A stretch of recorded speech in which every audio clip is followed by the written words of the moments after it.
this body, it will drop like that.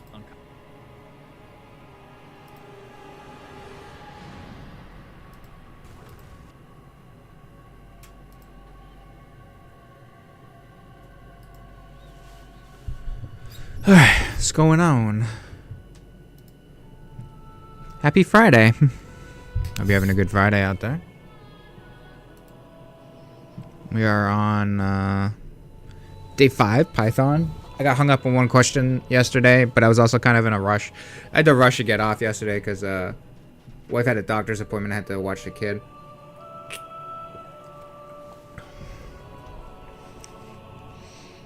So we'll get this sorted here. I don't remember where we left off. Let's see, just repeat the question. Double the string. The Fantasy Quest team wants to add a new Easter egg potion to Fantasy Quest. It causes characters to have their in-game chat. Oops. Double the string. Fantasy Quest team wants to add a new Easter egg potion to Fantasy Quest. It causes characters to have their in-game chat manipulated when they send messages. The potion doubles every character they send. The message they type, "Hello there." The message that is sent, "Hello." Vary assignment. Vary. Complete the double string function. It takes a string as input and returns a doubled version, including spaces. Example output sentence equals LF3M BRD full clear. Print double string sentence. LLFF33MM BBRD Cecilia. Tip: you can iterate over a string as if it were a list of individual characters. String equals hello world for character in string. Process individual characters here. So I have for character in string, letters equals string split. For letter in letters,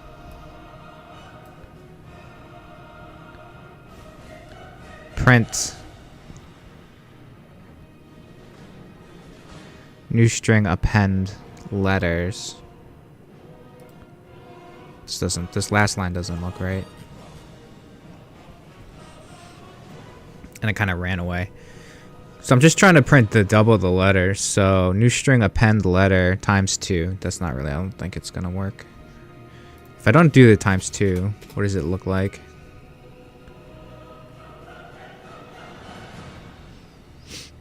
Doesn't return anything.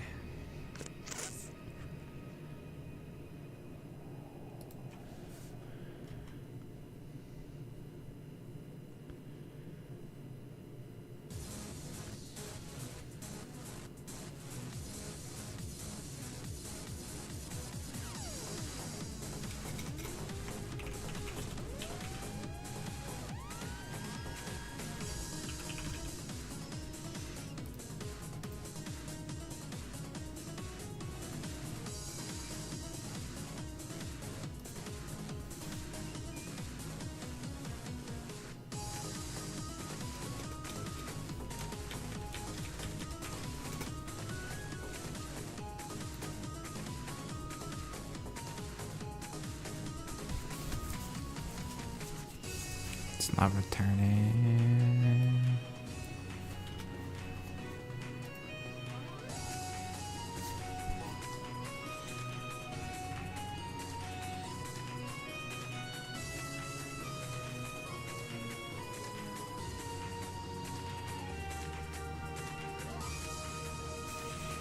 Alright, let me look at my notes real quick.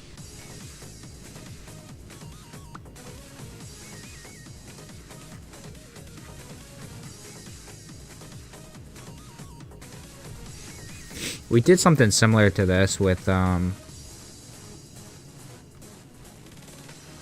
filtering out words and then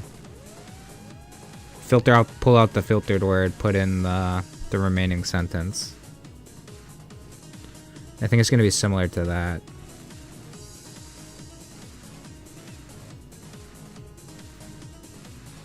So I'm just going to start this over.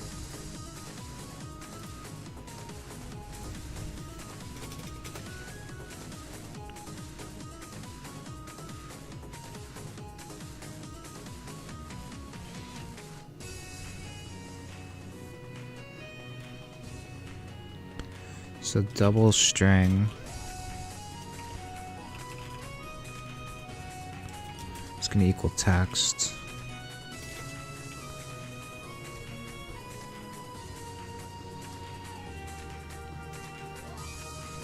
Is it?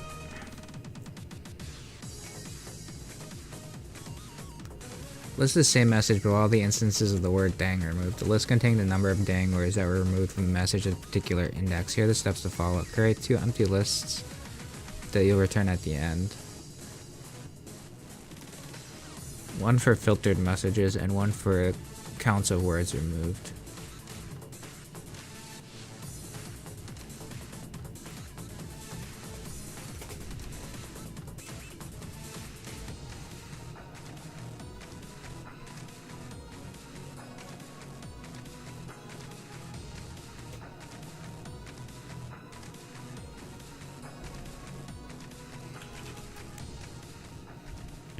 For string,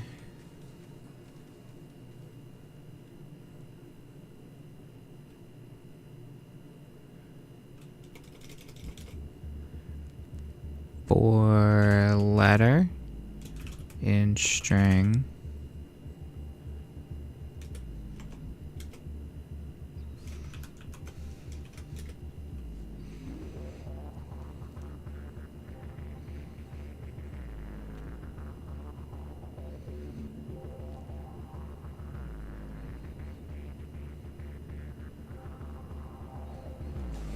if we split the string,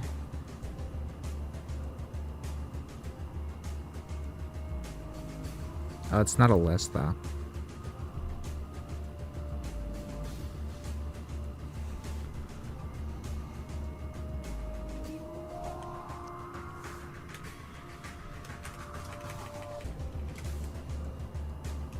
So for words and strings, let's do that. I'll have to define. No.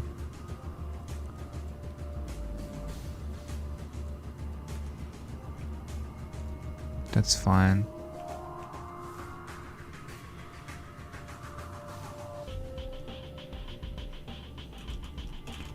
Letters equals string dot split.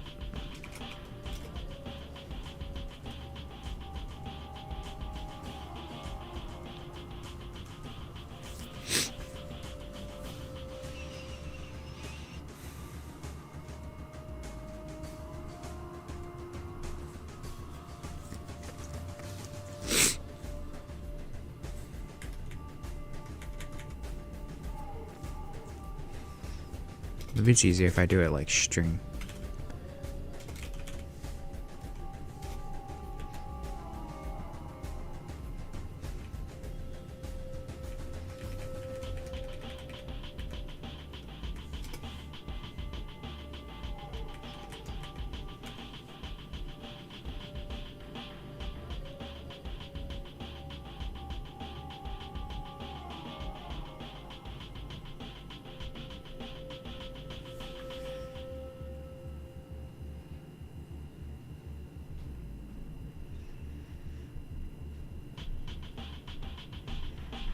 The problem is, how do I double the letter?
Then I need it to double, which is like...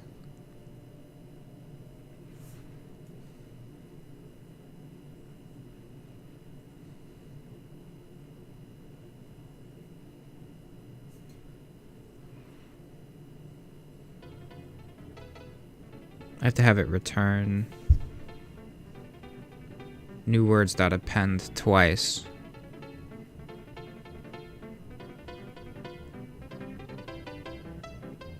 Or new letters.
I'm having it come out as in a list. I don't think that's what I want.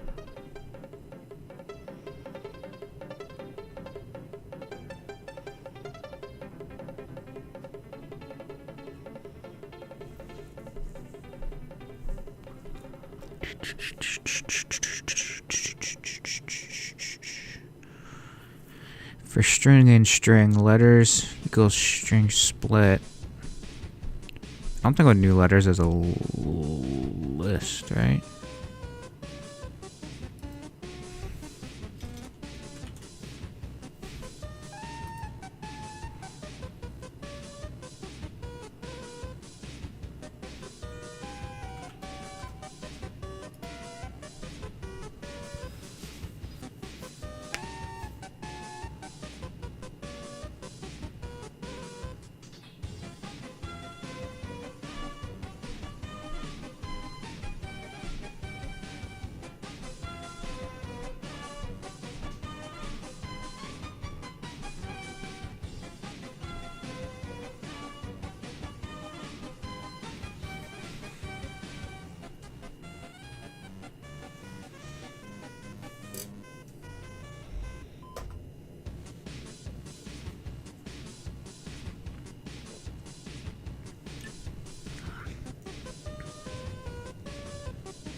But the input is text.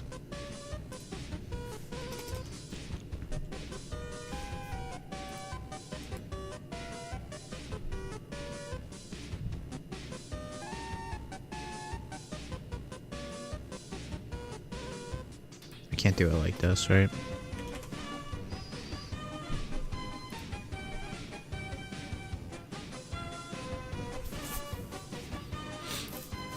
Line 7 is double string. In double string. String object has no attribute to append. Okay. So I have to turn this back into text.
It's quote space quote dot join.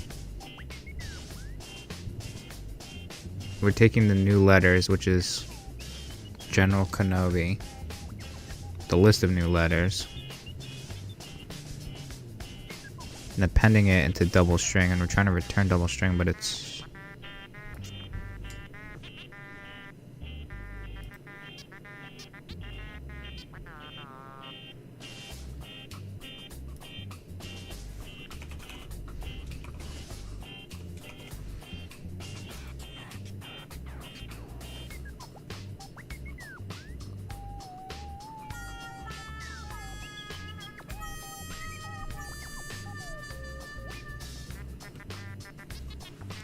it's returning as a like a loop list.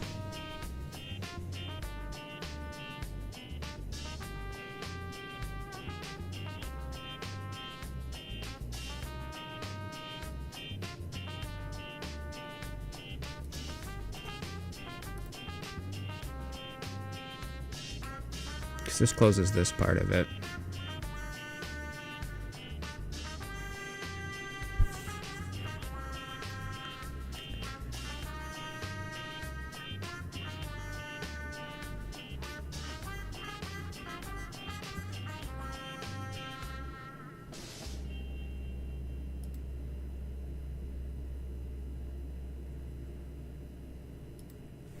I don't know why this is coming out like this.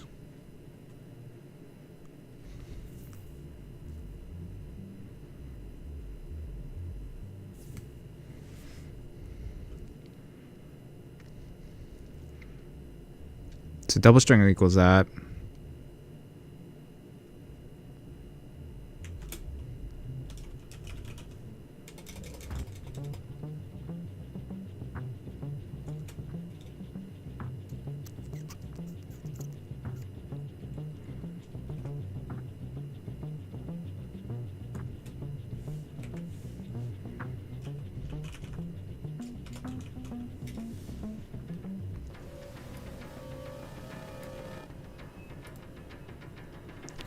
better.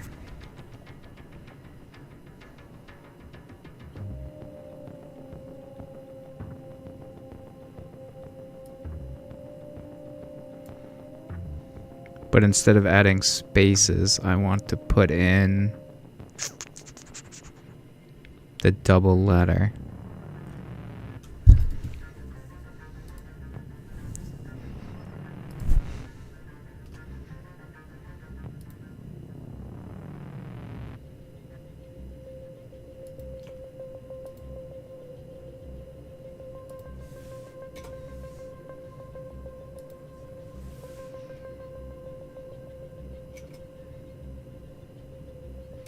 So this needs to be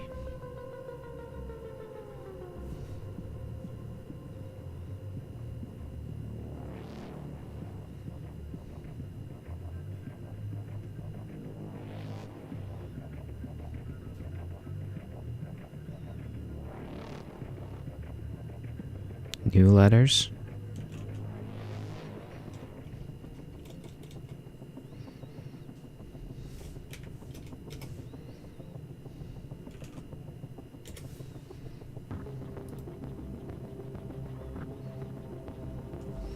Letters is not able to join.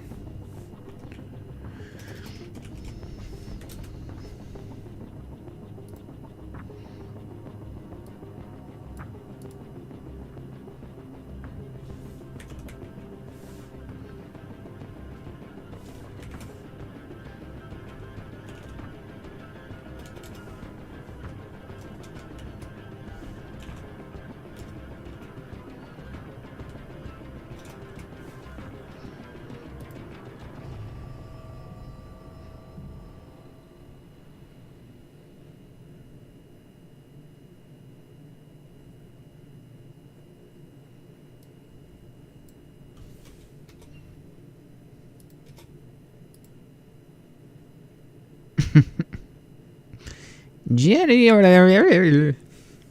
Creole.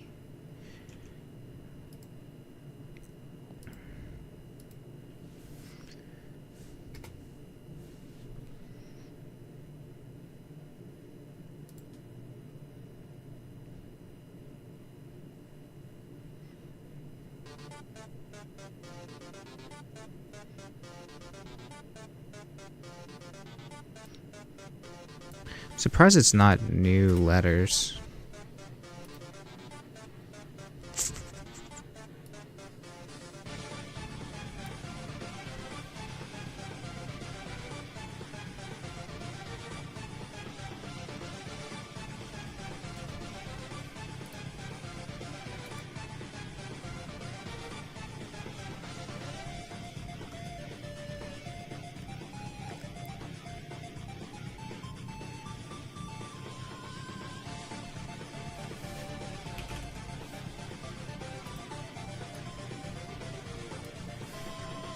String and string.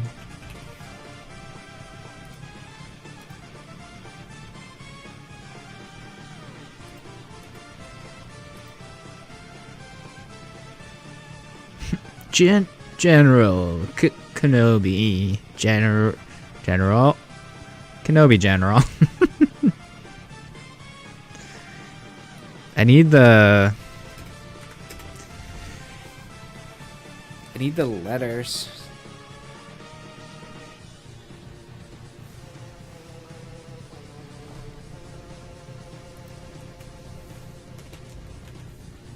Can I do it like this?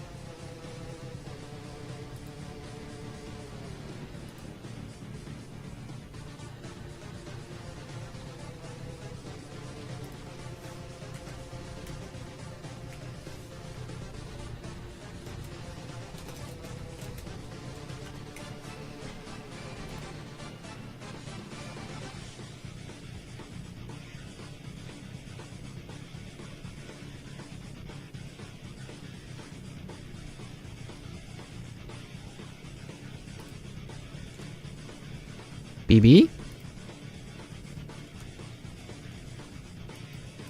Can't like multiply.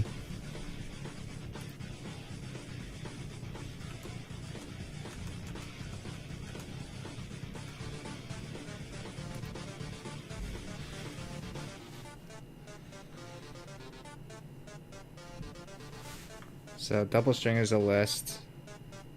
The string in strings. The letters in string. String. Split them up.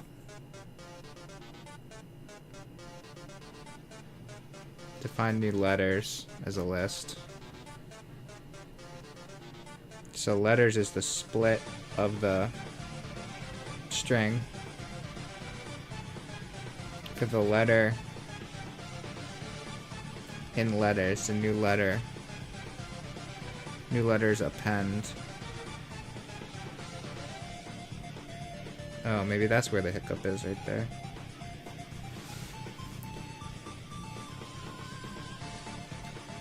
Am I not appending a letter?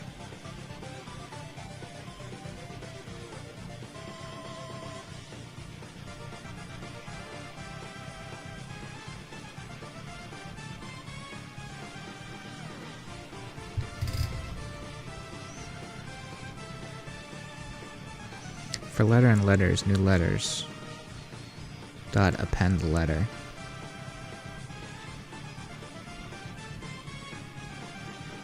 Double string dot append. Space join new letters.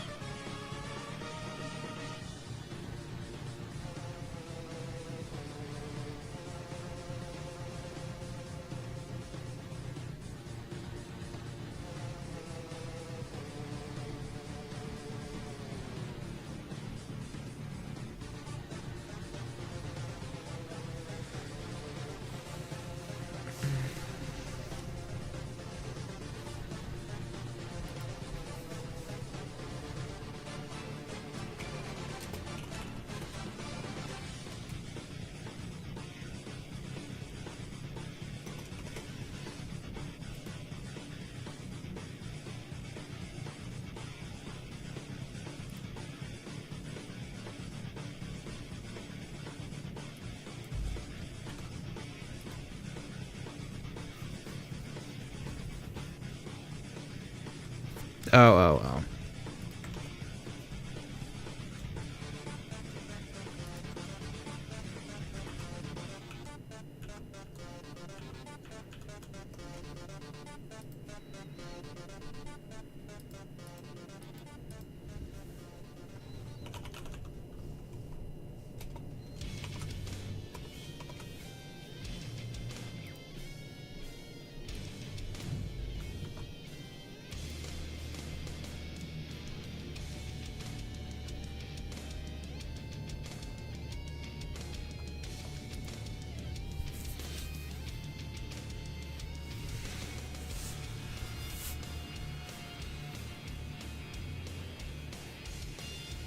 Is it just new letters?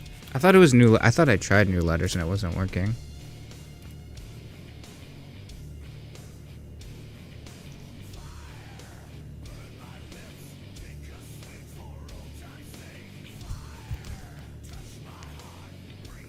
Double string append, join new letters.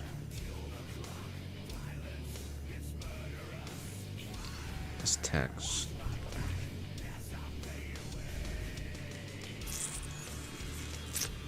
Alright, I think boots. I think I'm close, but I think just something's like slightly off.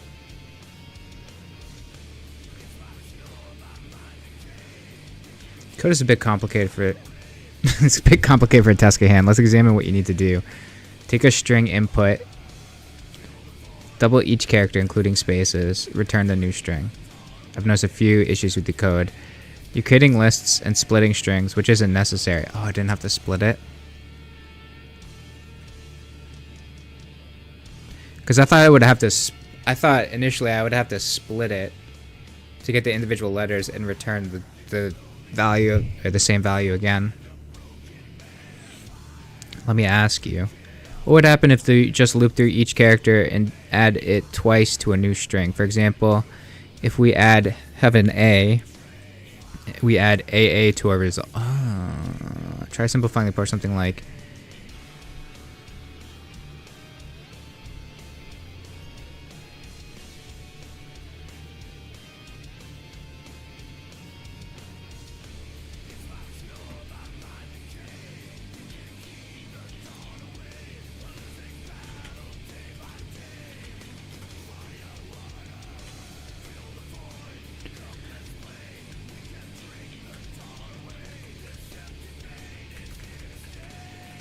So we don't have to split.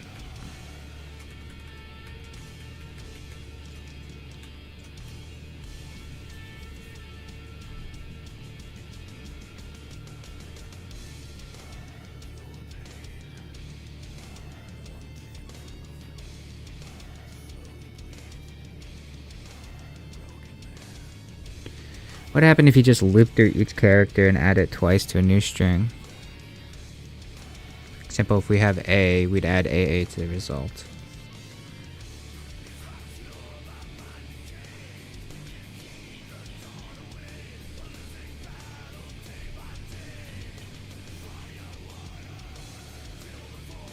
Do each character and add it twice to a new string.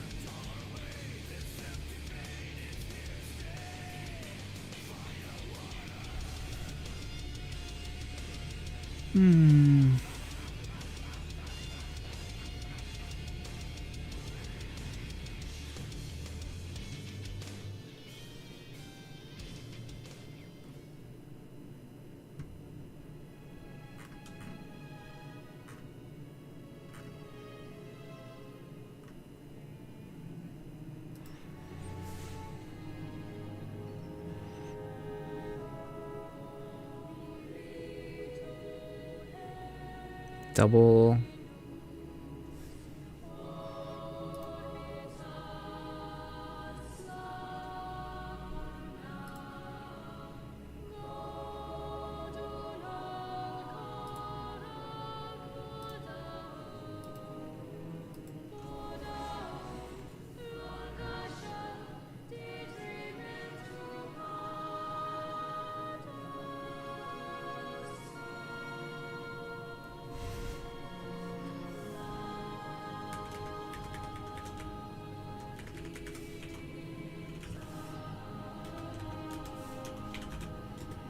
Double string dot append.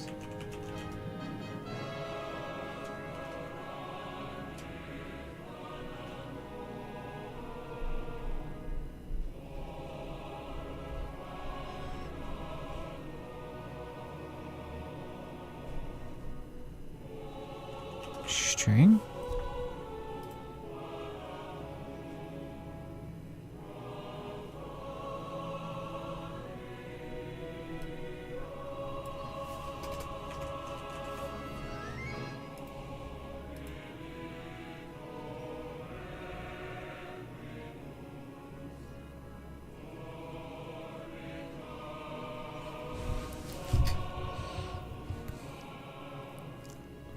Should we add to the results here? Line 4 double string object has no attribute to append.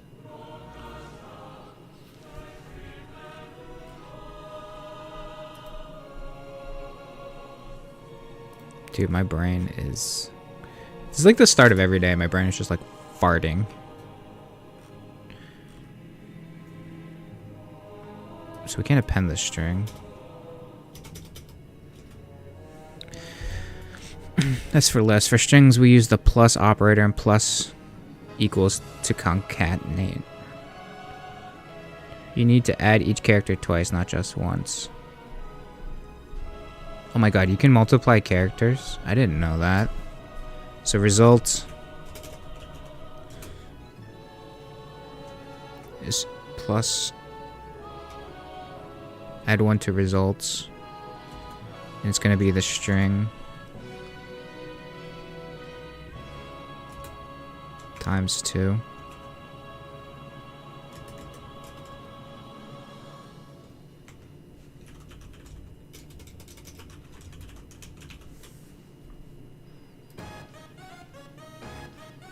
My god, this is so much simpler than what I was trying to do.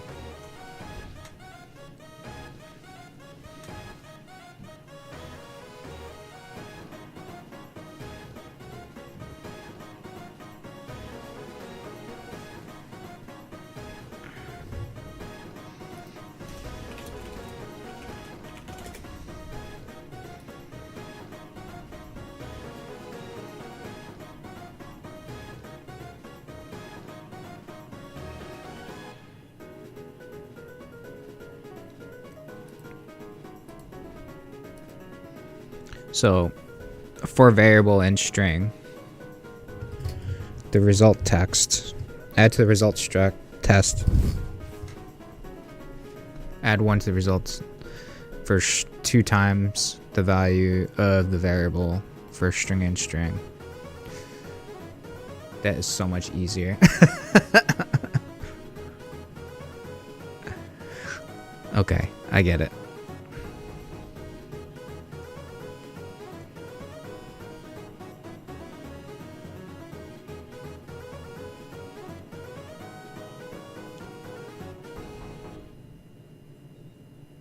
It's just figuring out how to double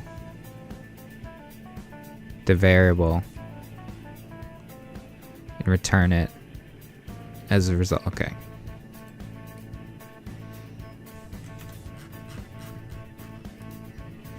It's simple, but it's like something I haven't done before, so like my brain was cramping.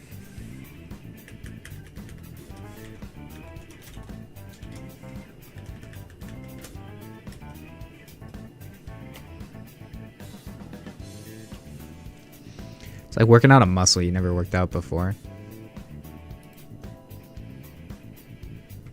I wanted to do the oh, I didn't submit this.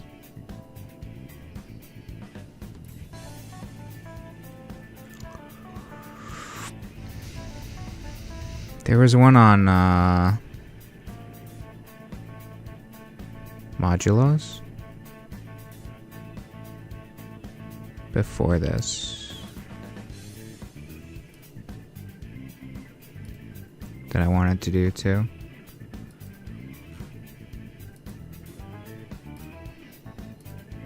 Okay. Because I didn't know modulos when I tried to do this and it wasn't working, so. Random events. The Fantasy Quest team has been working on a new feature, random events. These new events are ready to go, but they need a way to trigger in the open world for players to experience them. Assignment. The team wants the random events to trigger on prime numbers. Write a function that takes a single number as input and returns true if it is a prime number, or false if it is not. What is a prime number? A prime number is a positive integer, greater than 1, that is only divisible by itself and 1. Okay, so if number modulo divided by 2 equals, write a function that takes a single number input and turns it true if it's a prime number or false if not.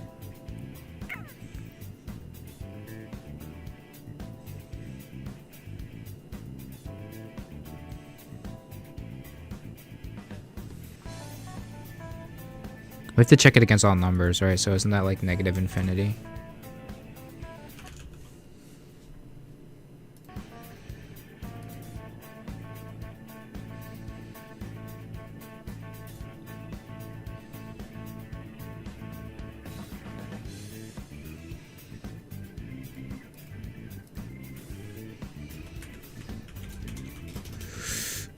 All numbers is equal to the float.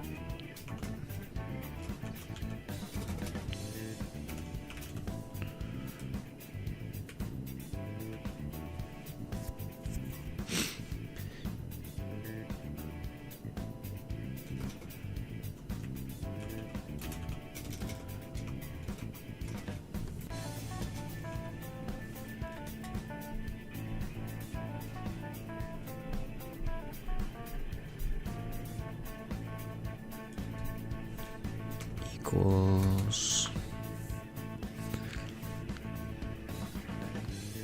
So it's just 1 in the number, right? So the number divided by its 1 is itself, and then the number divided by the number is 1. So if it equals 1 or number,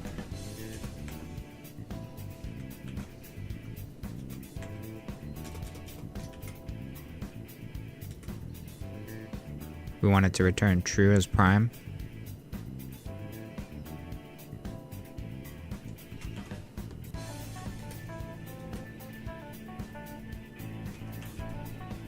else return false.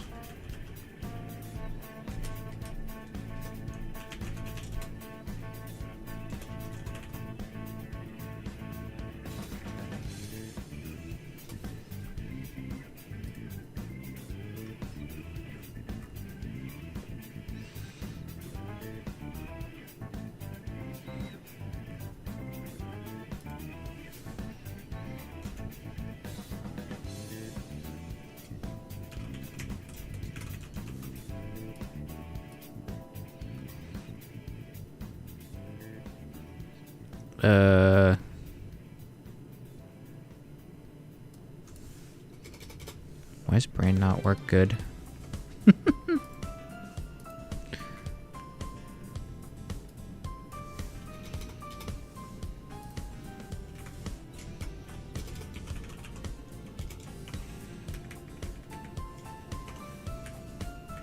Oh, can I just put... got mine.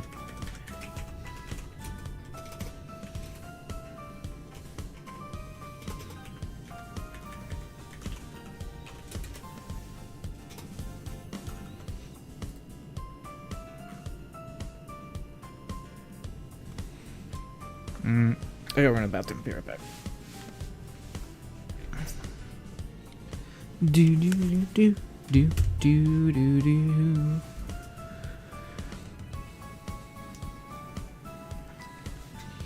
Space heaters are fucking dangerous.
My wife was a vegetarian for a long time, and now she eats like steak and bacon, but she's the cook, so she cooks chicken. She doesn't enjoy it. She has definitely put a turkey in the oven upside down before.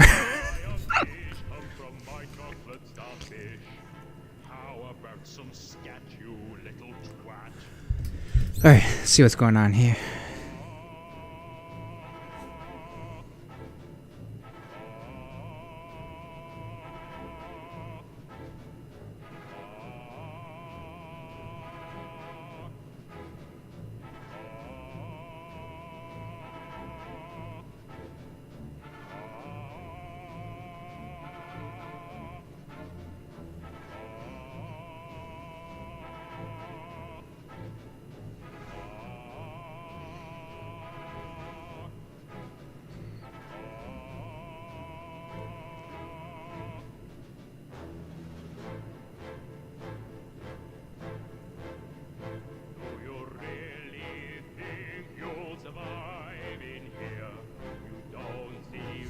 So to get odd number, use the modulo operator, check each number I is odd if I is odd.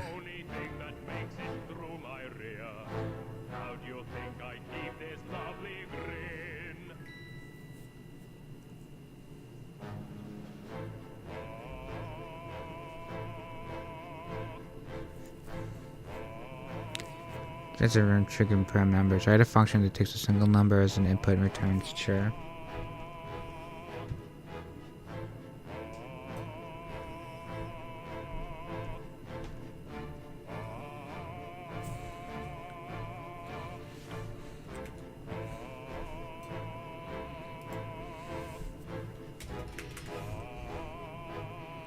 Fine. Range.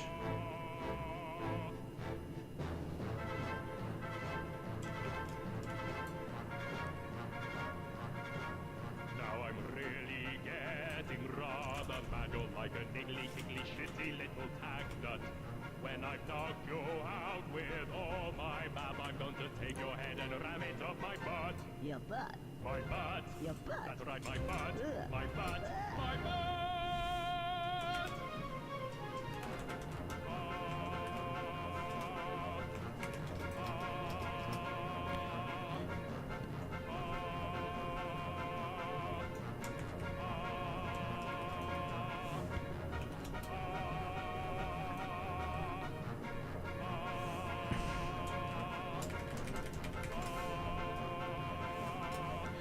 I modulo all numbers is equal to 1 or the inputted number. Return true, else return false.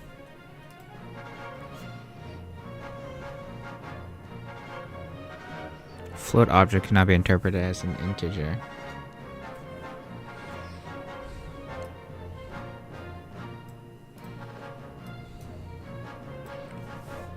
What happens if I leave this blank?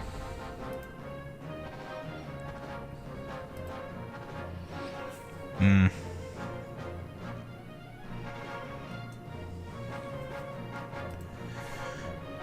do 4 for I in range of all numbers.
triple booby?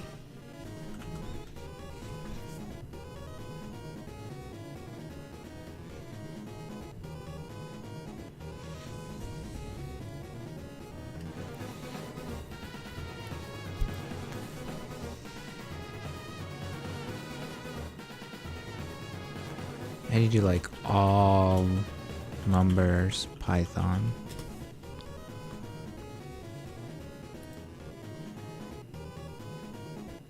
Whole numbers, positive, negative, decimals, without decimals of unlimited length. So just int?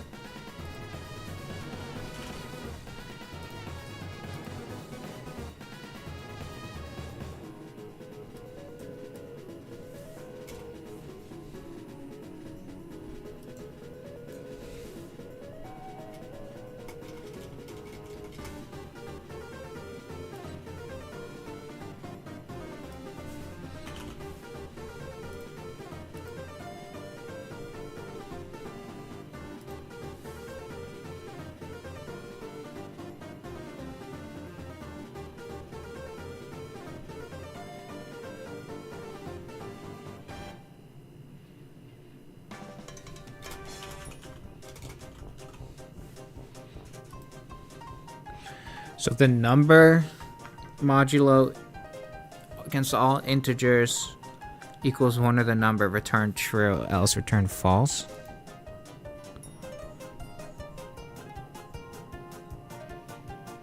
Unsupported operand type for modulo.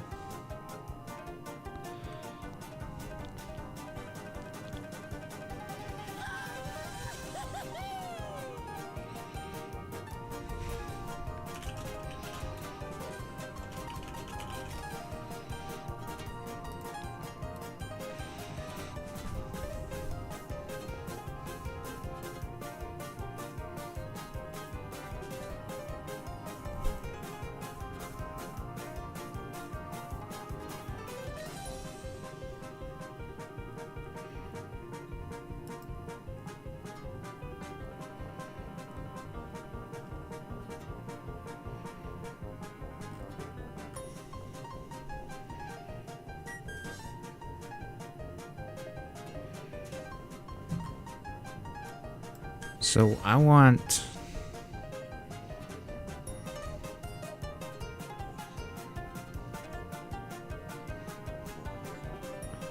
divide number modulo number by all integers.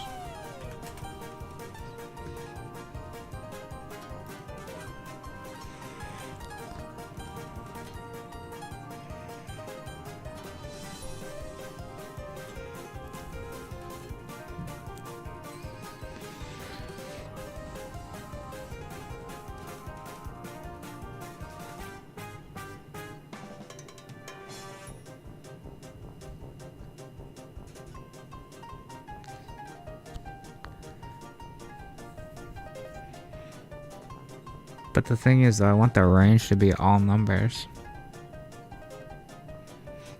Not like a given range.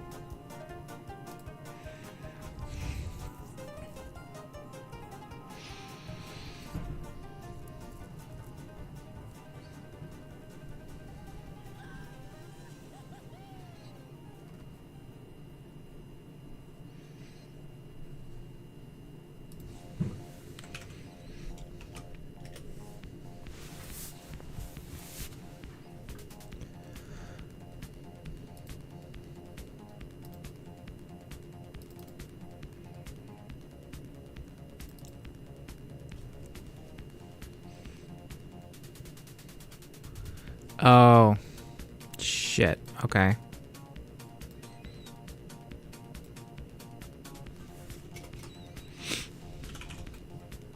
Phi in range. It's not 0 though.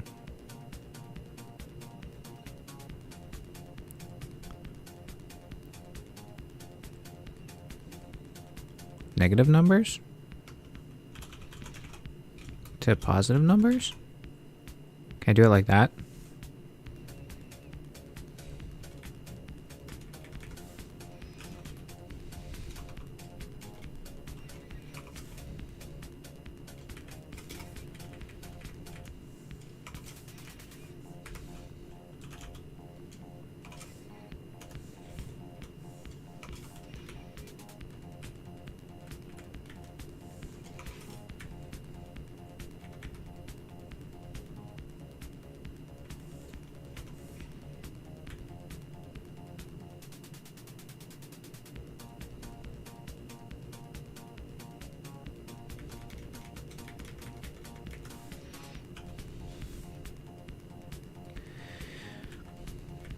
So if I... This doesn't solve the integer thing. Oh, divided by...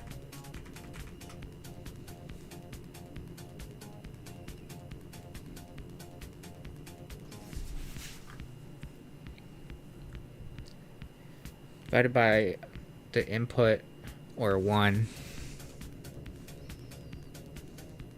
So number.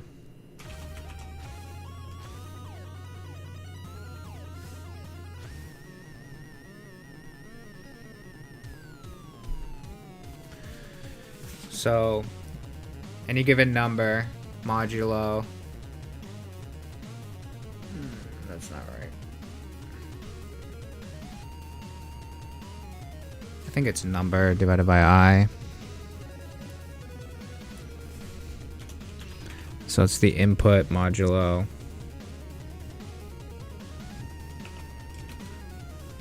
I, or because I is all of the range of numbers, equals 1 or the number. Return true, else return false.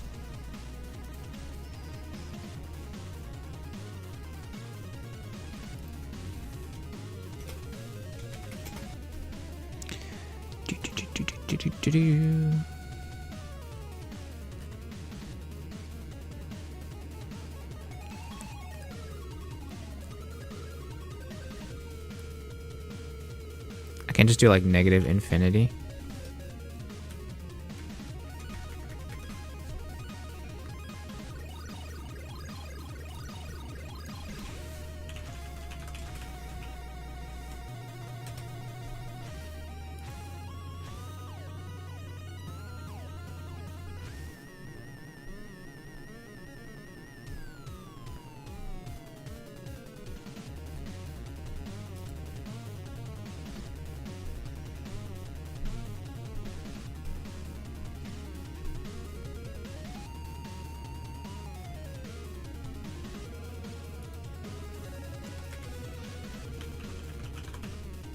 I don't think it can be a float.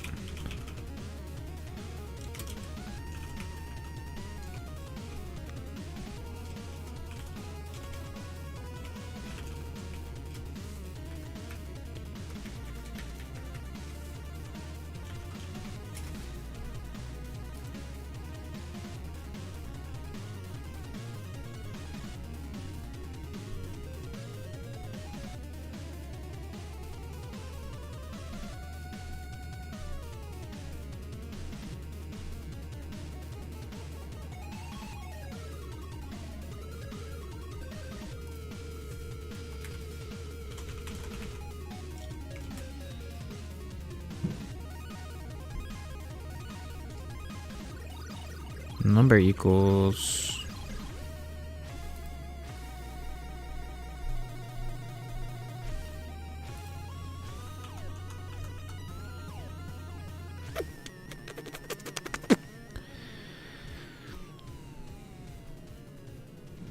I can just type negative infinity. Wait, I can just type negative infinity. It's not defined.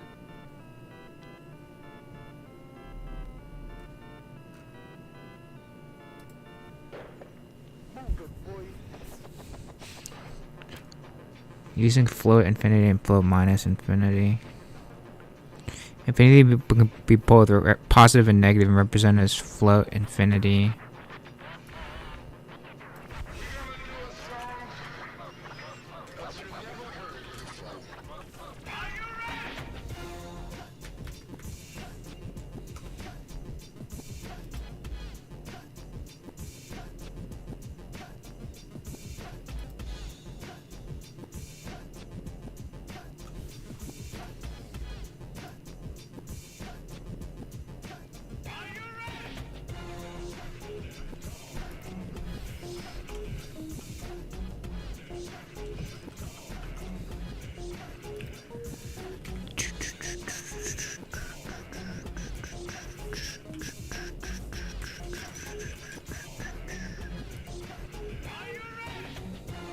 Then can I just do positive infinity?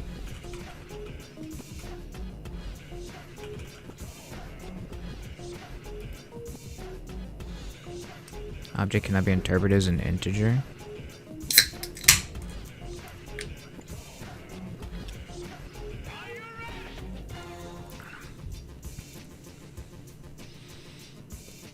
Why am I putting it in as a string though? Because then I have to define it.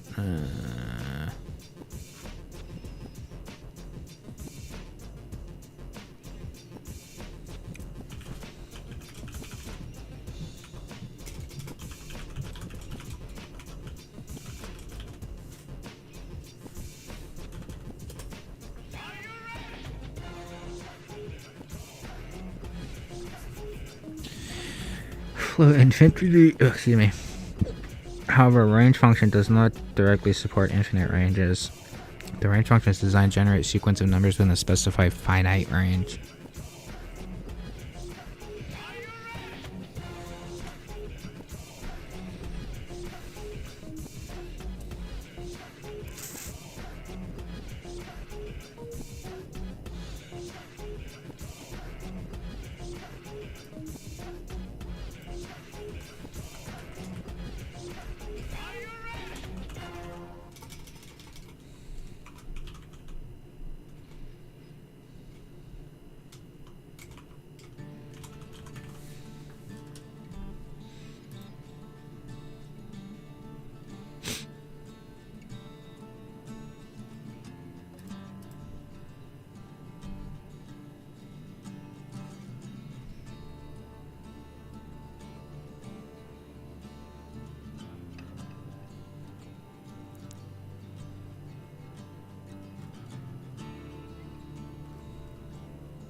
Okay, divide by 0.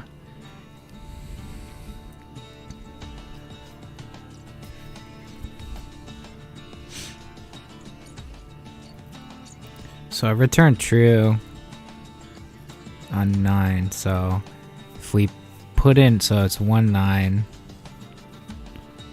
So it's 9 modulo. We should be doing the entire range. Equals. So if 90 divided by 3 equals. It's not 1, it's 0, isn't it? Oh, it's 0 or 1 or the number.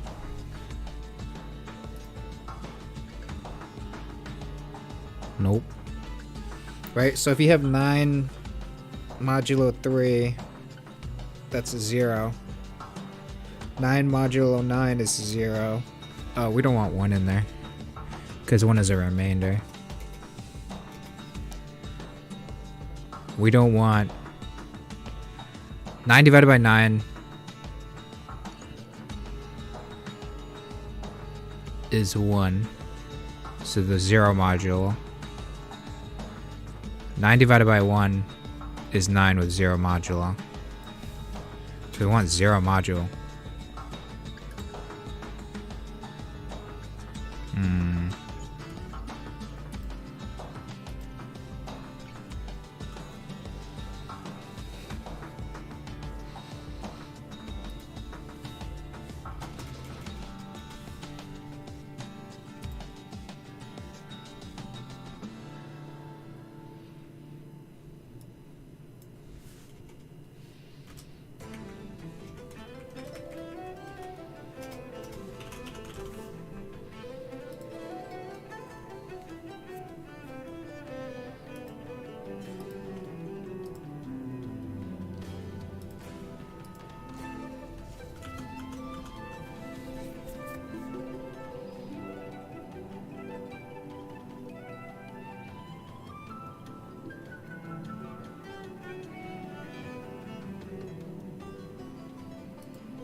It's not and.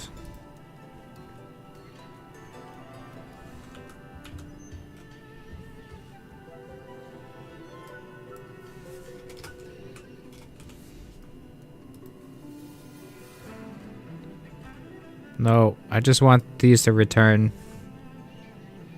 Why is my brain not working?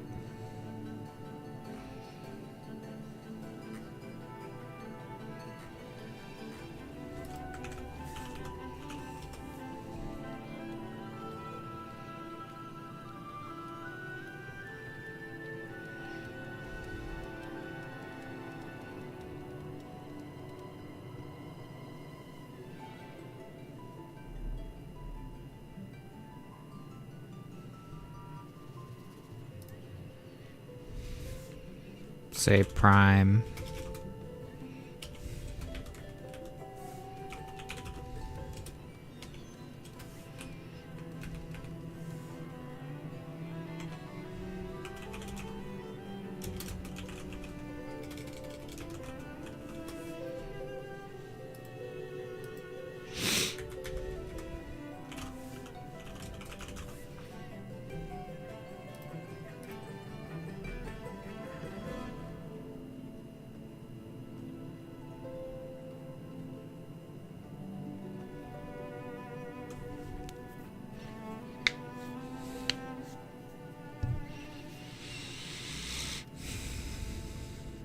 Nine is false.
Why isn't this working?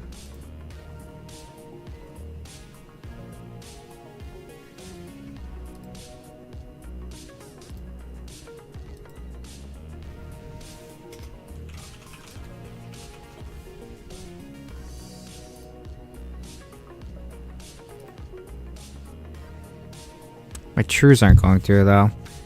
It's the input number.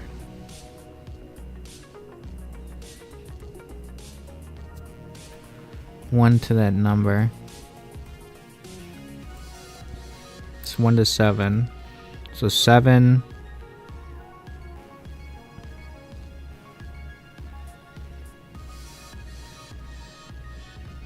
Oh.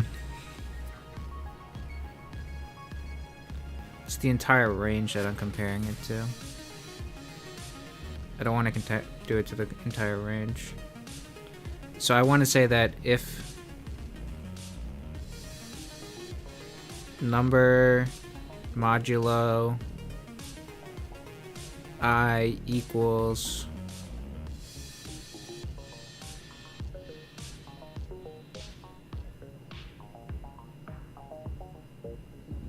it's always going to equal 0. So the logic is wrong.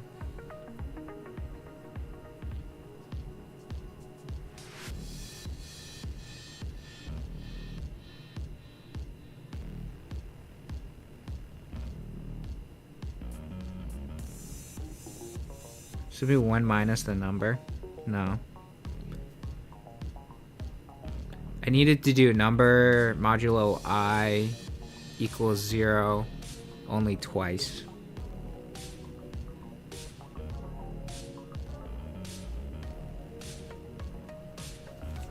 So maybe like a counter.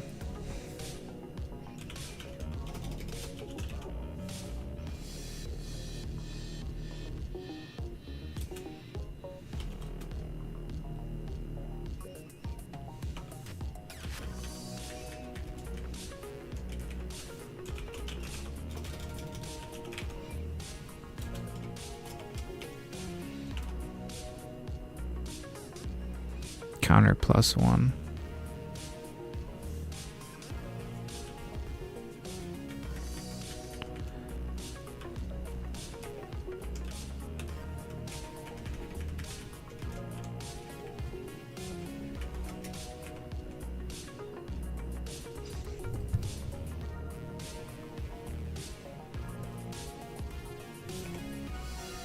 So if counter equals 2,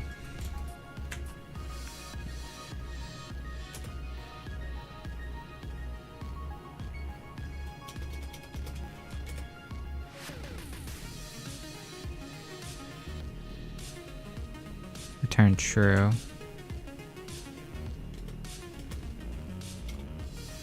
Else false.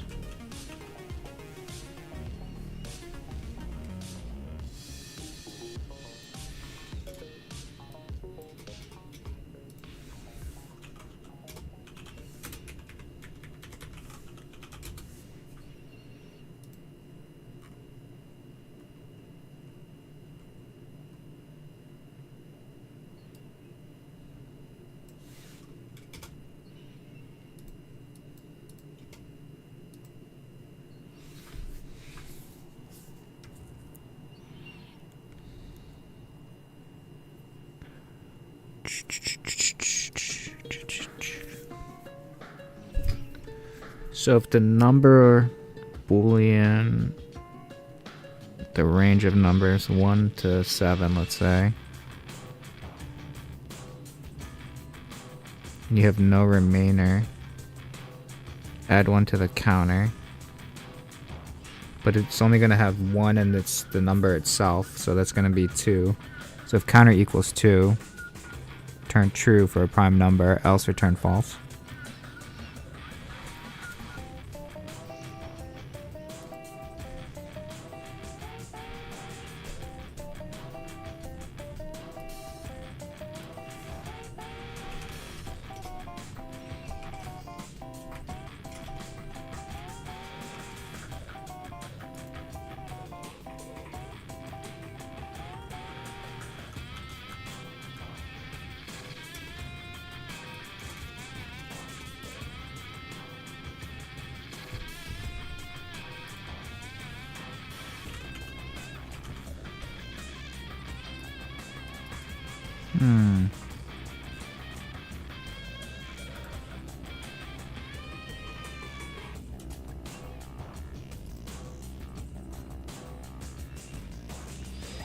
See if you're working to determine numbers primeless view we've done so far. Your approach to counter to use your approach is uses a counter track divisors. That's a clever start. However, there's a few issues to implementation.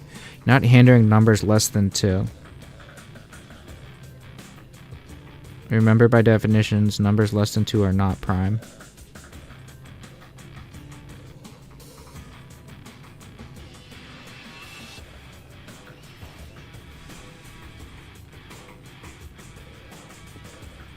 Yeah, because I just returned false for if it's prime or not. Your return statement is empty at the wrong indentation. Oh shit.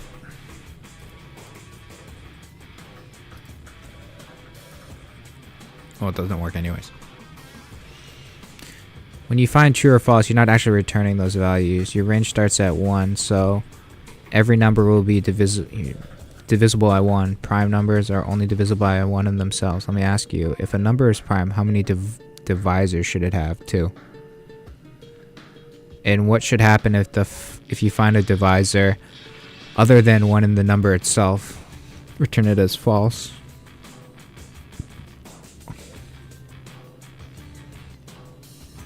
What should your function return if the number has exactly 2 divisors?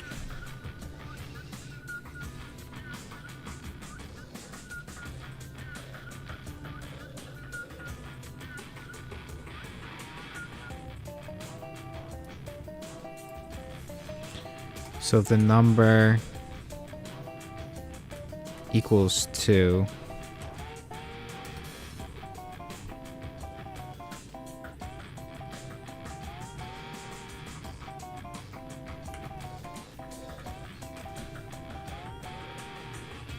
number Boolean.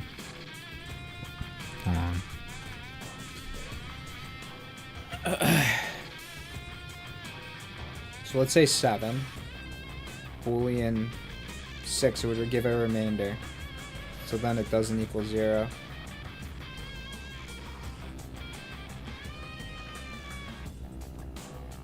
But I don't understand how mine's wrong though. Because essentially I'm just counting how many divisors if it has. If it has two divisors, like if the number divided by the number Boolean, the range of numbers is equal to 0, and then the counter equals 2, then it returns true.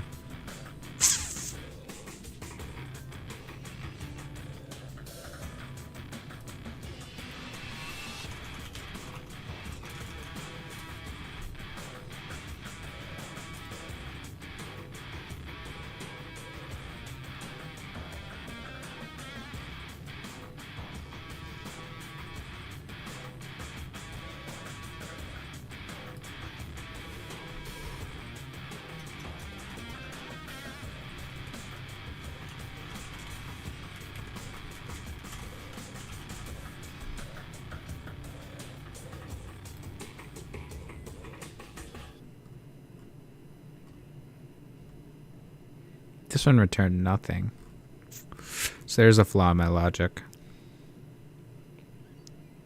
What should your function return if the number has exactly 2 divisors? If a number is prime, how many divisors should it have? And what should happen if you find a divisor other than 1 in the number itself? So number divided by range of numbers should equal 1 or number or I.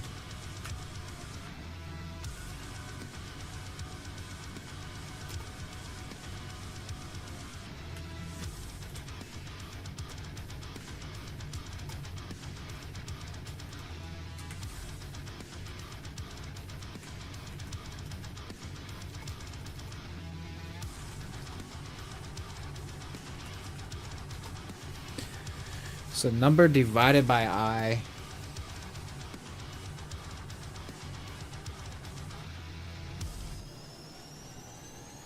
equals 1.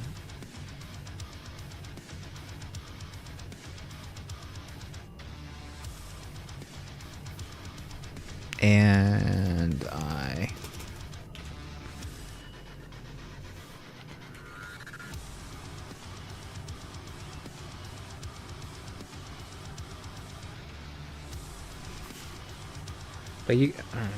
But 9 will, so okay. So 9 divided by, so it should only be 2.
My logic's a little bit backwards on this because I was going to use a counter.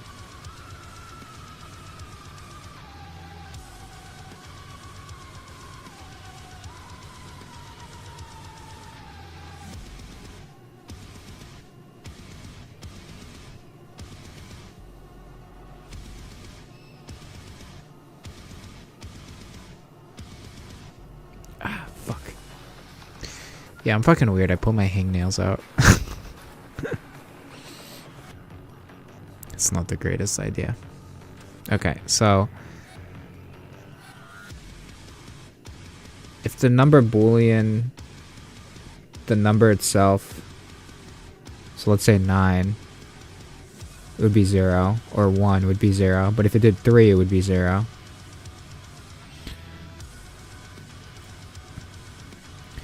So we need the number divided by the range of numbers.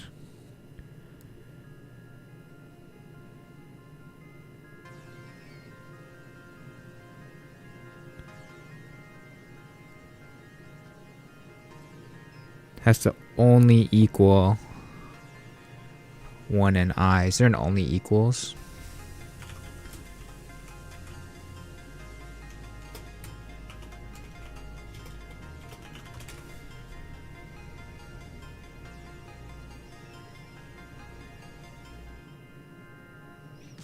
Oh, only equals is equals equals?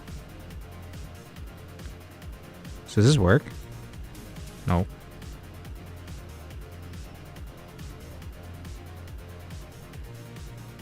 Still not printing true.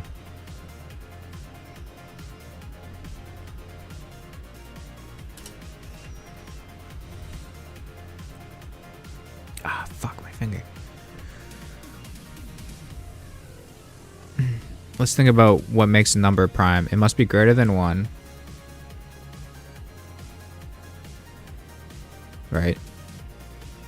It's only divisible by 1 in itself. Right? Your current code has a couple problems. You're not handling numbers less than 2. What do you mean? For I in range of 1 to the number? I can't put 0. I just put comma.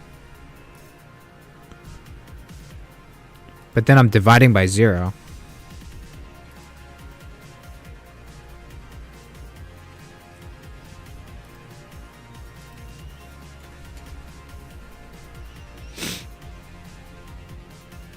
The condition number doesn't correctly check for primality.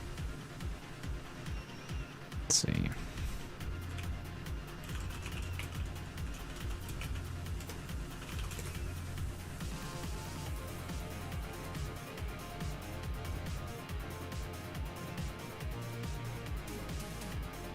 Let me redo this.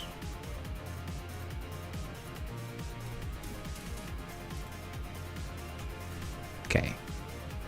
If number is less than or equal to 1,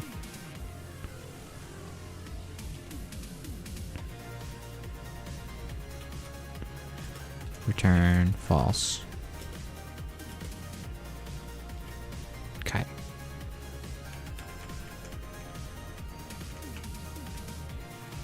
So anything less than 1 is false. Then we got to do 2 and up. So for I in range of 2,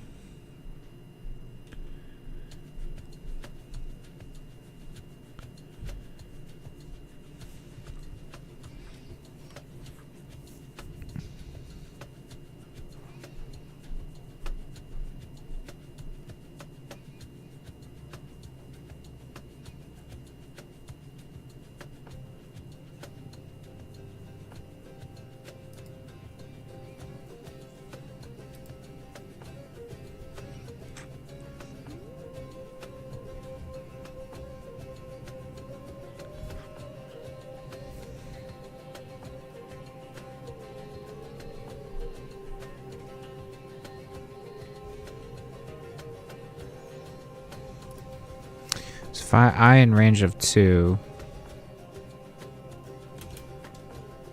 take the number divided by 2.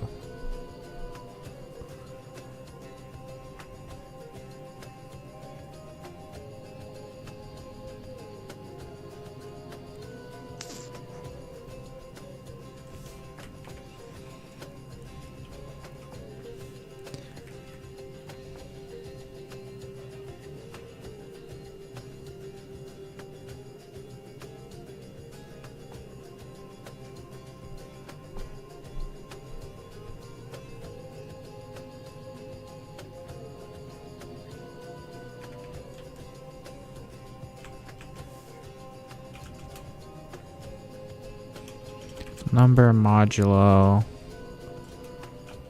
I equals 0. Return false.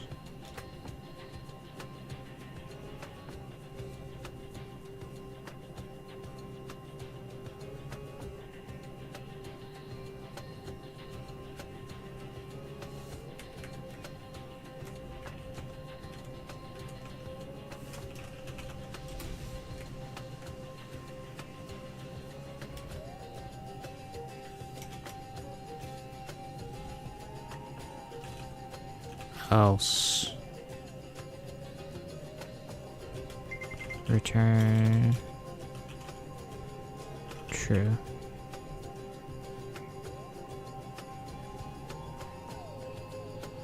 I don't know if it's number divided by 2.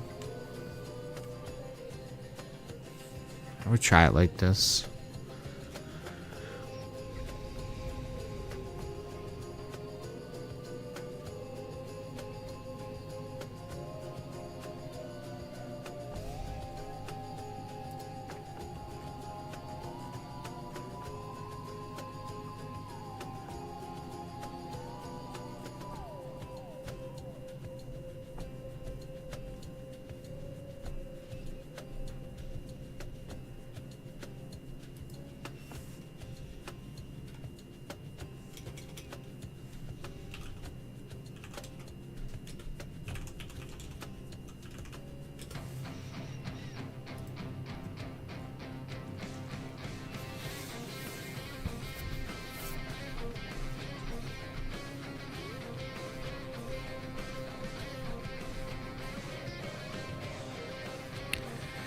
So for I in range of a number divided by 2, so say 9 divided by 2.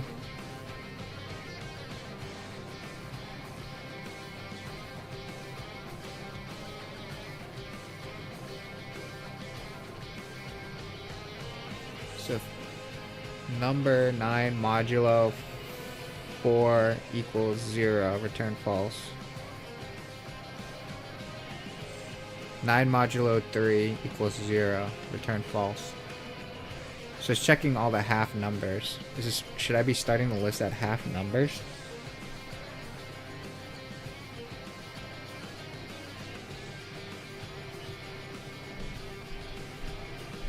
I feel like number divided by 2.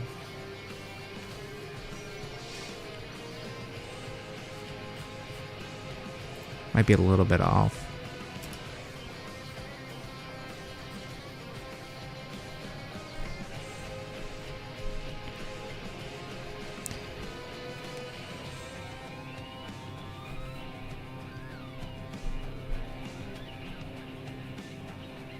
The for loop is inside the if.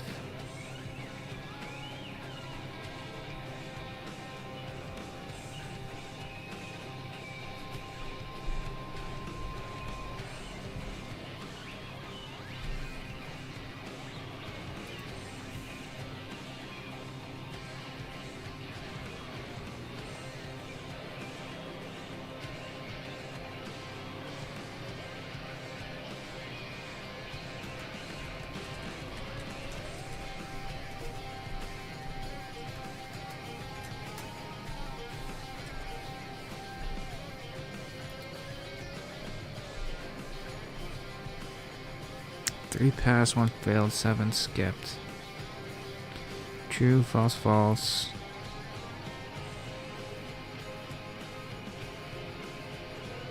Expecting false, got true on 9.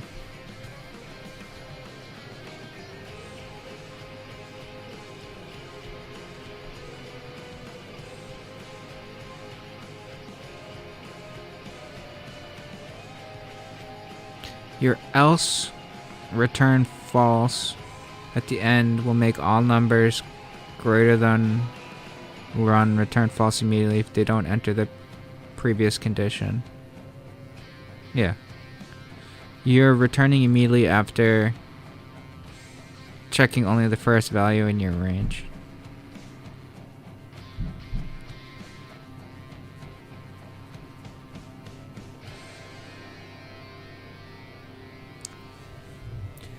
In a special case first, if numbers less than 1, return false. Check for divisibility. For I in range of number 2 to a number, you can optimize this with 2 divided by 2 plus 1. Oh, shit. Or integers from number times to the exponent 0.5. Bro. Fractions of exponents. I haven't done that in a while. So what if you did like 9 to the 0.5?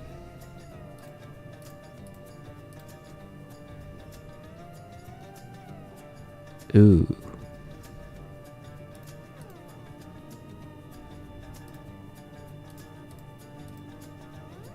It's like it's a square root. Okay, exponent 0.5 is just square root. Alright, so if I did like 27 square...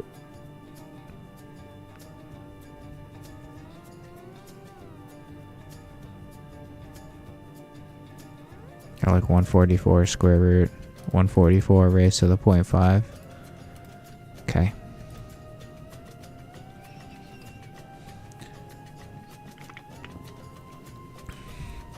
The numbers divided by 2 plus 1, or the square root of the numbers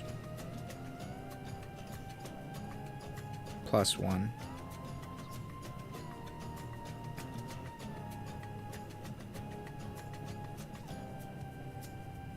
The integers of the square root of the number plus 1.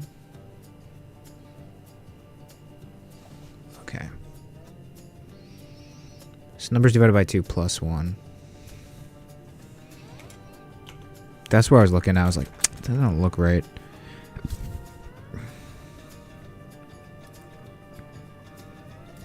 If we turn true. Oop. Still got 1 failed, 7 skipped.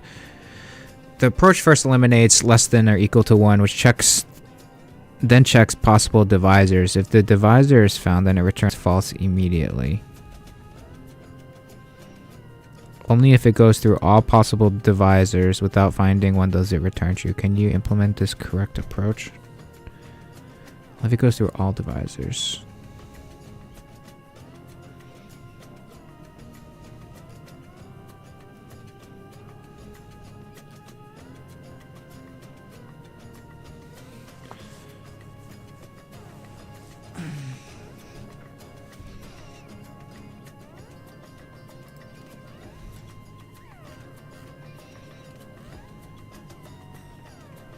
Critical logic issue in the code. Examine what happens.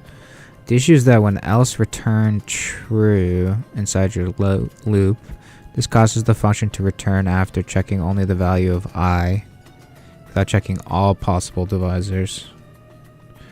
For example, with the number 9, first you check the 9 is divisible by 2. It's not. Then you immediately return true from the else clause, but 9 is actually divisible by 3, which you never check. Oh, I see. Let's fix this. The function should return true after checking all possible divisors and returning none.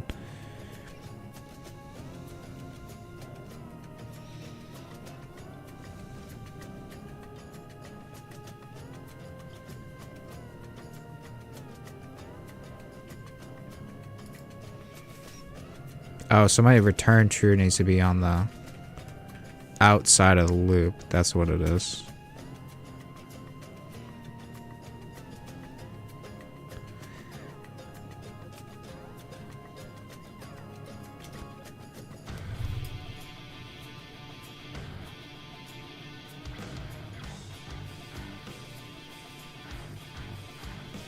Okay, so the position of the return true before where I had it, as soon as it finds a true statement, it stops.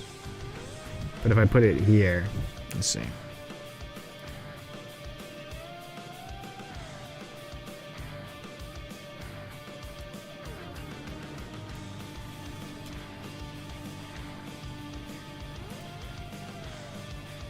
Seven skipped though. What does that mean?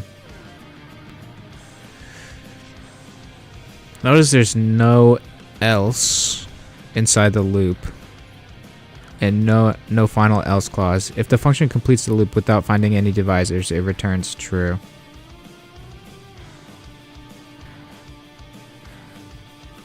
Can you update your loop with approach?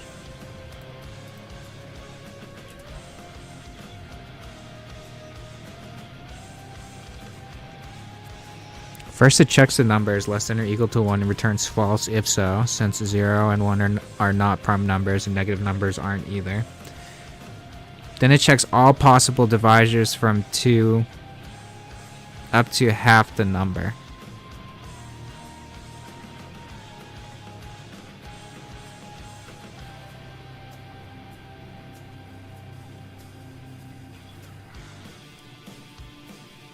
I mean, can't I just do 2? Like, does this work with just the number? I know it's optimized, but...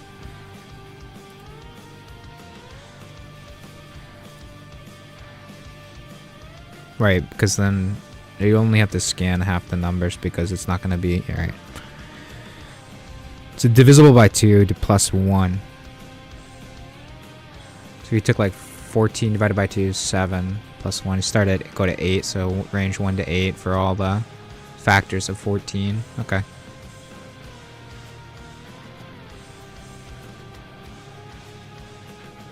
It finds, if it finds any divisor that divides evenly, remainder 0, it immediately returns false. If it completes the loop with finding any divisors, it returns true.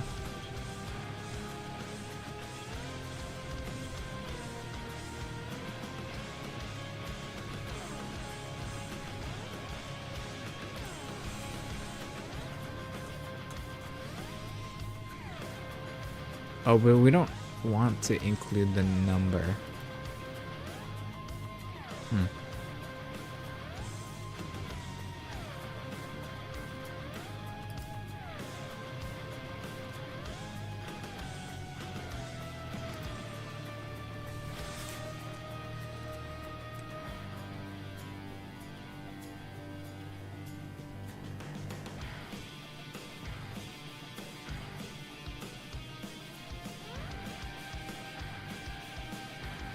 Less than 2, less than or equal to 1, similar.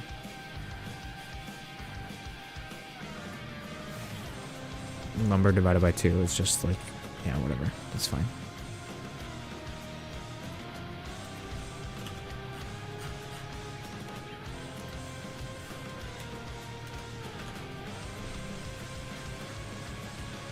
I got it. I got it now.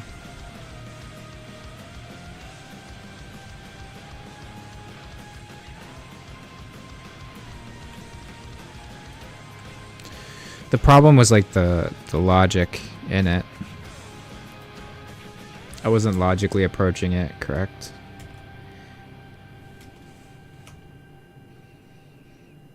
Okay. We're on chapter 10.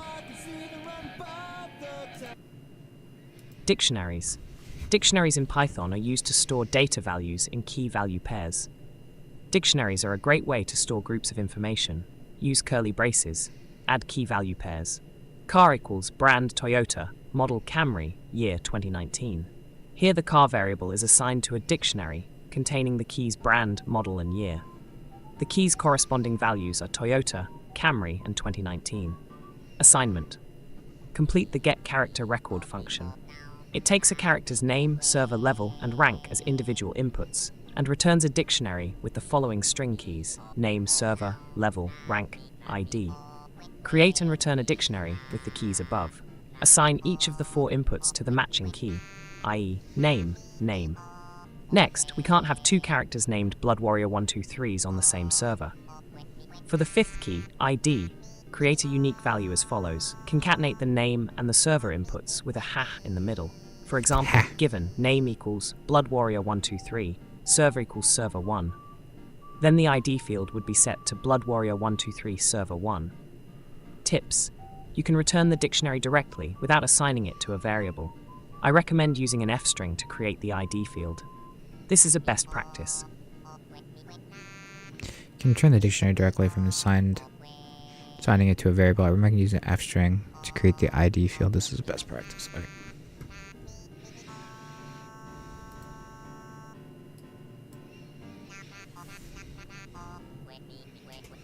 So get character record or character record.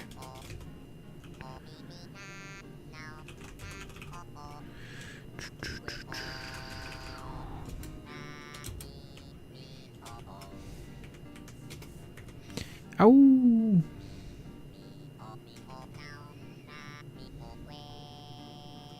Name.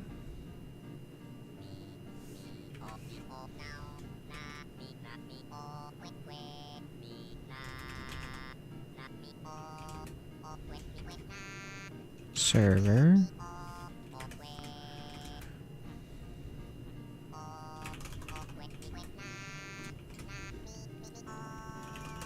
Level.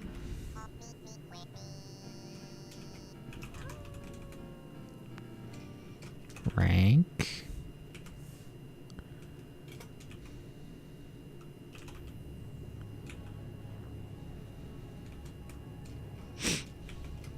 ID,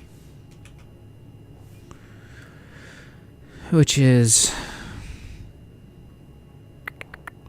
now we have 2 characters named Blood Warrior on the same server. For the 5th key ID, create a unique value as follows.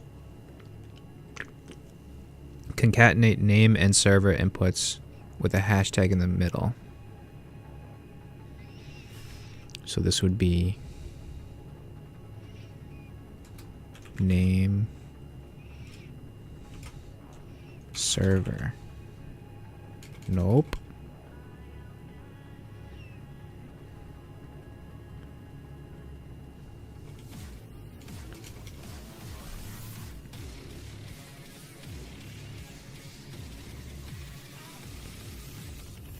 I recommend using an F string to create the ID field. This is best practice.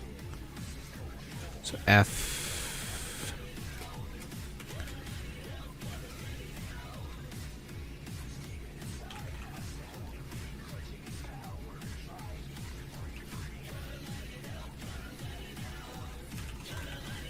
Like that.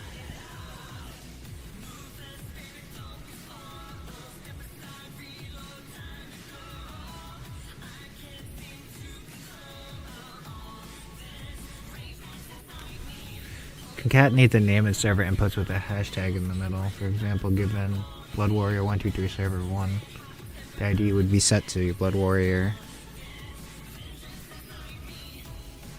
You can use the return the dictionary directly from without assigning it to a variable.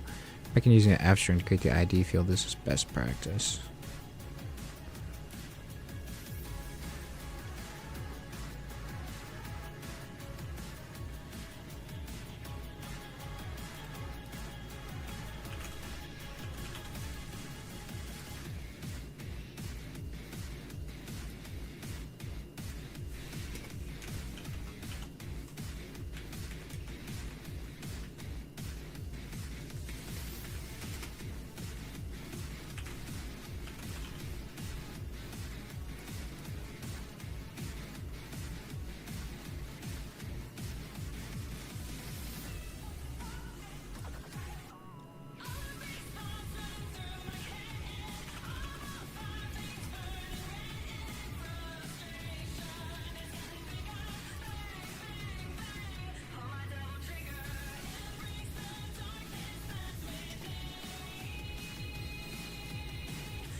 Oh, does that have to be like this format?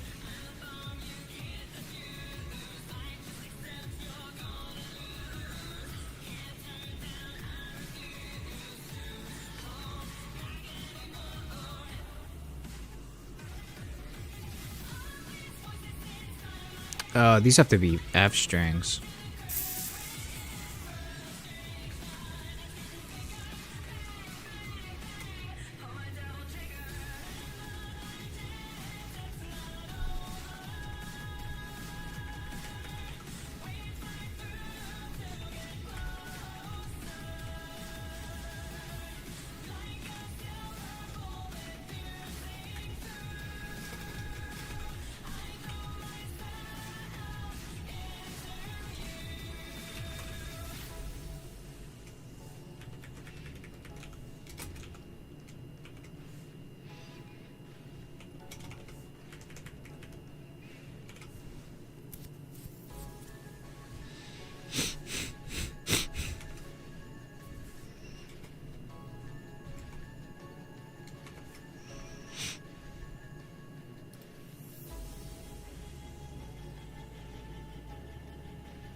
Like that.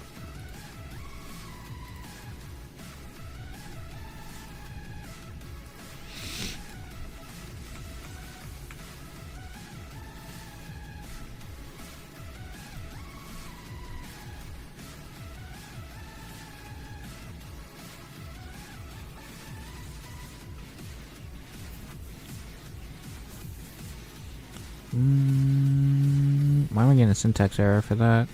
For ID?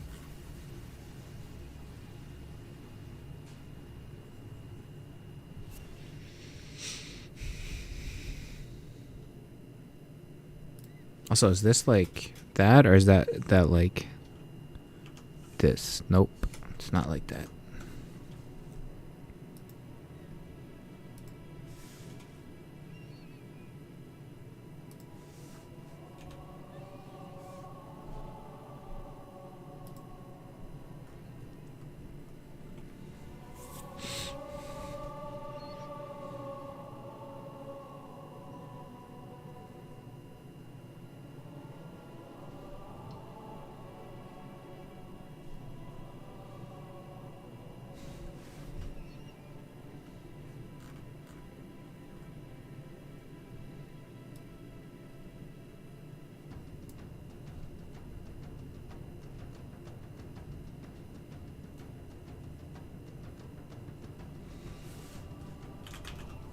Print name?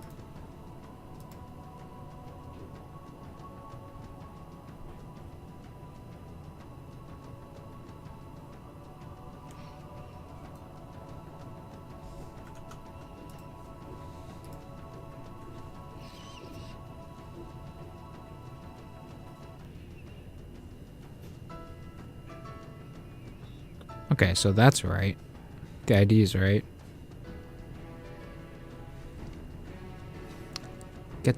Get character record function. It takes character. Turns a dictionary with the following string keys. Create and rename. Return a dictionary with the keys above. Assign each of the 4 inputs a matching key, i.e., name.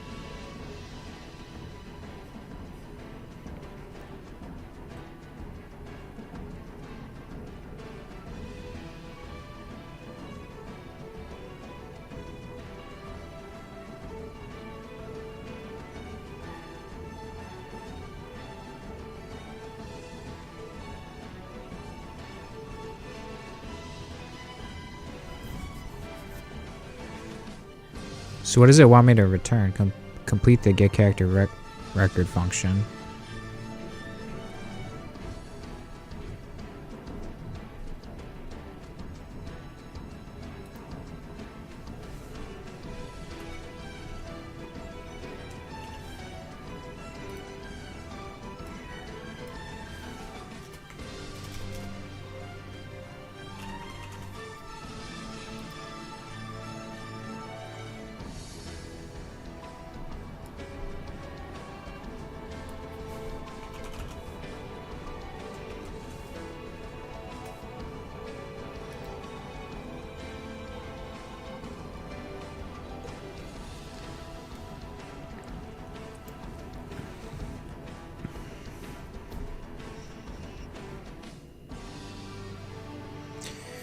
Dictionaries in Python are used to store data values in key value pairs. Dictionaries are a great way to store groups of information. Use curly brackets, add key pair. Yeah, so brand is Toyota. Name is f-string name input.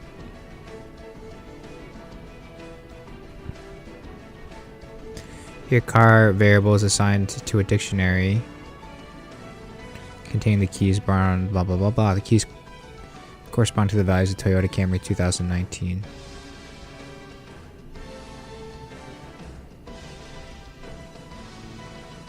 Complete the get character function. Takes characters name, server, level, rank as individual inputs and returns a dictionary with the following string keys: name, server, level, rank, ID. Create and return the dictionary with the keys above. Assign each of the 4 inputs to the matching key, i.e. name. Yeah. Next, we can't have 2 characters named the same on the server. For the 5th key, ID, create a new value as shown. Concatenate the name and the server with the hashtag in the middle. Then the ID, yeah, it prints out Frozen Boy server 2. You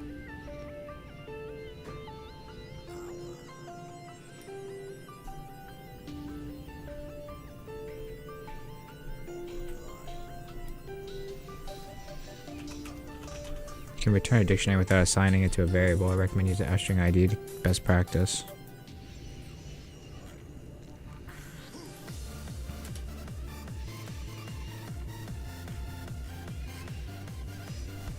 Your dictionary get character record looks correct in terms of structure, but you're naming it the same as the function.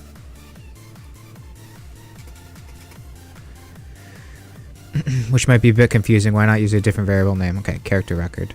It seems that after creating the dictionary, you don't actually return it. The return statement is empty and doesn't give back the dictionary as intended.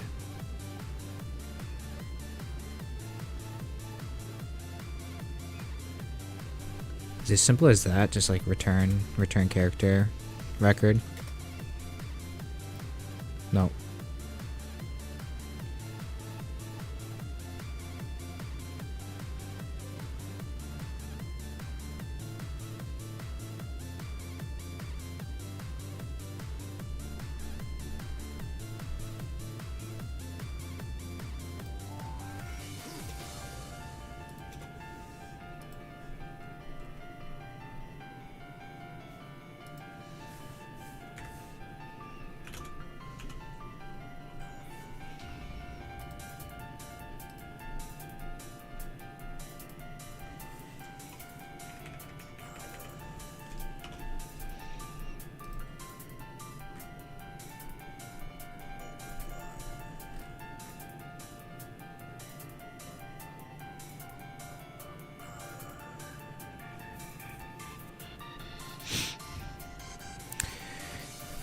Statements after creating a dictionary not actually return. Okay, remember the task doesn't require level or rank to be formatted as strings.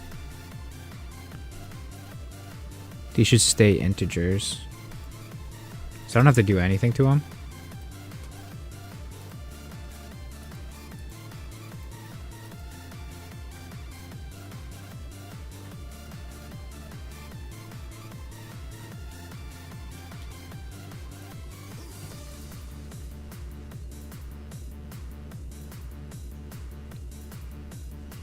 Oh, I don't need to put the...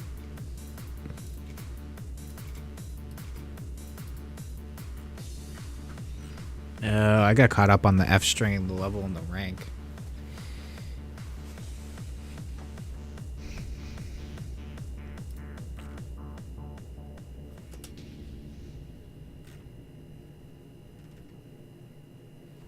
The values of level and rank no longer use unnecessary F strings, which is good because these are expected to be integers, not strings.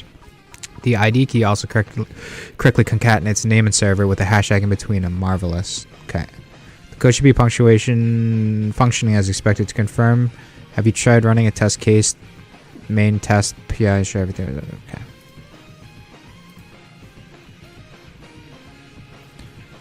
Oh, so you don't even have to, you can just return the, you can just return the list, or dictionary.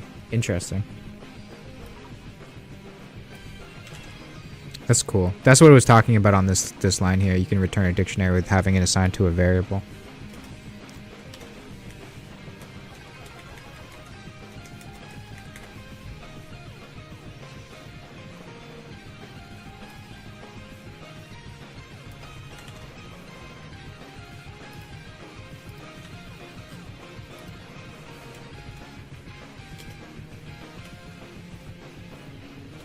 Do do do.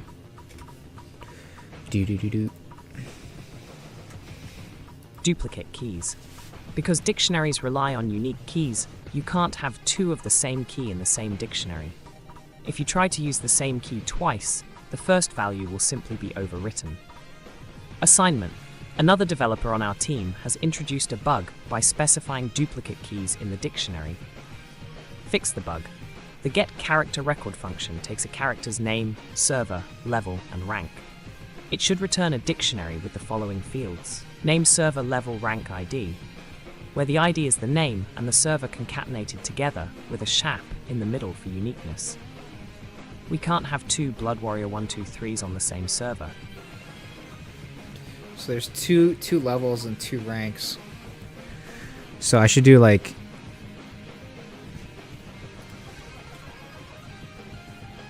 level comma 1 comma and rank comma 2 comma K comma K. I don't know if you ever took typing classes. I took typing classes in high school, how to like type faster. They're like K comma K, like keep your fingers on the home roll. K I K J U J J7 J. Ooh.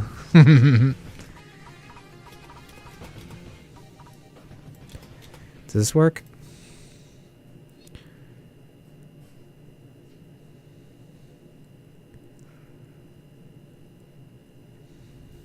ID, name, and server are concatenated. Syntax error, column expected after dictionary key. So like this?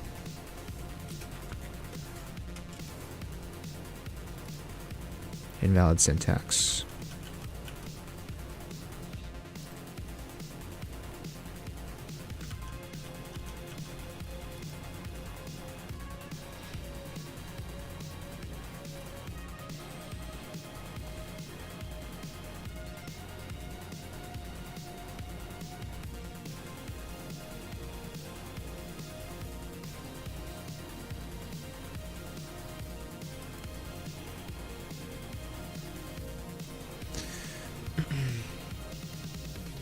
You can only have two of the same key in the same dictionary. If you try to use the same key twice,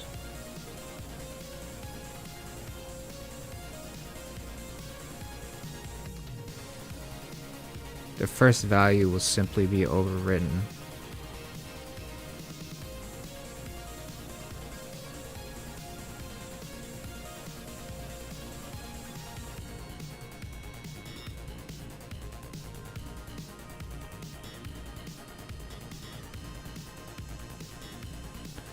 Okay, so the actual is Blood Warrior server 1 level 1. It's expecting level 5. Rank 2. I can't just like manually change those though. Expecting level 2. So these have to be...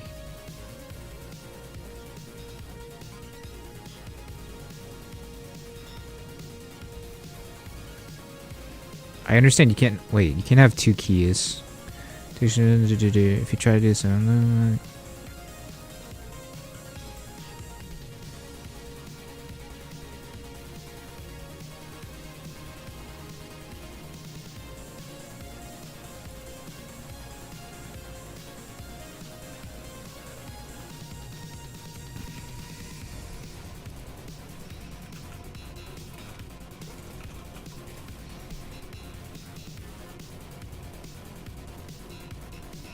Oh, I'll be right back. There you go, back. Get some pain meds.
It was like Pero and Small and Mal Pero.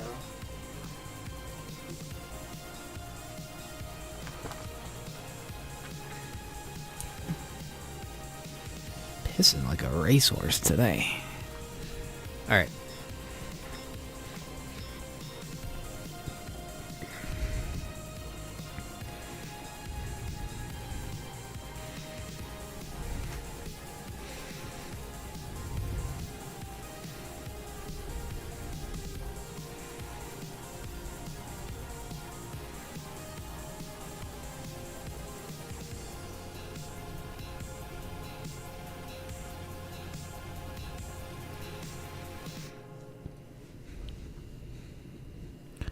So is duplicate keys in the dictionary fix the bug?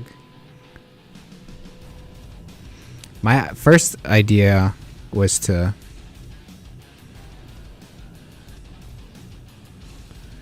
put them together. But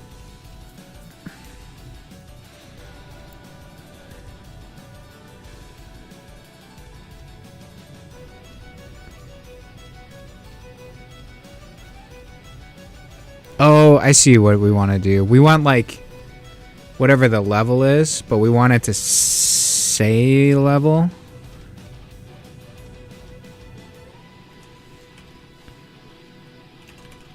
Like that.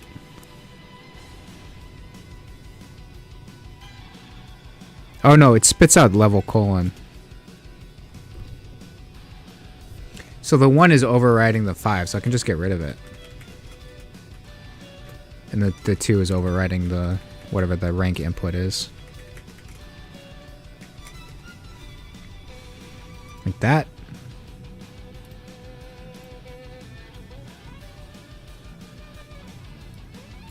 Right. Sometimes it just takes me like walking away from it for a minute and then thinking logically. It's a lot of just like logically thinking about how you want the text to go, you know?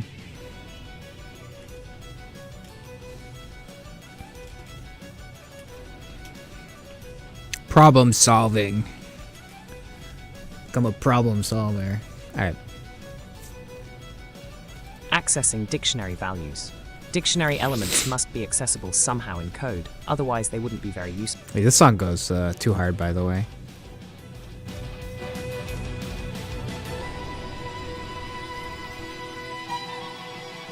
Lunar Clock. It's violin and metal music.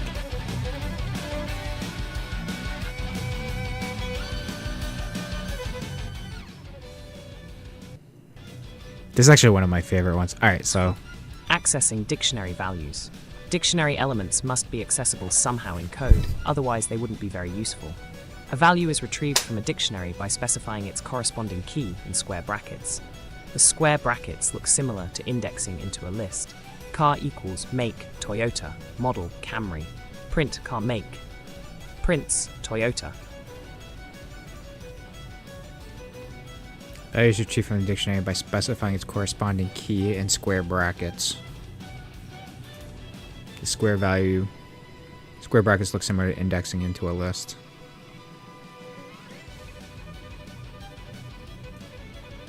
Gotcha. But the dictionary has to be defined. Which kind of brackets are used to access the values of dictionary square?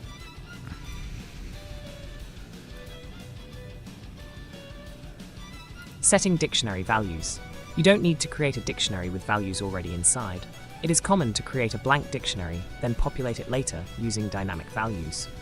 The syntax is the same as getting data out of a key, just use the assignment operator to give that key a value. Planets equals planets Earth equals true. Planets Pluto equals false. Print planets Pluto. Prints false. Gotcha. Assignment. Use the example below to answer the question. Names equals Jack Bronson, Jill McCarty, John Doe. Name. Use the example below to answer the question, which is correct syntax to create a new key/value pair in the existing dictionary. So the names are Jack Bronson, Jill McCartney, John Denver. Names dictionary is undefined. For name and names, split returns a list of strings where string is a single word for the original. The names list equals names split. Okay. Name dictionary is the names list in the first position, which would be Jack Bronson, equals names list 1. Okay, so names list 1 is just Jack Bronson. Print names list Jack Bronson, Jill McCartney, John Denver. Okay. Which is the correct syntax to create a new key value pair in the existing dictionary? Dictionary key value.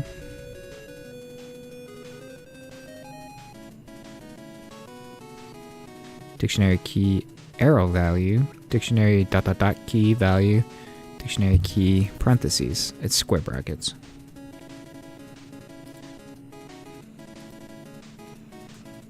Updating dictionary values. If you try to set the value of a key that already exists, you'll end up just updating the value of that key. Planets equals Pluto, true. Planets Pluto equals false. So you're overriding Print the true with the planets false. Pluto, Okay. prints. False. Assignment. Use the example below to answer the question. Full names: Jack Bronson, James McCartney, Jack Denver. Names dictionary for full name in full names. Full names equals full name split. First name equals name 0. Last name equals names 1. Names dictionary first name equals last name. Print names: Jack Denver, James McCartney. McCarty.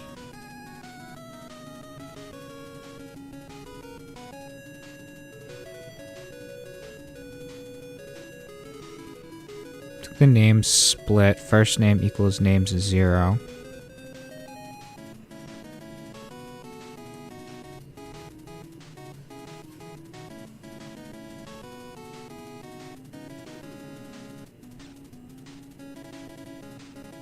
First name equals name 0. Last names equals names 1.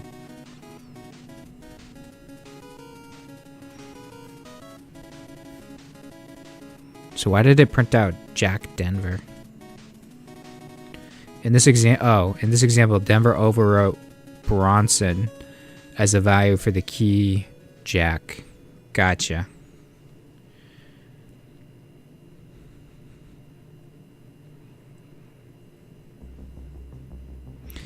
Oh, I see. Because it takes the first name equals name 0. Once it goes for, it does the Jack Bronson, then the James McCartney, and then it does the Jack Denver. And it names the first name in the dictionary Jack matches, and it overwrites the last name Bronson with Denver. Okay. What's happening if you assign a new value to an existing key? If you assign a new value to an existing key, the key updates. The value updates. The value of the key.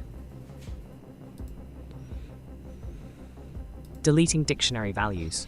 You can delete existing keys using the del keyword. Names dict equals Jack Bronson, McCarty, Joe Denver. Del names dict, print names dict. Prints Jack Bronson, Jill McCarty. Deleting Joe. keys that don't exist. Notice that if you try to delete a key that doesn't exist, you'll get an error. Names dict equals Jack Bronson. Del names dict unknown. Error here. Key doesn't exist. What happens if you try to delete a key that doesn't exist in the dictionary? Get an error.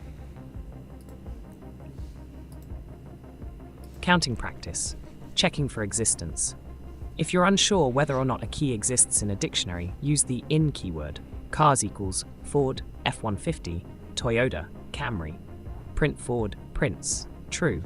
Print GMC in cars, prints, false. Assignment. We need to be able to report to our players how many enemies are in their immediate vicinity, but they want the count of each enemy by its kind.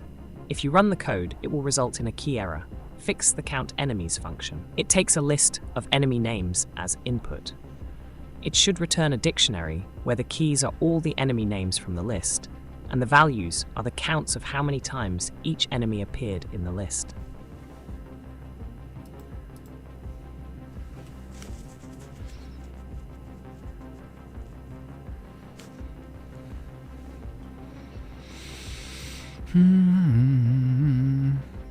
Error key Jackal. So we gotta remove Jackal.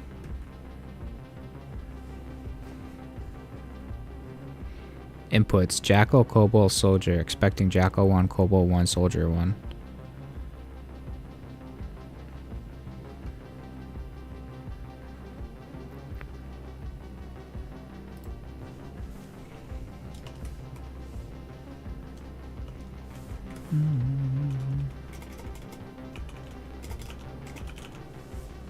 I guess I'll go print it at the end.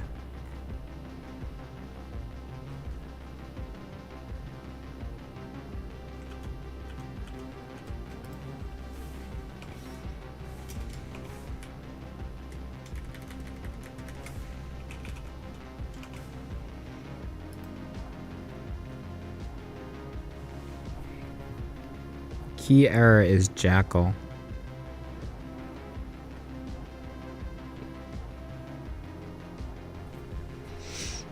to when you get an error when it doesn't exist in the thing. So we have to add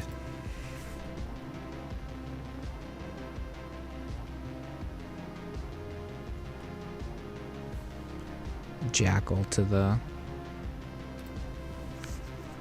out.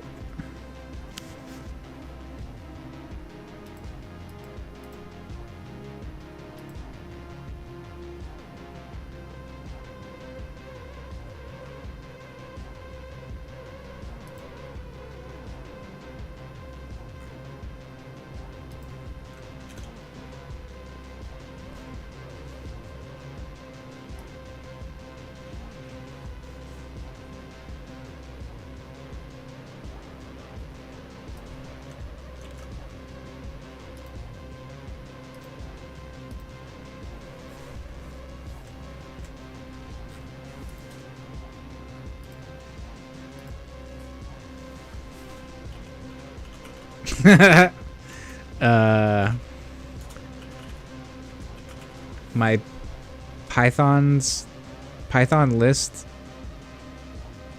text file, I listed it as Python with a G.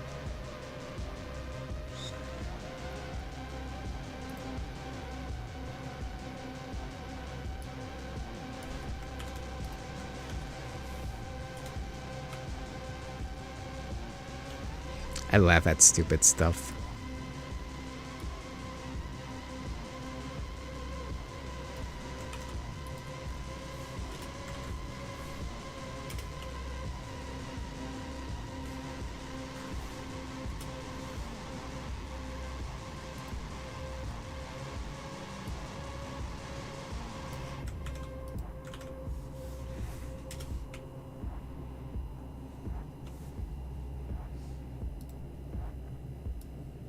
Alright, so we need to update the dictionary to have jackal.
Enemies dicked.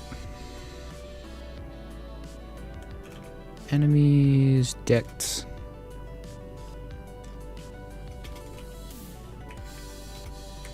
What was the arrow one? Jackal?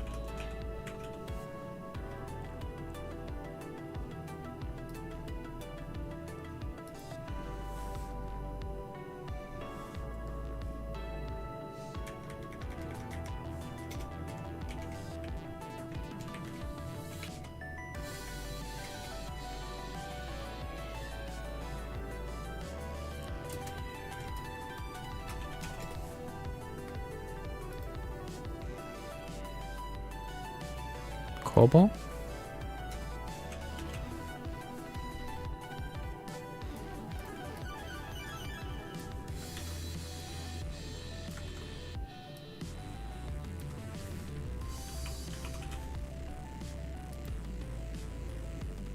Oh, they weren't even in the dictionary.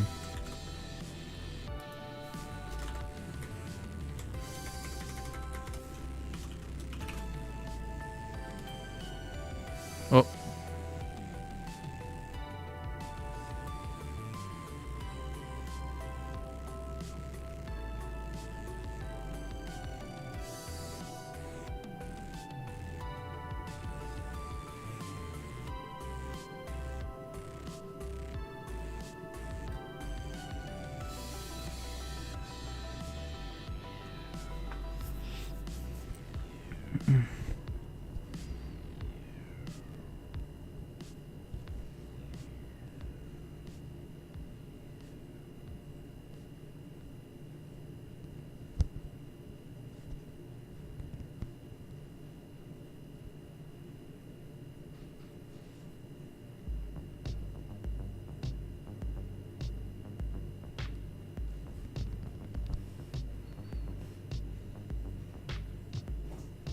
enemy and enemy names, enemies detected, enemy name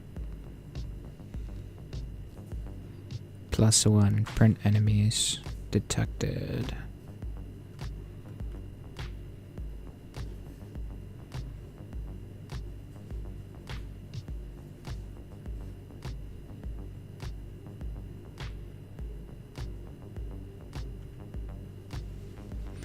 It'll report to and replace how many enemies are in the immediate vicinity.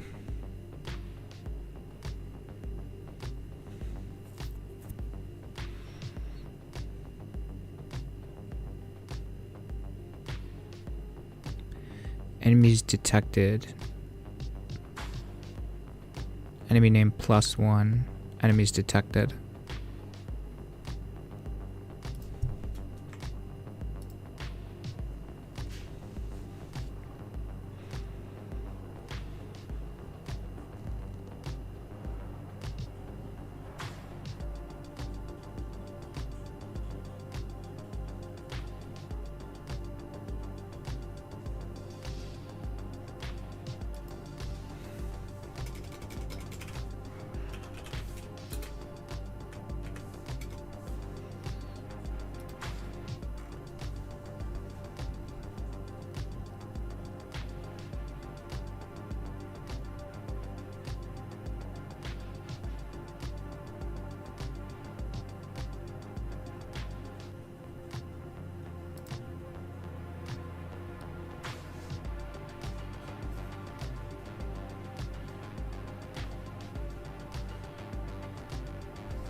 Jackal?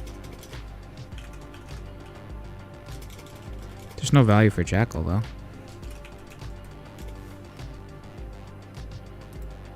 The thing is, I'm one above each of it, right? So it's coming back as I'm printing 2, true, 2, true. And I'm printing 2, true, true. Which is wrong.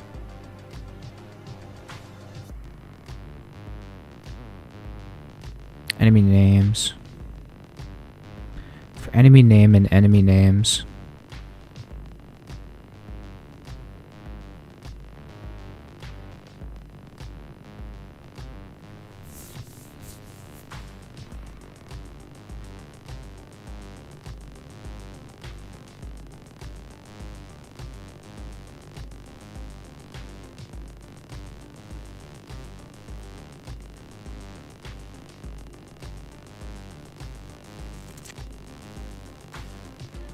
For each enemy name in the enemy name of enemy names list.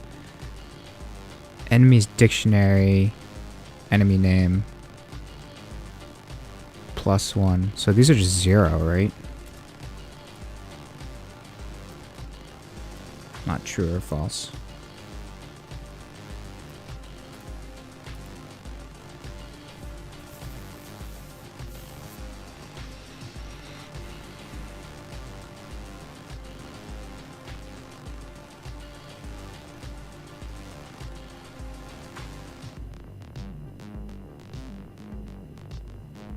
This is off by a factor of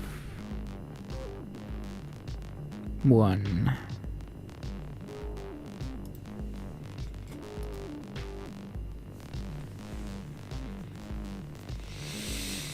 Take it for the outside loop. First one's right. Why is the second one wrong? Because it's printing soldier. I don't want it to return soldier. If 0.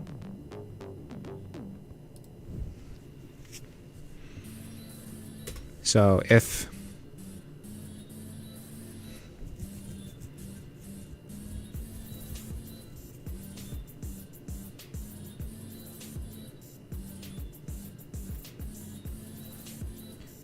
enemies detect enemy name. What's the counter?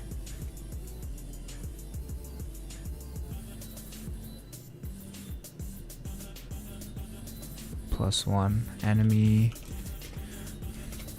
name equals 0. Return return. I want to delete it, right?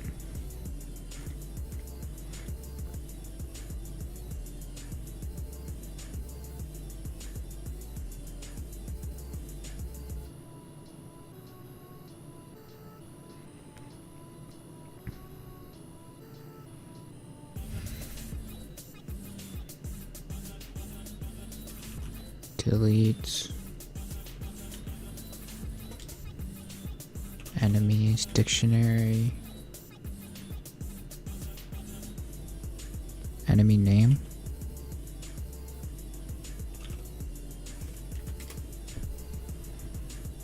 Like that.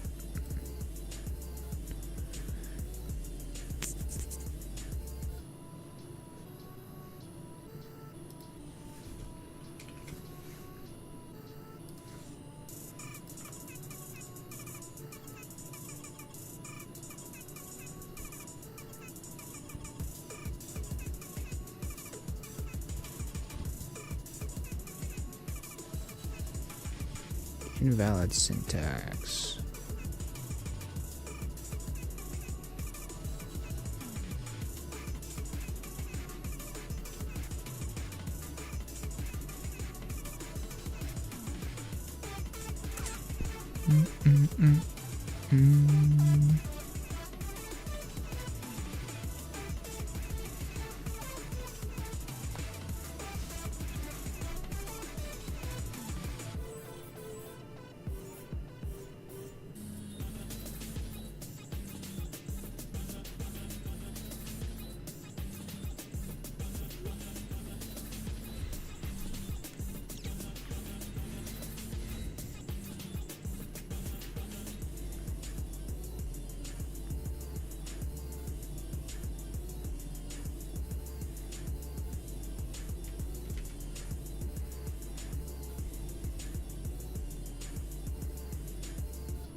I just have to have it not print if it's 0, or return if it's not 0. If it's 0.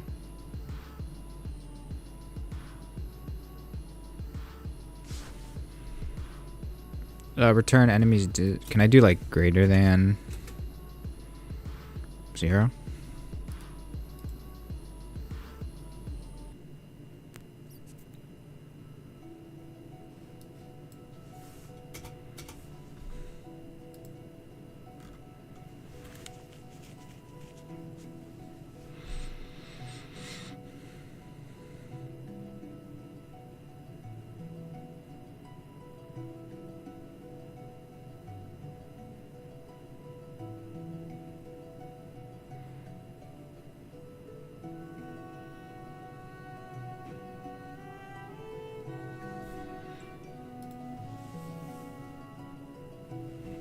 Yeah, it's fine.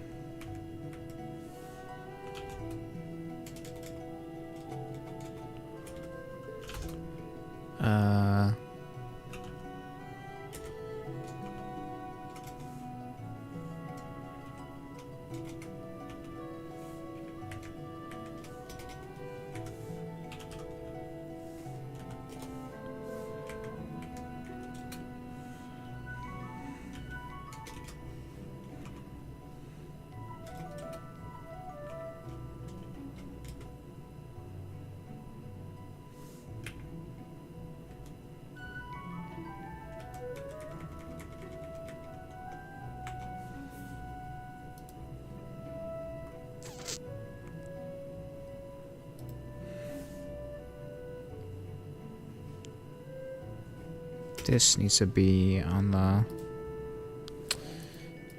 under this for statement.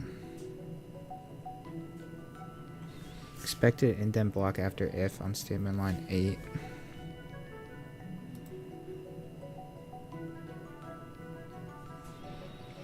If enemies detected enemies greater than 0,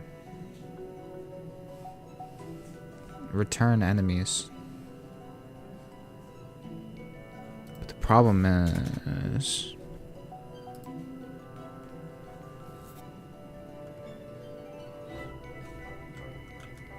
It's not right. If it's less than 1, don't print. So this is printing everyone now.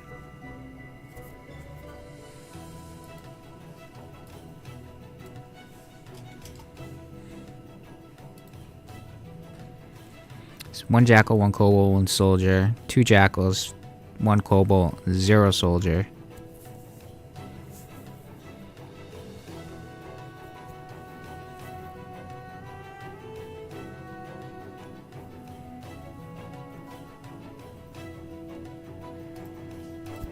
Yeah, I think it's just if enemies dicked.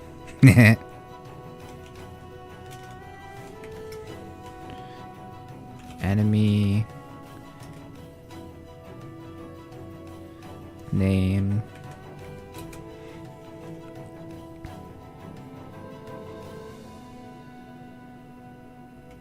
equals 0 and delete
remove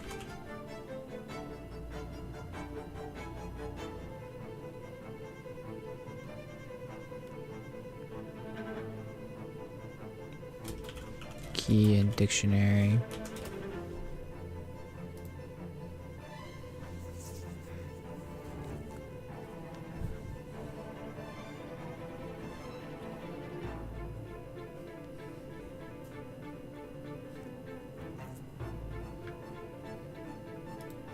Why isn't this one working?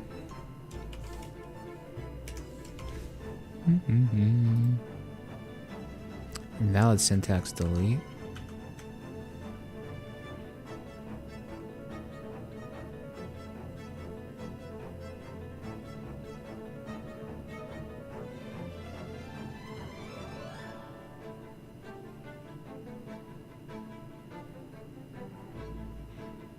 Can I just pop it?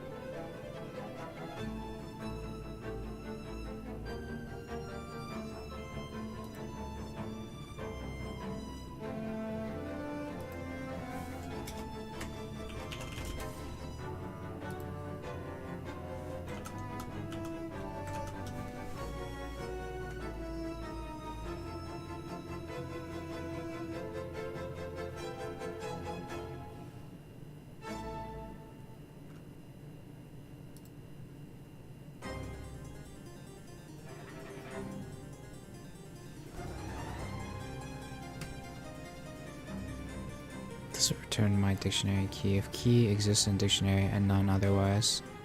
The second parameter does not specify my dictionary pop key. The key does not exist. A key arrow will be raised.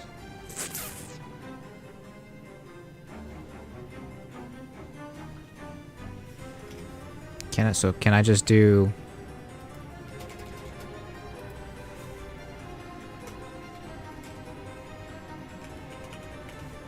dot pop?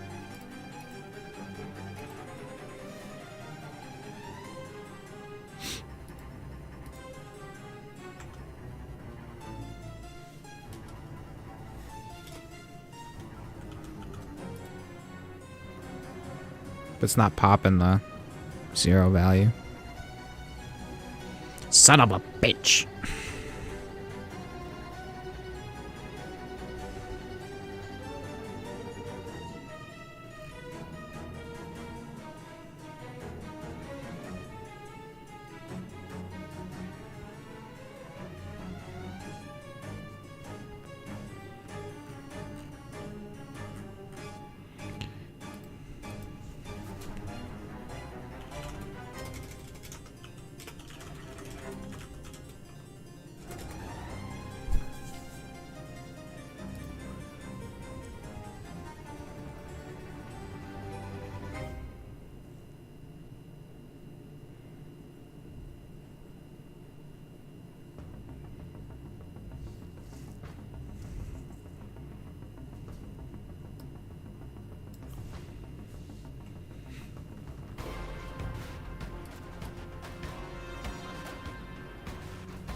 Move.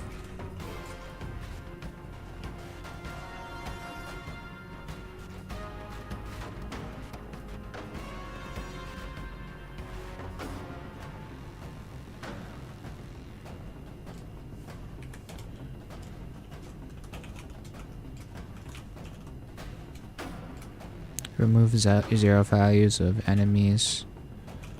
Dictionary.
For key value in my dictionary items, in my enemy names, if enemy detected enemy name equals 0,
Mm.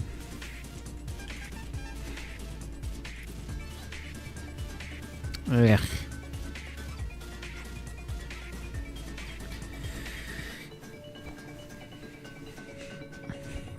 The enemy's name in the enemy's dictionary equals 0. Delete enemy name, append enemy name. So it goes into the delete enemy name list. For enemy names and delete enemy name, enemy's dictionary pop the enemy names. Append enemy names.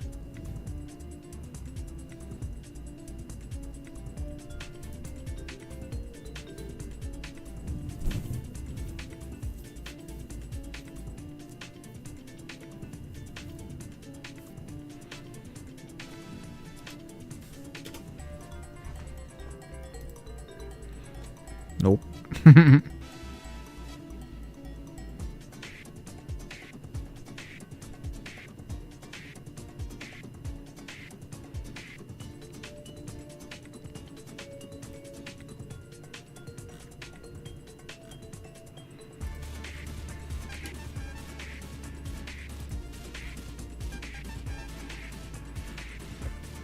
I see an interesting approach. You're pre-initializing the dictionary with specific enemy names, Jackal, Kobold, Soldier, but what if there are other enemies in the list that aren't these 3 types? Oh.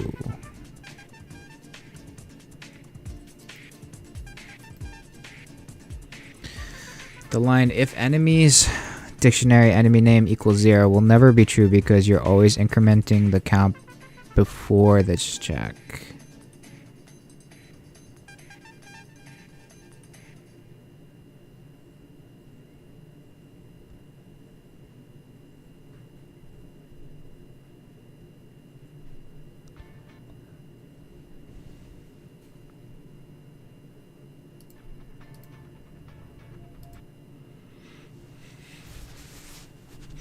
You're adding enemy names to delete enemy name, but then trying to delete using the variable enemy name, which would be the last enemy from the first loop.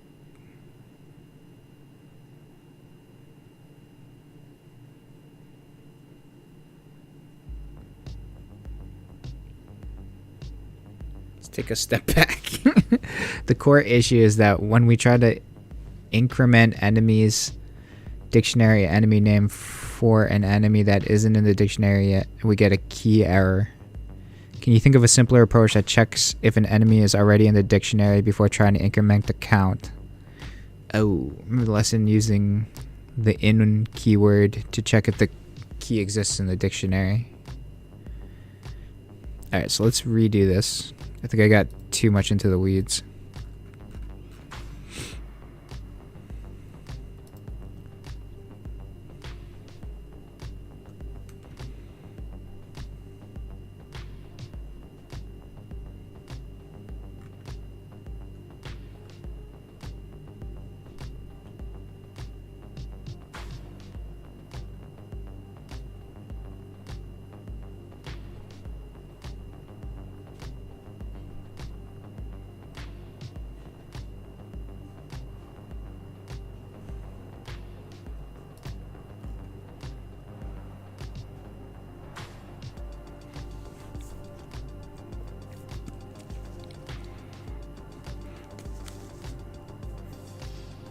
So we need to check to see if the word's in the dictionary.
But you can add to the enemies dictionary.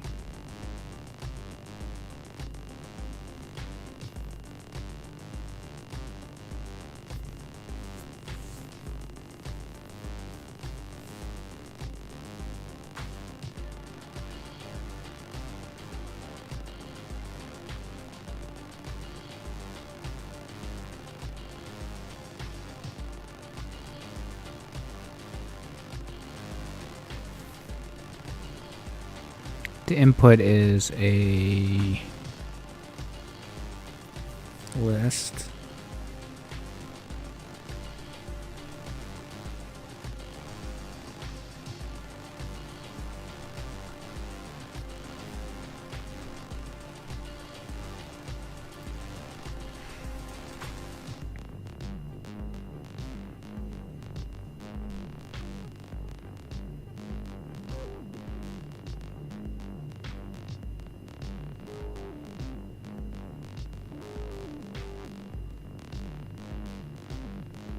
Enemy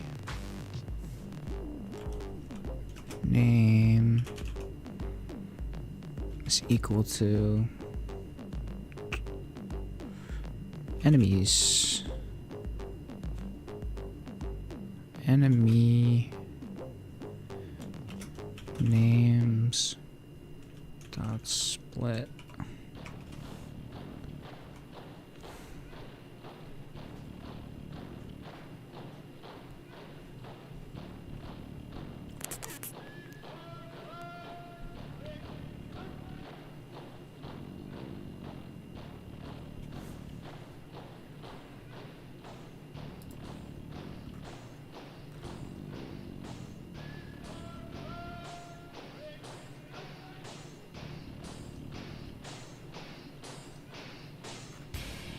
Oh, has no attribute split.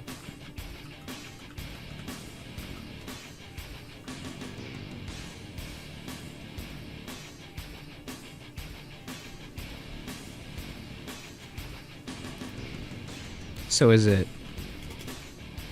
name is equal to enemy name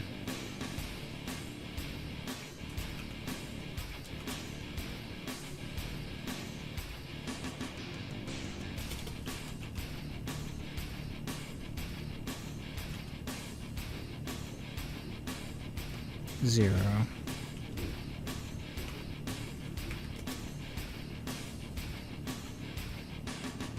Quantity enemy names 1. Oh, there's stuff on the spoon. I just grabbed the spoon. Fucking animal. You're handing it to me like a goddamn animal. Who hands us a knife with something sharp? Spoons can be sharp. Thank you. My napkin is filthy too.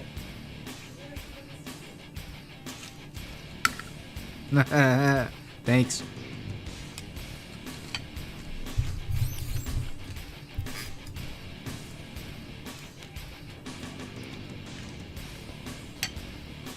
I feel like an old man.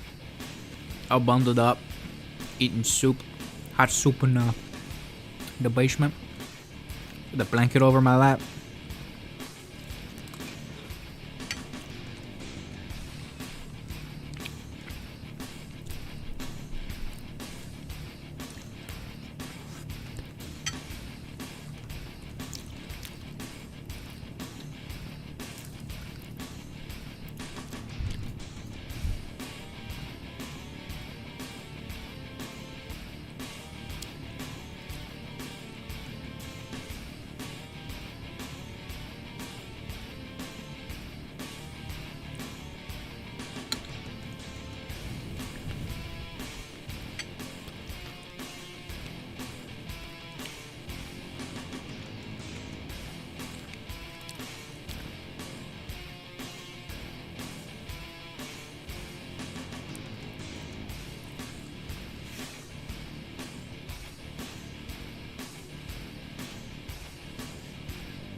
I have to add in the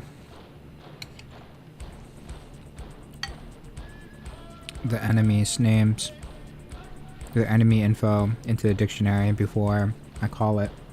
Don't get the error.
Only concatenate strings, not integers to strings.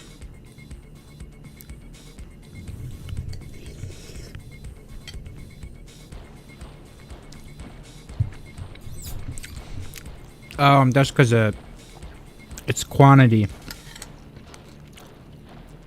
Quantity is going to be an integer. And the name is whatchamacallit, text.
Wait, does it read the boot?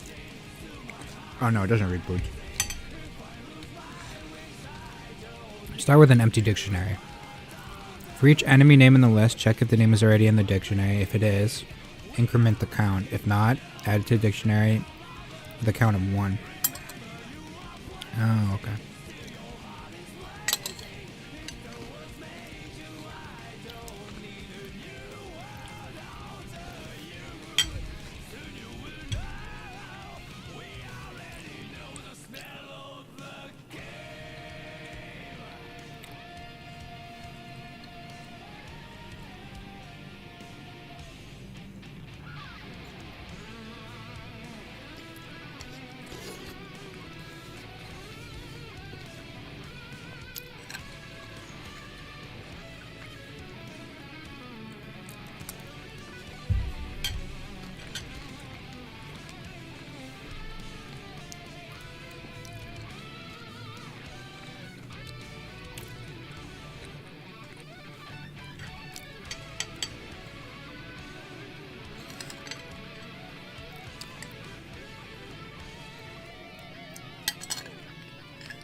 All right.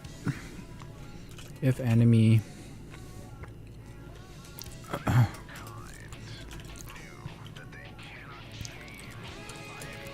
If enemy name is in the enemy's dictionary.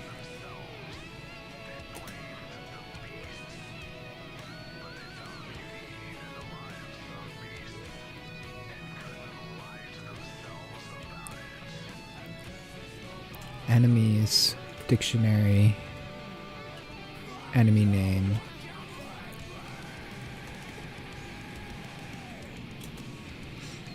Plus 1.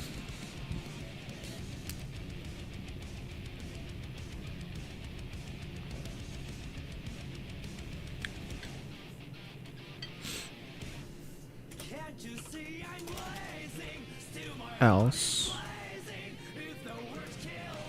This is the first time we've seen the enemy added to a dictionary.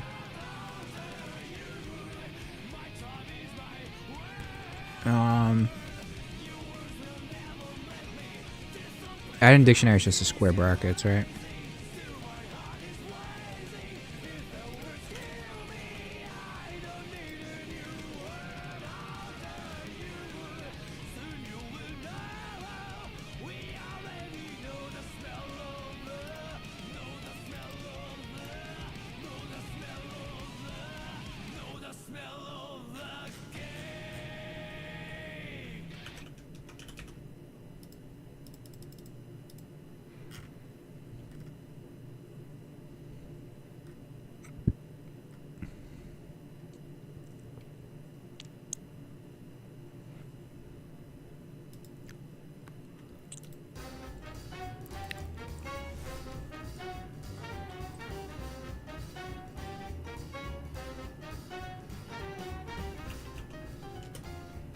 Enemies dictionary.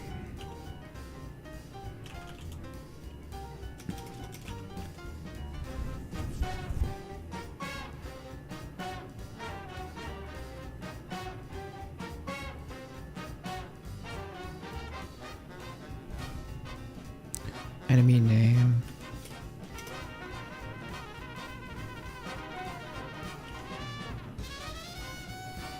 Zero. Like that?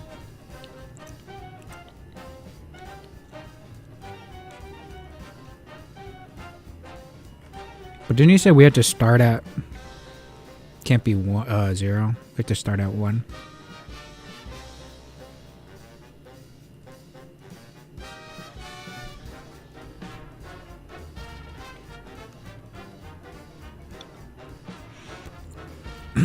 Check if the name is correctly in the dictionary. If it is, increment the count. If it's not, add the dictionary with a count of 1.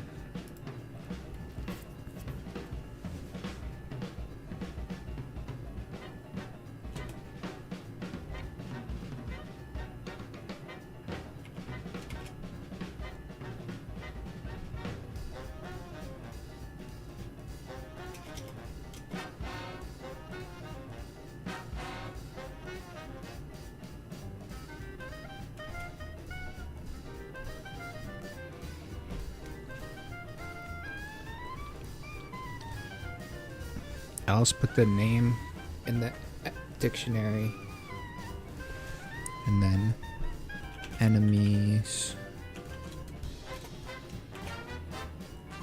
dictionary enemy name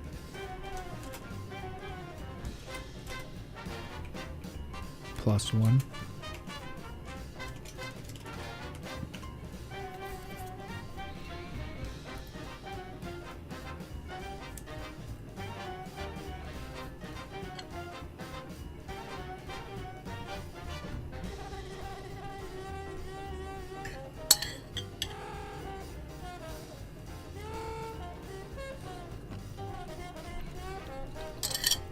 Was it enemies names is the input?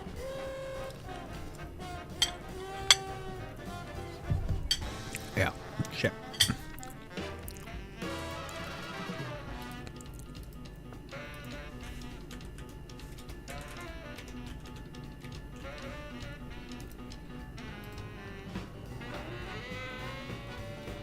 Unhashable type list.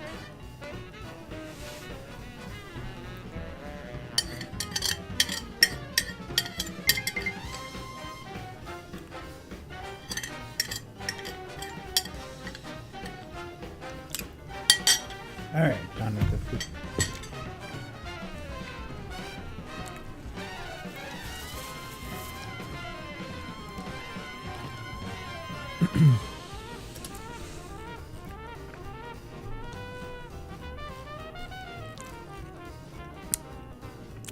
The first if statement is checking if enemies' names entire list is in enemies dictionary, which will always be false since enemies dictionary starts empty. Oh, I want enemy name.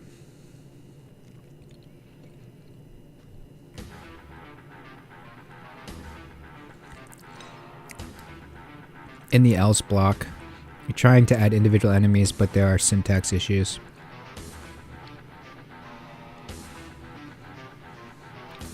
In your loop, you're trying to increment the count each enemy, but this will still throw a key error in if the empty isn't in the dictionary yet. Let me suggest a simpler approach. For enemy name and enemy names, let me redo this, because those are overriding this. For enemy name and enemy names,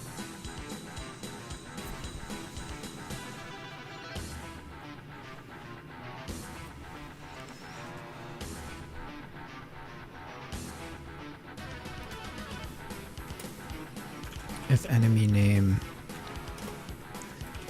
is in enemies dictionary, then we are to increase the enemies dictionary for that name by 1. This is where increment this count. Otherwise, this is the first time we're seeing this enemy. Initiate the count with 1. Enemies dictionary, enemy name.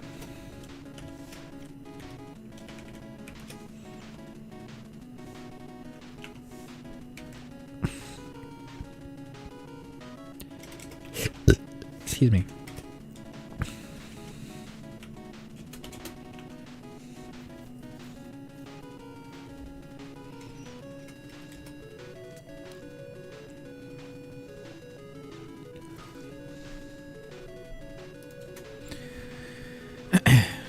So for the enemies within the enemy names, if the enemy is in the enemy dictionary, add 1 to that enemy in the enemy dictionary.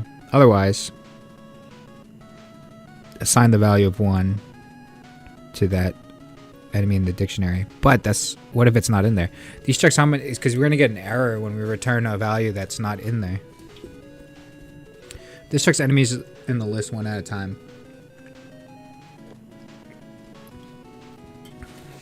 If we've seen it before, we increment its count. Otherwise, we add to the dictionary to count. Otherwise, we add it to the dictionary with a count of 1. I see.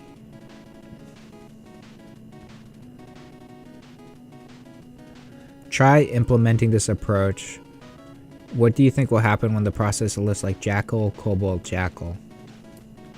It'll add jackal with a value of 1. It'll add kobold with a value of 1. And then it'll increase the counter of jackal to 2.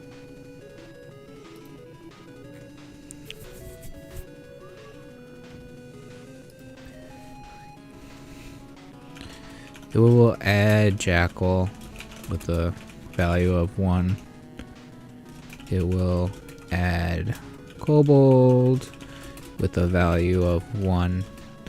It will increase jackal in the dictionary to a value of 2.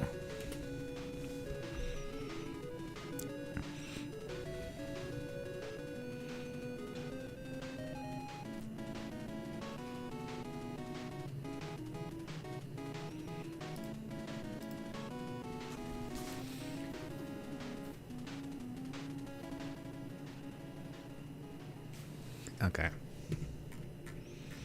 I just have to sit for a second and like logically think about it, because sometimes my I overcomplicate shit. I think that's where it's getting me into trouble.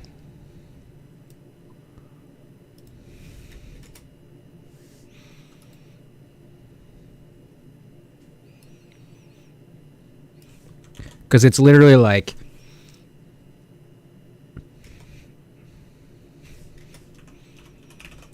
you know, for example, in this case, it's if it's in the dictionary, add 1 to it. If it's not in the dictionary, put it in the dictionary with the value of 1. That's it. Where I'm like, my brain's like, add the name to the dictionary and then remove the value if it spits back 0, you know, that kind of shit.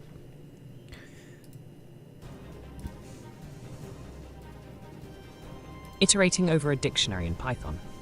We can iterate over a dictionary's keys using the same no-index syntax we use to iterate over the values in a list. With access to the dictionary's keys, we also have access to their corresponding values.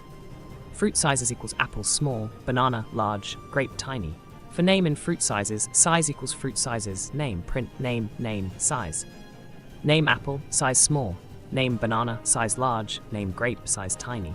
Note, we could have just as easily set the name variable to key, or simply k. Assignment. We need to display on our players' screens what the most common enemy in a given area of the game map is. Complete the getMostCommonEnemy function by iterating over all enemies I can just tell you without actually doing it, it's a Murloc. in the dictionary and returning only the name of the enemy with the highest count. If there are no enemies, return a none value. If there are multiple enemies with the same highest count, return the first one found.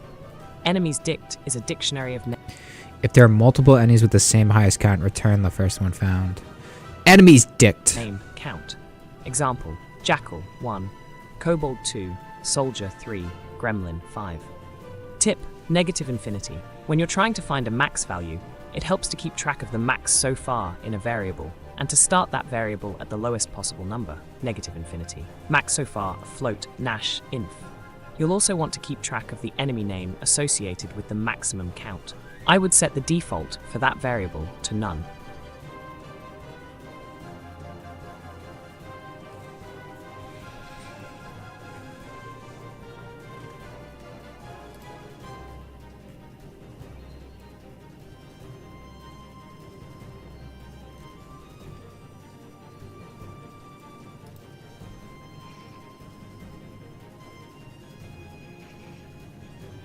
Alright, so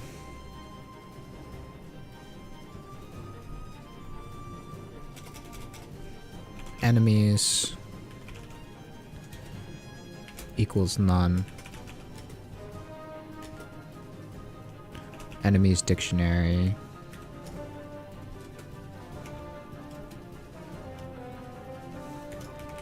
is a dictionary.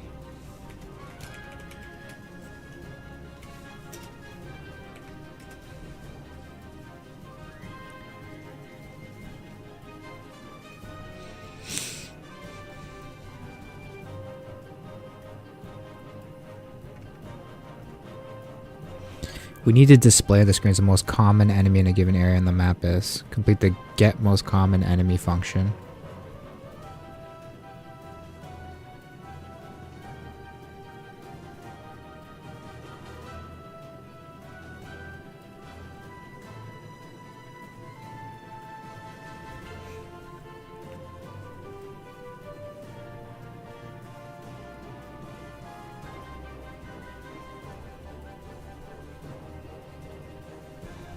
So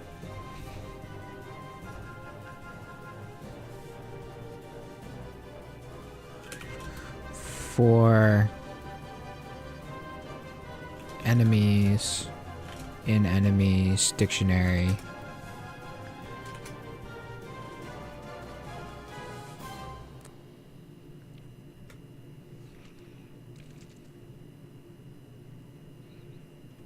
enemies dictionary,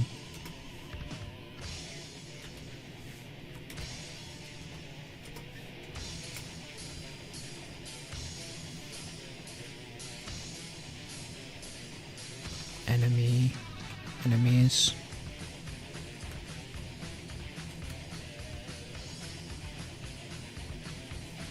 +1.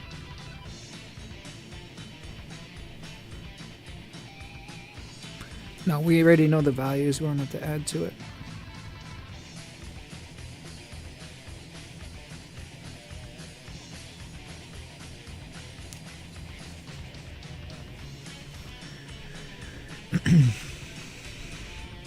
So we have to do the max so far.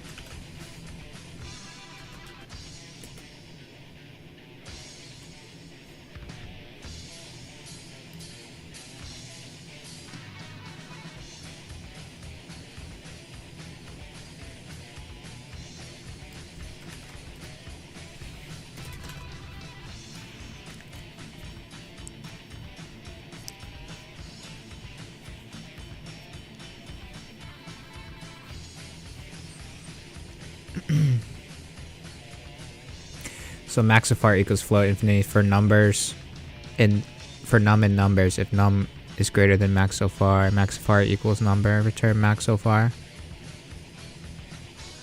Wait, so I just have to implement that to this. So for enemies and enemies dick,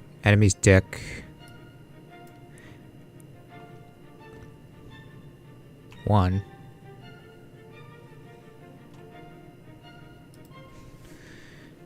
If enemies dick 1 is greater than max,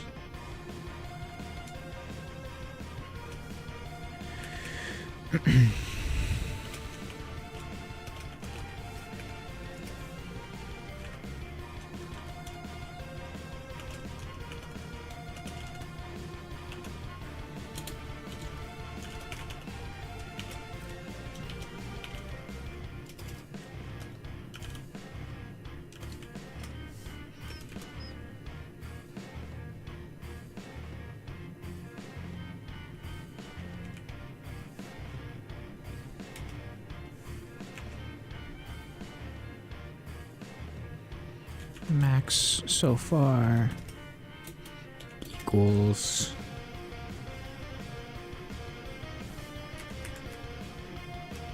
for quant enemies.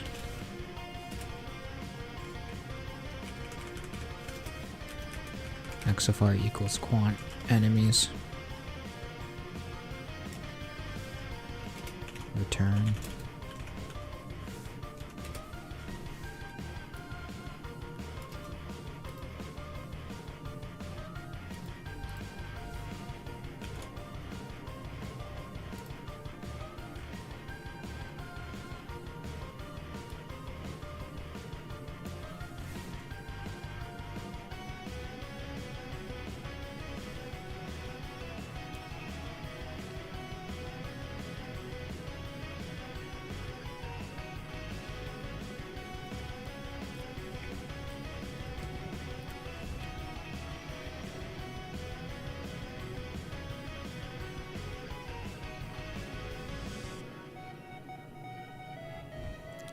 For quantity of enemies in enemies dictionary.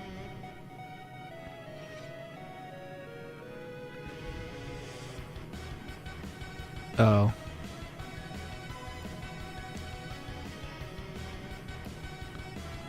It's supposed to be quant. The quantity of enemies is greater than max so far. Max so far equals quantity. So that's like the max so far part of it. So for quantity of enemies in enemies dictionary, if the quantity enemies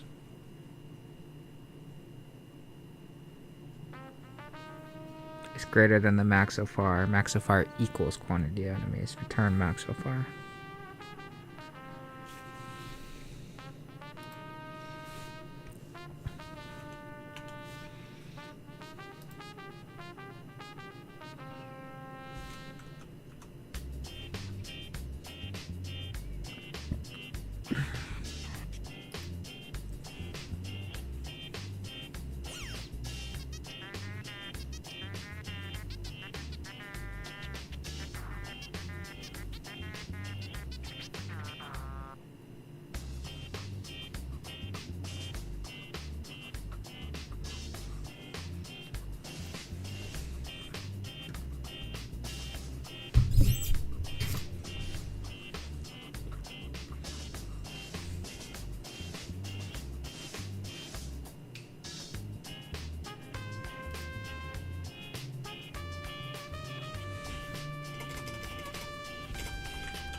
So I'm printing negative infinite.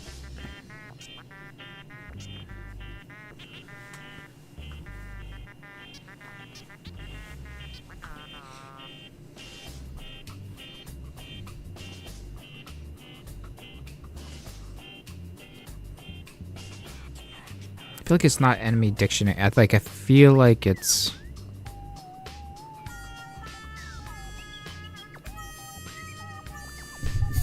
I need to get it from the first slot of the dictionary. Or the ones.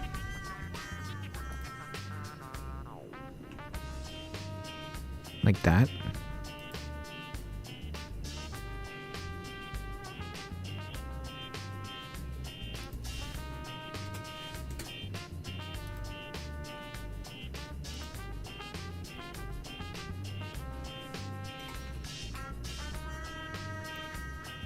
It just spits back whatever I put in here.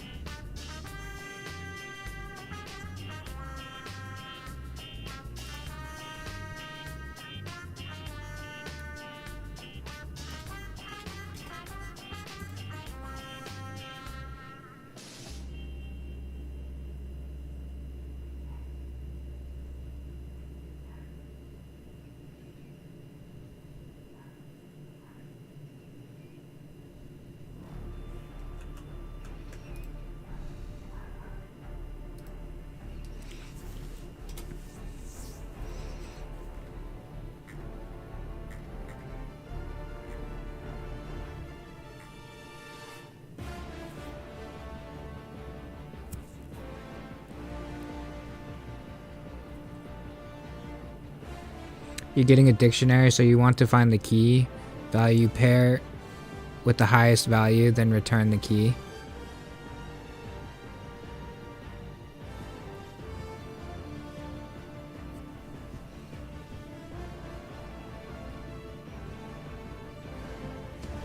Yeah, my brain is slow today, though.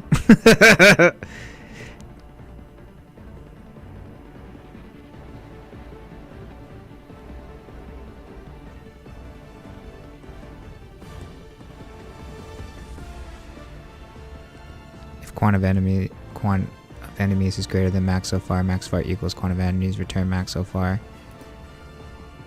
Oh, I didn't mean to hit submit. Shit. The problem I have is, like, it hasn't clicked for me yet, is like, I kind of understand what I need to do. Like, I understand what the assignment is asking, but it's like trying to put it to text is an issue for me. That's where I struggle. But I will get there.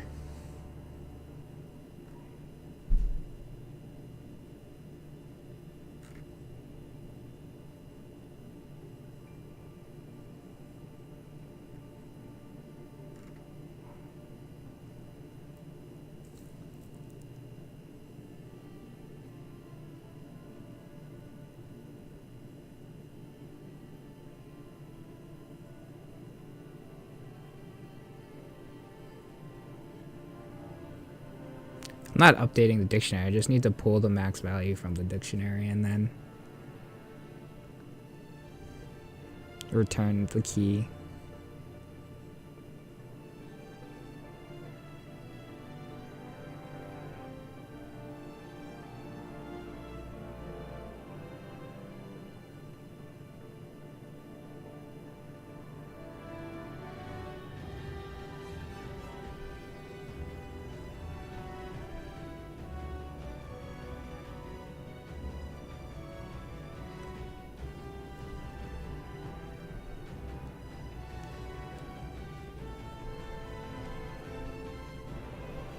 So it's just a dictionary in the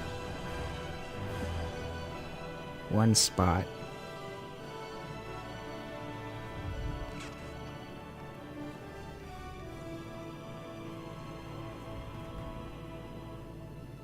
Because 0 is the name, 1 is the number.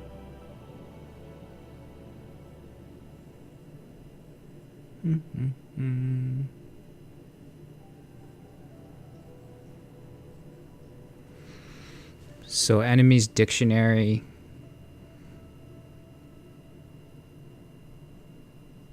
One.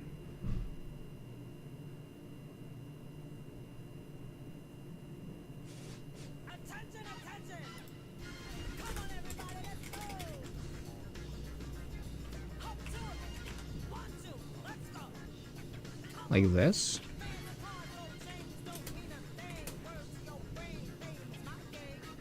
Goes quant enemies.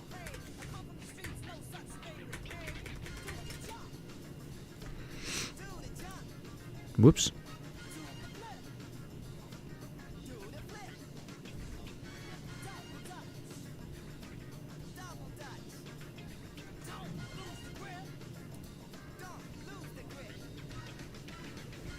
Greater than is not supported between a string and a float.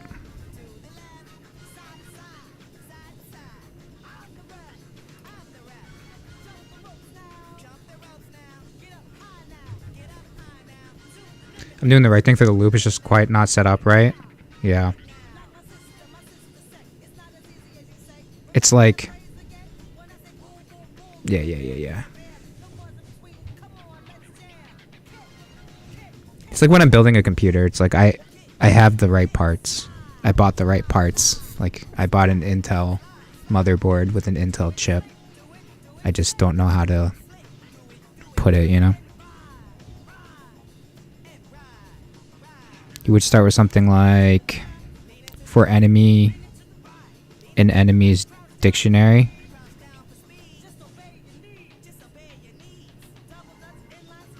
Yeah, maybe I just need to clear this and redo this.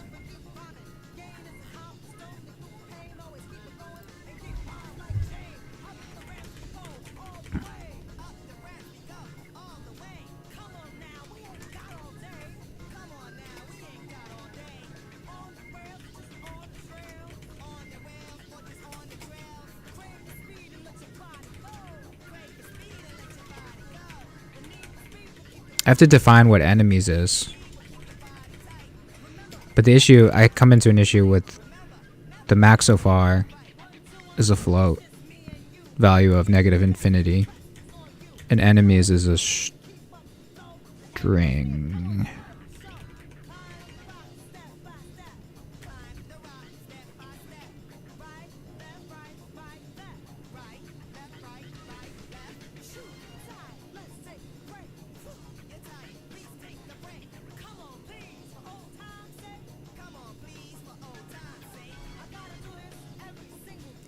Name dictionary for name and name. Split returns a list of strings. For each string is a single word from the original. Name list name split equals name split. I don't have to split it, do I?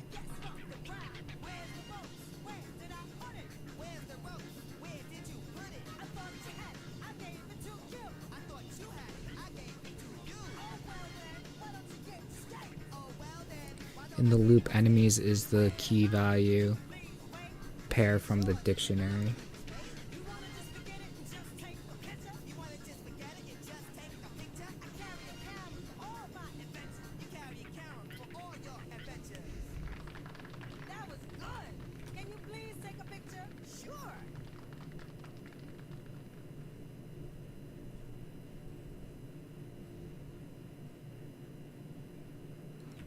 Yeah, but don't I have to pull the value of, like, the quantity of the enemy?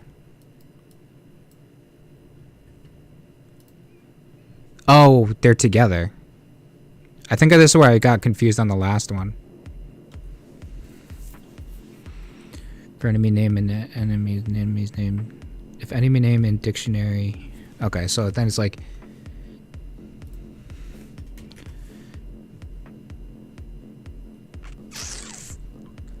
The max so far parts, I think, is correct, because then that'll give me the like maximum value. So it's a different if statement. It's if enemies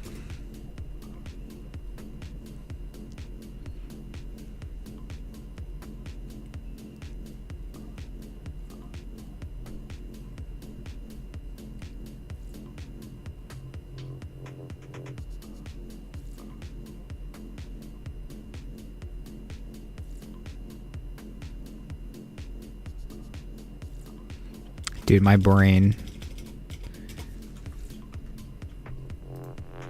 I use the bear. Hold on.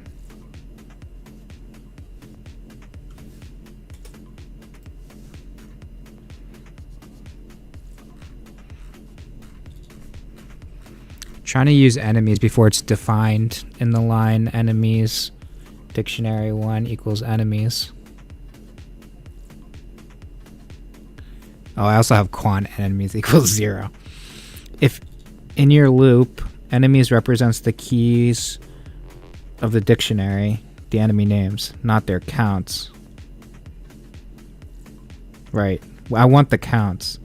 You're returning max so far, which could be the highest count, but the assignment asks for the name of the enemy with that count. Here's how we can approach this step by step. Initialize a variable to track the maximum count. As you've done so far with max so far equals float infinity. Okay.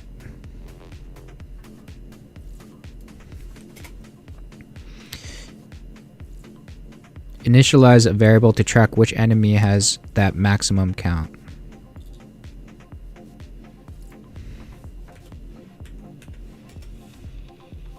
Alright, so I'll just say highest count equals 0. Loop through each enemy in the dictionary.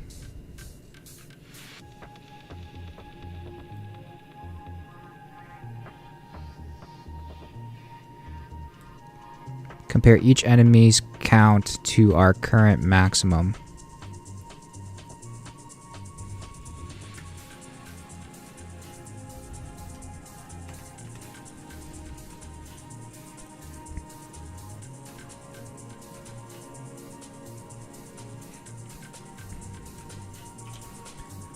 So if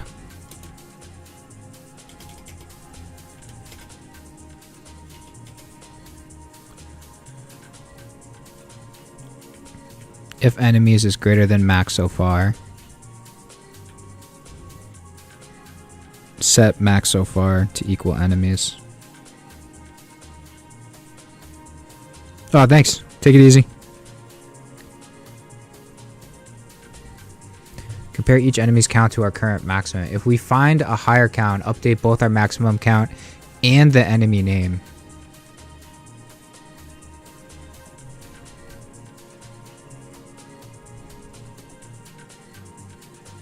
If enemies is greater than max so far, set max so far value to equal enemies, and then we want the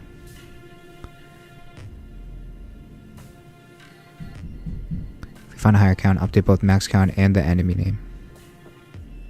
The enemy name to be enemies dictionary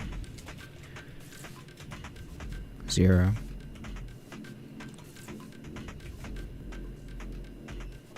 Turn max so far.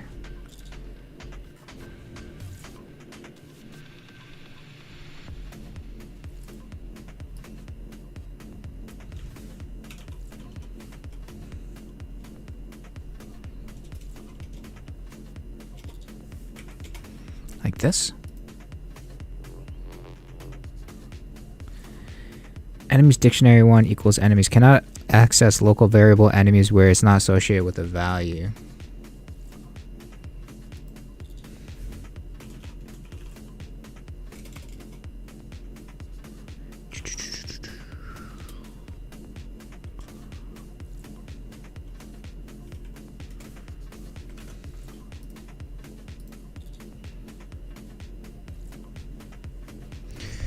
Could you try revising your function with these steps in mind? Remember that when you iterate over a dictionary for enemy in enemies dictionary, for enemy in enemies dictionary, the enemy variable represents the key, the enemy name, not the value, the count.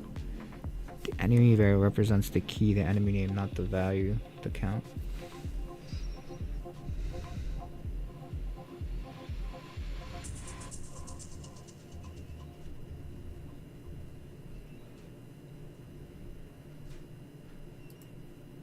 So I want the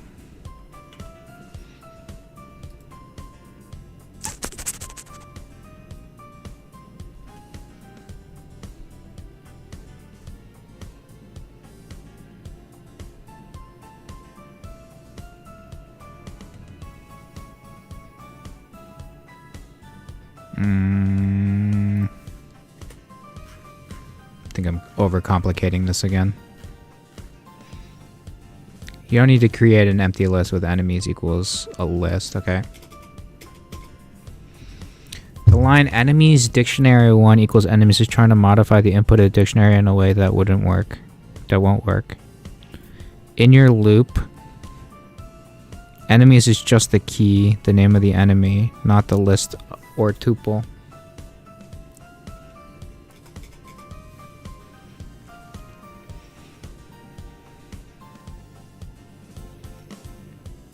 Let me guide you through this with clear steps. Alright, let's see.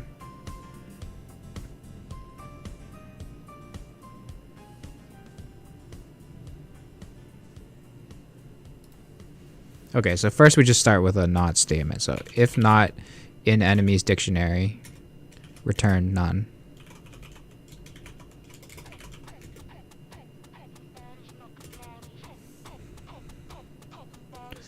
Alright, so max so far equals float infinite. Yeah, most common enemy or highest count equals. Oh, I'm gonna set this to none.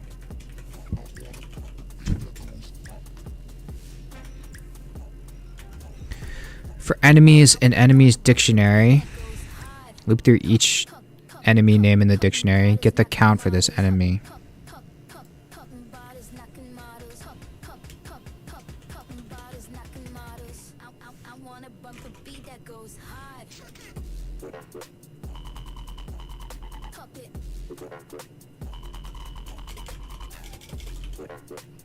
Count equals the enemies dictionary.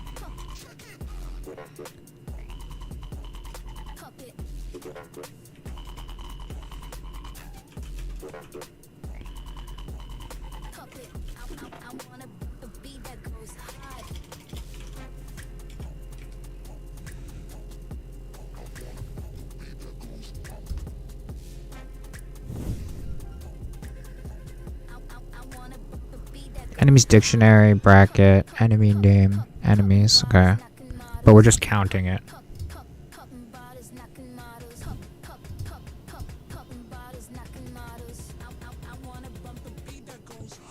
I don't think I've used count too much. I mean, I've used it like a counter, but...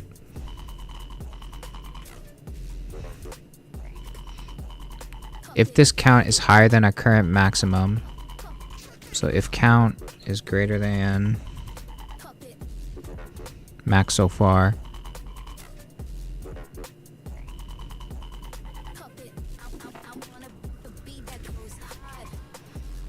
I'm gonna update it.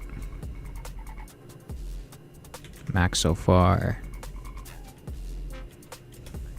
or count equals max so far.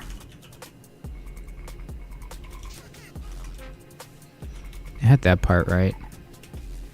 But I didn't have the most common enemy name or highest count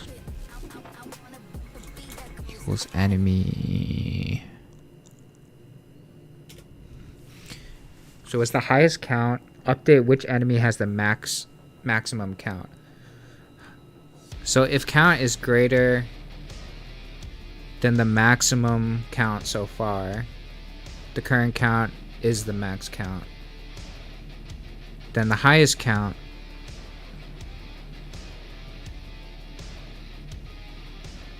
is equal to the enemy name.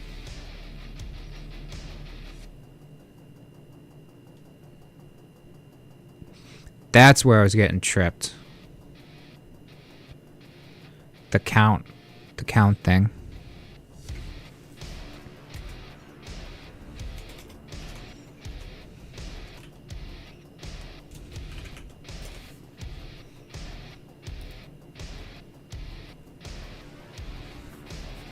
So here it's soldier.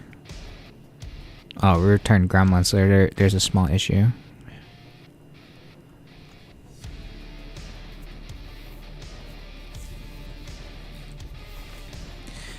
Highest count is none. For enemies in the dictionary, the count is equal to the enemies in the enemies dictionary. Get the count for this enemy. If the count is greater than the max so far, count equals max so far, highest count equals enemies. Return the highest count. Why did this one fail then? Can you try implementing this approach? Remember when you iterate over a dictionary, you get the keys, so the first values. To get the values, the counts, you need to use the keys to access the dictionary. Enemies dictionary, enemy's name. Okay.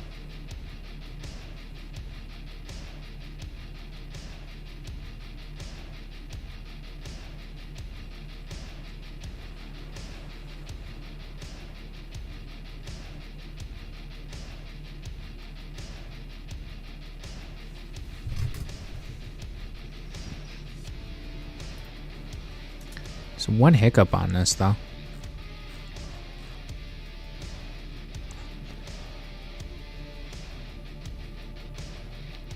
When you update your maxifier, you're doing it backwards. Oh shit, the order matters. That's why it failed on that one. Now it should work.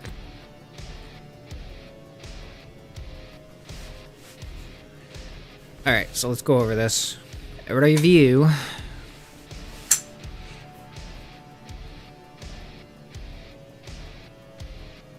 If it's not in the enemy's dictionary, return a value of none. Okay. I gotta be good at doing... I gotta get better at doing my not statements. Max so far equals float infinite. So it's like all negative to negative infinity. It's a float though. Highest count equals none value to start with. For the enemies in the enemy's dictionary, the count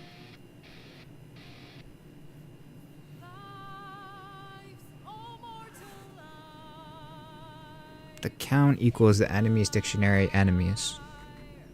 That's what I'm getting a little bit hung up on too. Get the count for this enemy. So that's like, this is the current count for that enemy.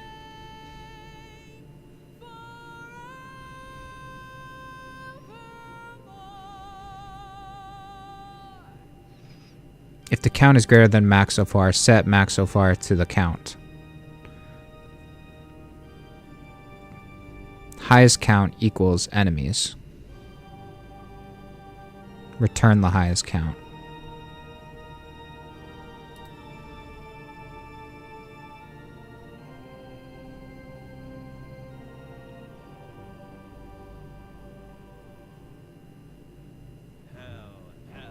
Hell has its laws. Hell. Effect and the cause. Curtain falls, but hold your applause. Maybe I shouldn't have called it enemies. Now here come the claws.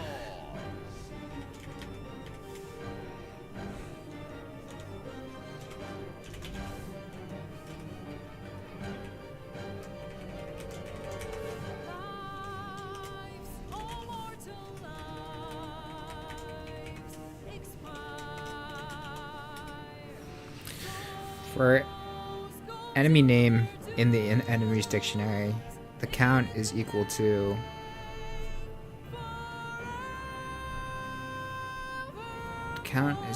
get the count for this enemy. So that's the count for the enemy name in the dictionary, enemy's dictionary.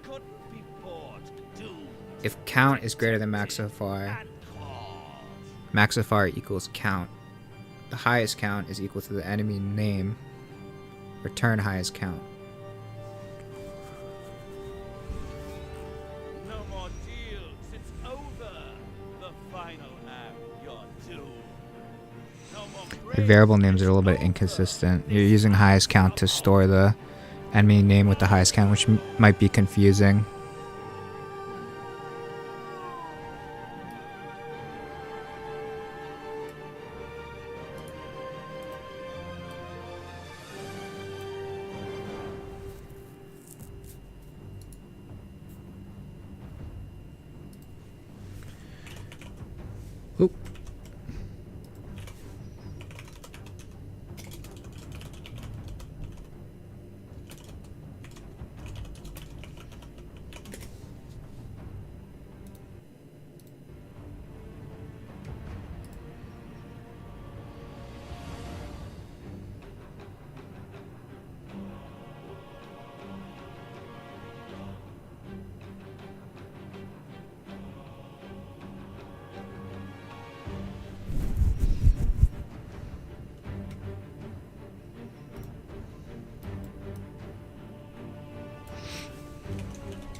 Yeah, that's probably a better variable name then.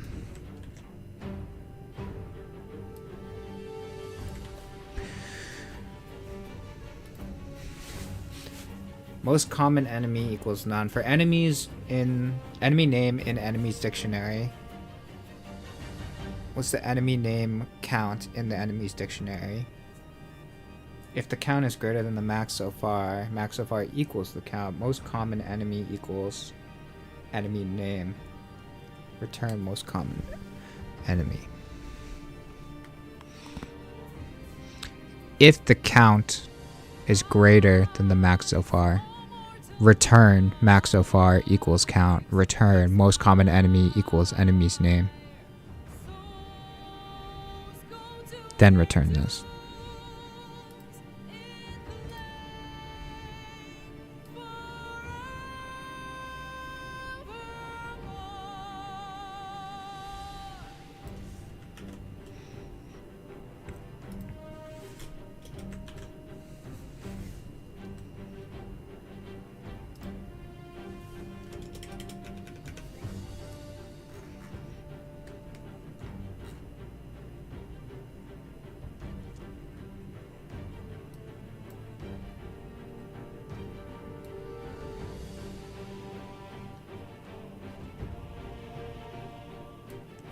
Enemies dictionary is a dictionary of name count example.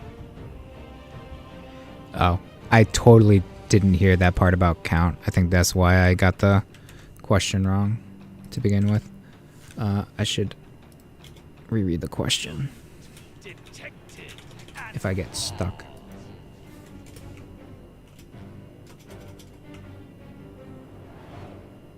Alright. That was a little bit of a fumble fuck. Ordered or unordered. As of Python version 3.7, dictionaries are ordered. In Python 3.6 and earlier, dictionaries were unordered. Because dictionaries are ordered, the items have a defined order, and that order will not change. Unordered means that the items do not have a defined order, so you couldn't refer to an item by using an index.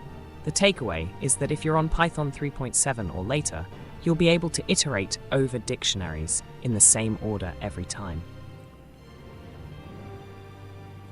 Right, so that we had a question about waypoints, but what happens is that the game inputs the character's name in the 0 spot and then the first waypoint in the 1 spot, but you're comparing that to your list of waypoints, which starts in the 0. But then that's the rest of the data is in order in 3.7. Okay. Python dictionaries before 3.7 were unordered. Kind of similar idea. Quest status. Fantasy Quest needs a way to check the status of an individual character's quest status. The game stores each character's progress in a nested data structure, and your job is to fetch the status of a particular quest. Here's the structure of a progress dictionary. Entity, character, name Kaladin, quests, bridge run, status, in progress. Talk to Sile, status, completed. Assignment. Complete the getQuestStatus function. It accepts a progress dictionary and returns the character's status in the bridge run quest. Chain the keys to access the nested data. Tip. You can chain dictionary keys to access a dictionary inside of another dictionary. Outer dictionary, outer key, inner key. Complete the getQuestStatus function, accepts a progress dictionary, and returns the character's status in bridge run quest. Chain the keys to access the nested data.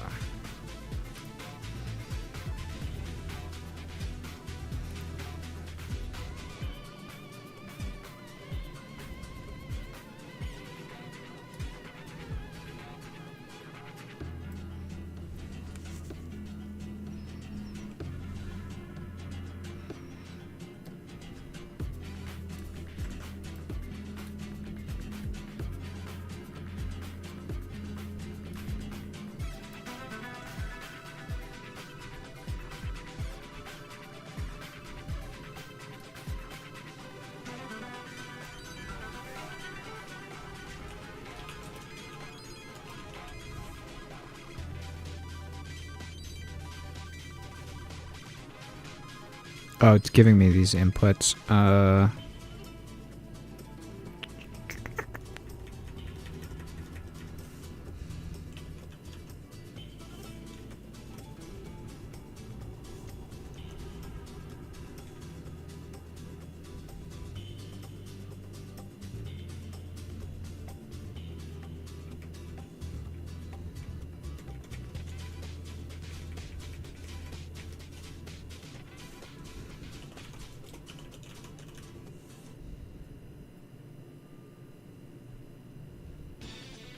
But the name's not gonna work.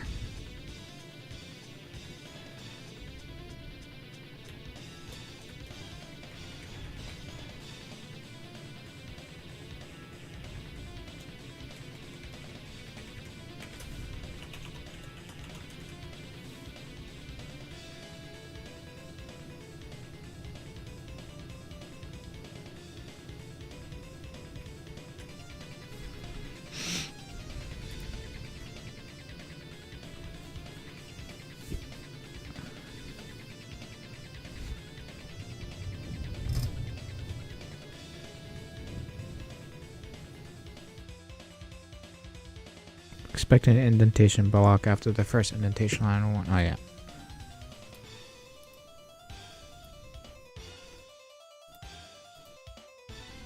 Yeah, I knew name wasn't gonna work.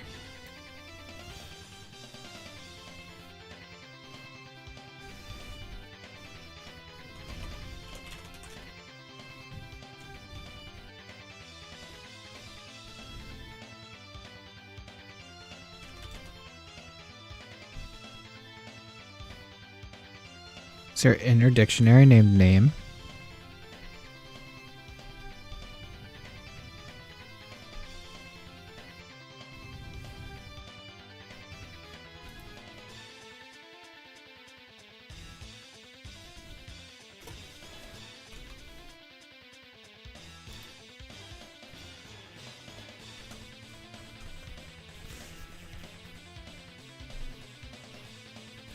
You can chain dictionary keys to access a dictionary inside of another dictionary.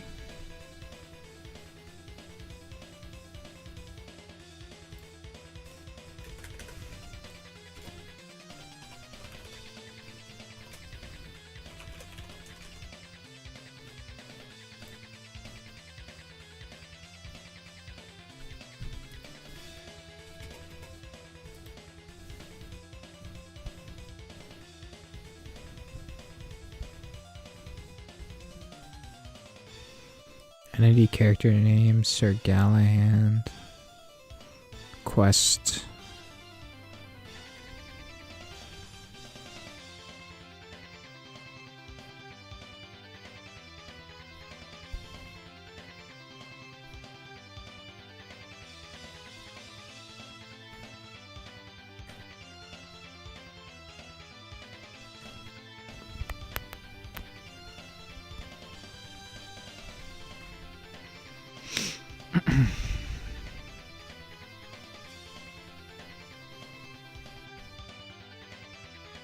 So I just copied this.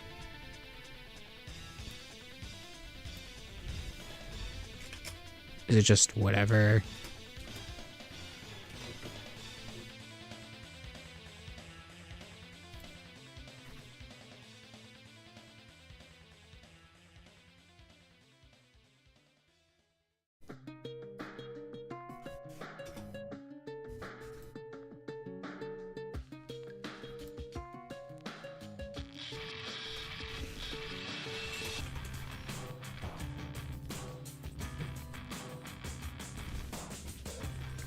Complete the get status function, accepts progress dictionary,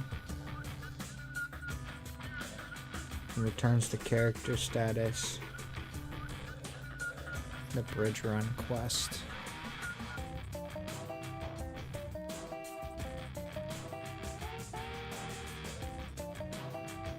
Chain the keys to access the nested data.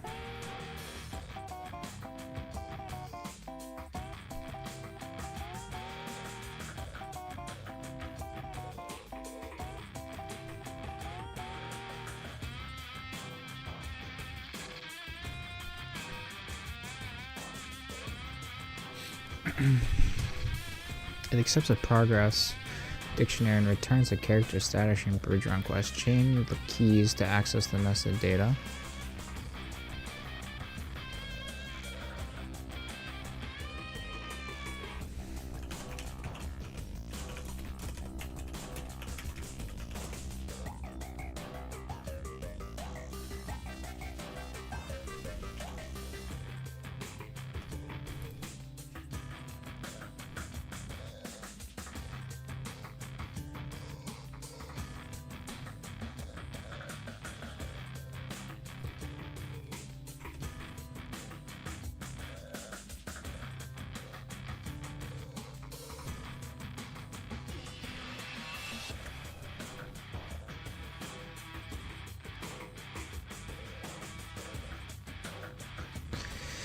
Interrogated a nested dictionary using dictionary.get keyword method. Currently, my syntax is this. However, sometimes the parent or child text doesn't exist and it fails. Since these are all Python dictionaries and you're calling dictionary.get method on them, you can use an empty dic to chain.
Progress.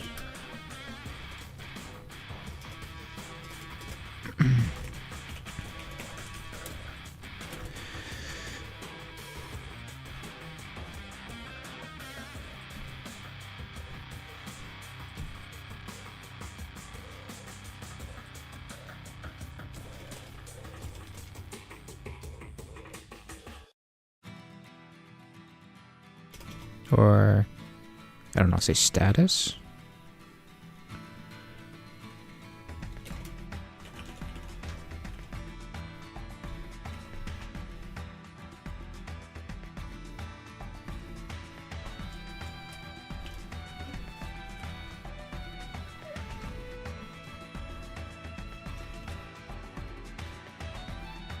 We need the name.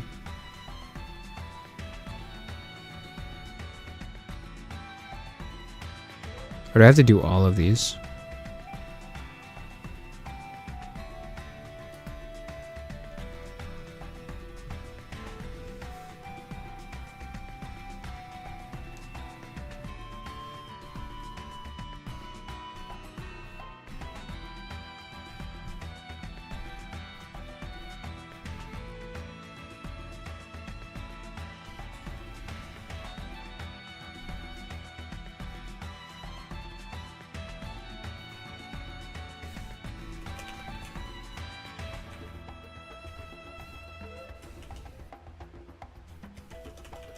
Is there an issue though if I do status?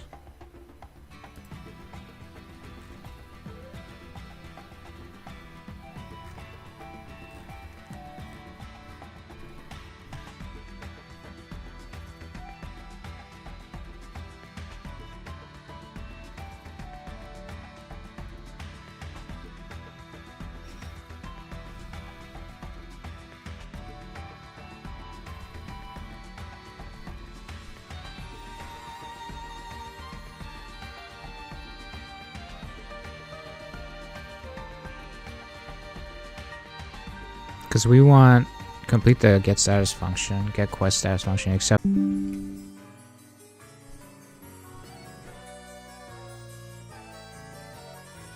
wouldn't be name though, it would be I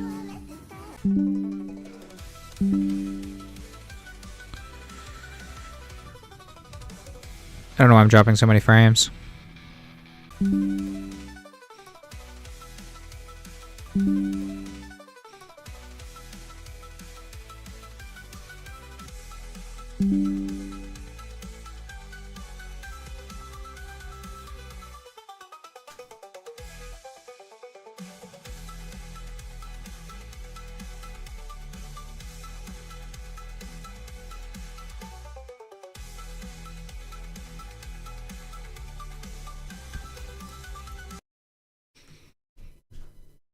Now it's okay. The fuck? That was weird. Well, if it dips out again, I'm gonna peace out. But what I was saying was that if this is the structure, I'm just going into the dictionary, the progress dictionary of entity, then character, then I don't give a shit about name. I go into quest, and then we're looking at bridge run and the status of bridge run. So bridge run and then status. I don't care about talk to Sylvanas or status or the name, so we can skip those ones. I think that this came out right. Yeah.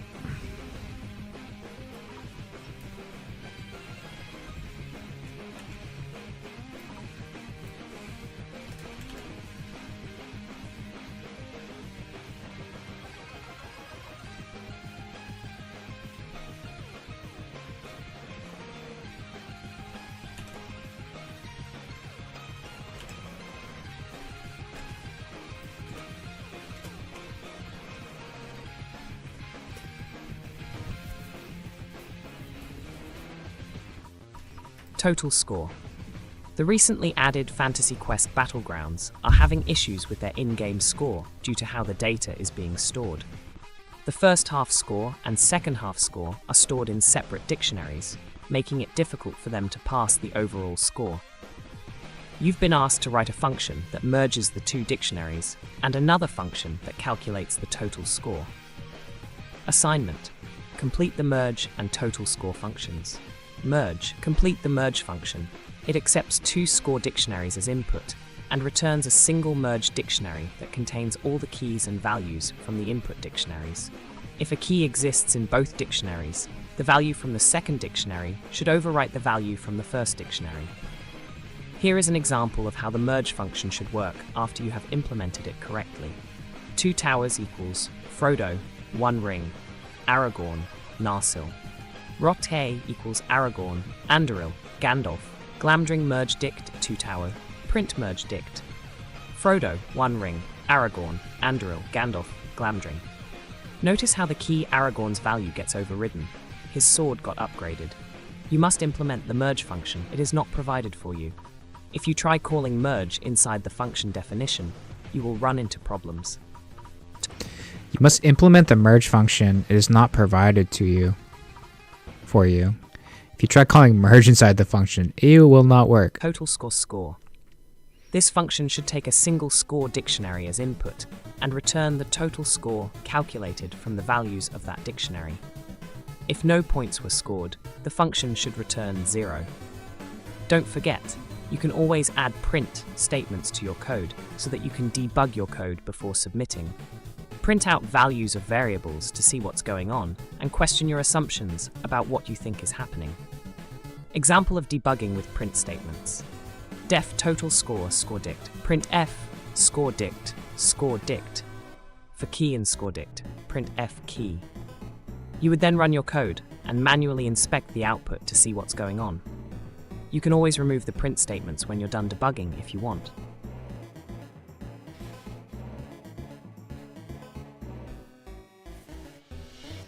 Alright, so it's a two-step problem. We have to merge the scores. Dictionary 1, dictionary 2, we're going to merge. So we're going to merged. Get me that merge dick.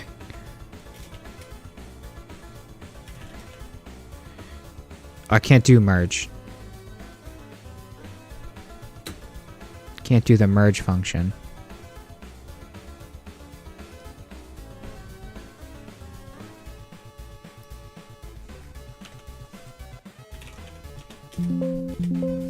I'll be right back. I gotta go to the bathroom. I gotta talk to the wife real quick.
Alright.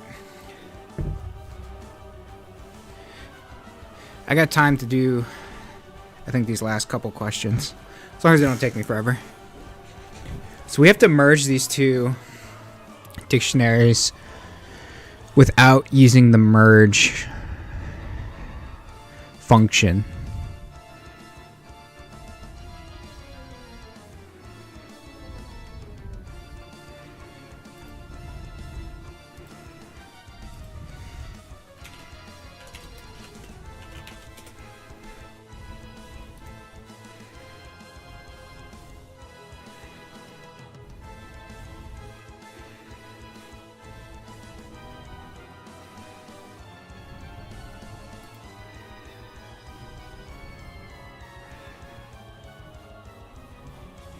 So can I just do it like this? Merge dict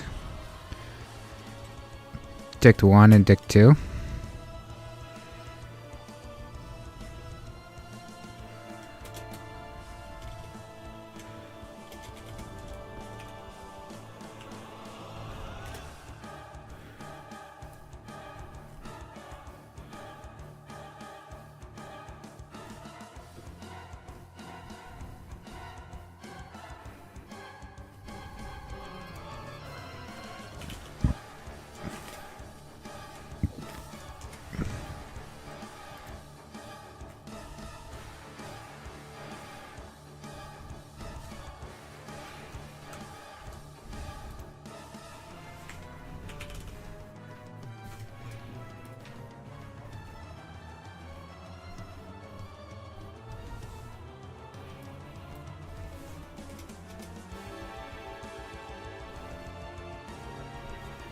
How do I know I want this one to, it's doing what I want it to do?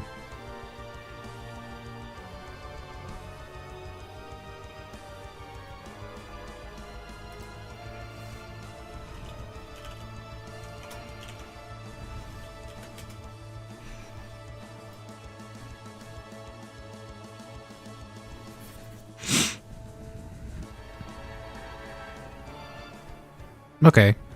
First, second, third, fourth. So this is right. And then now we just gotta total the scores.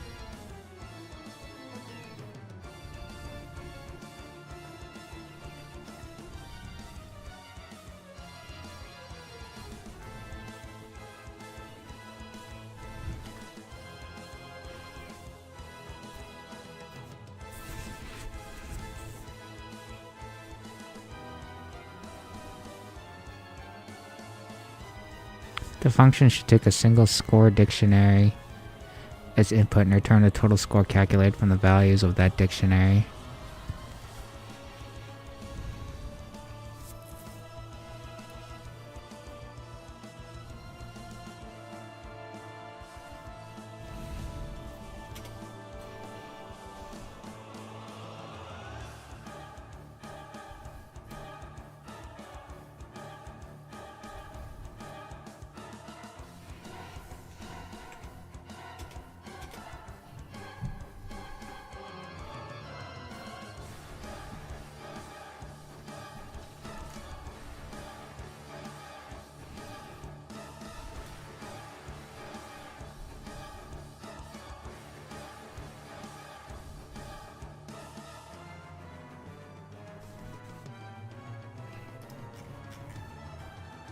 I feel like we just did this.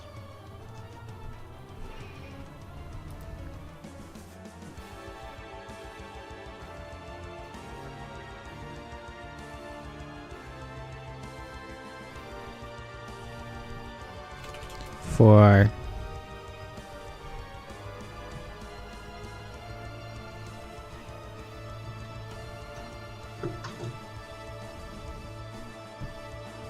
score in score dictionary.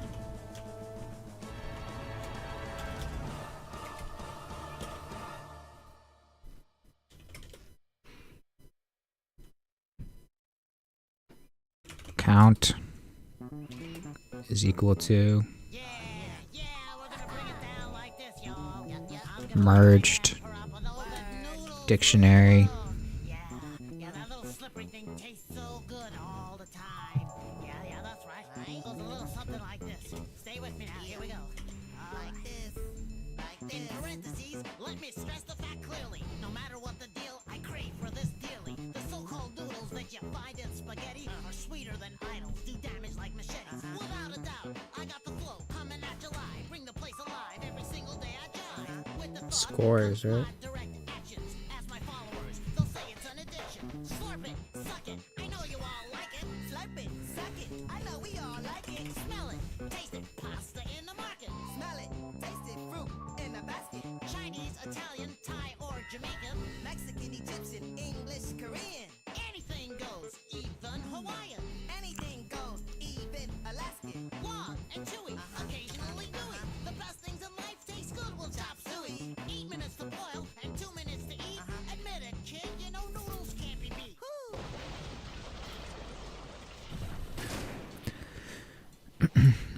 Non-type object is iterable. Line 5. In total score for score. In score.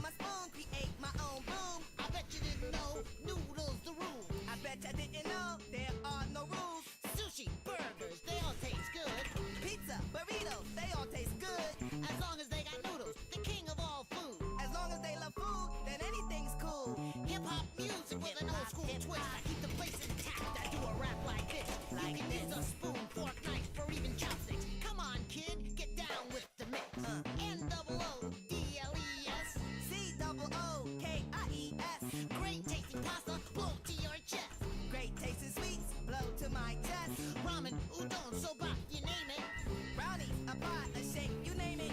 Any type of noodles you like, yes, I got it. Any type of sweet. Yeah, go for some fucking udon right now.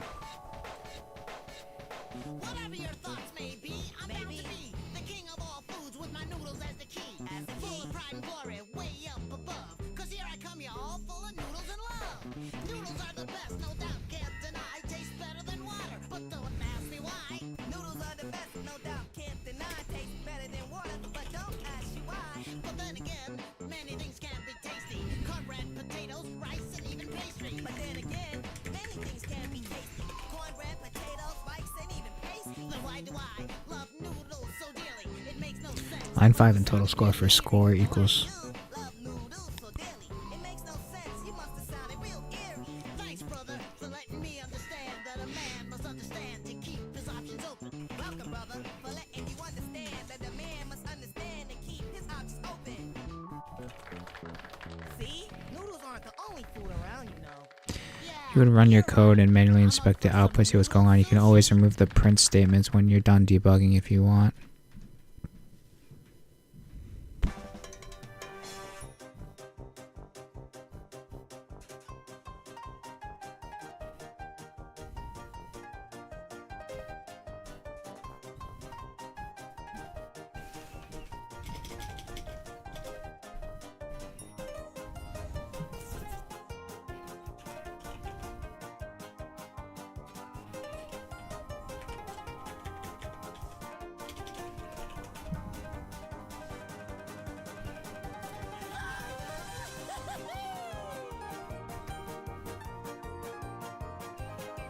It's 53 plus 70, 1, 54, 124. Yeah. So then score in score dictionary, line 3.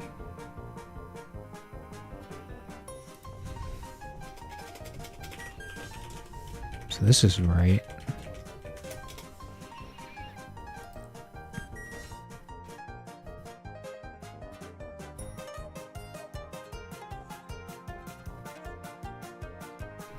Score dictionary is not defined.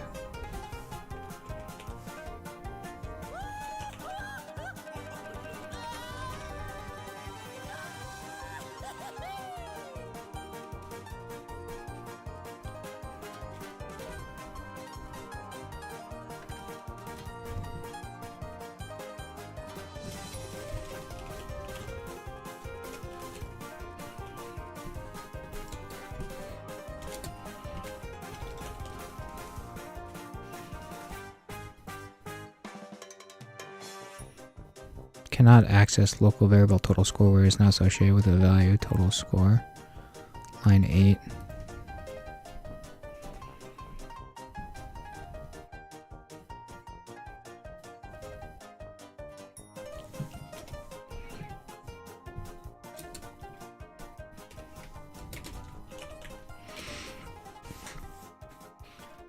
Score and score dictionary. Merged dictionary. Score. Oh, it's not merged dictionary. I changed the name. Score dictionary. Score equals total score.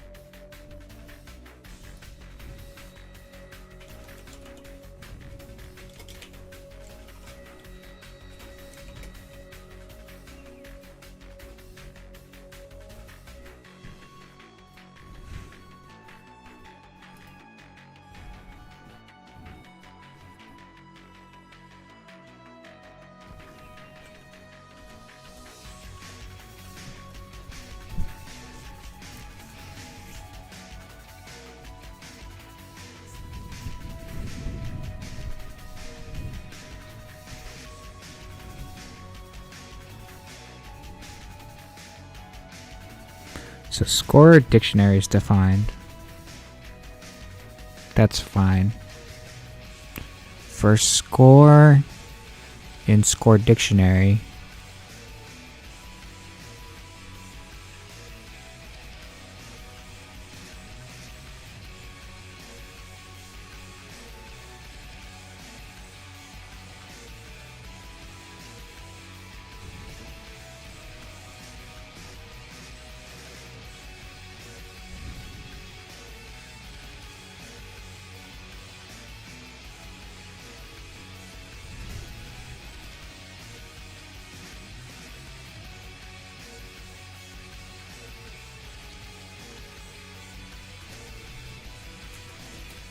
if total score equals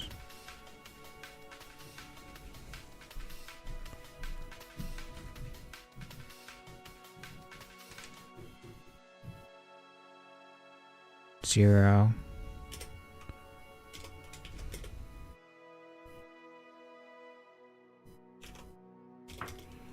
return 0, else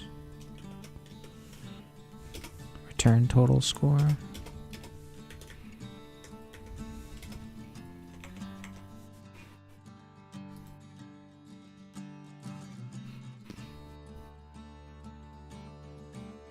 The unindent does not match any outer indentation level.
So I get all the merged quarters.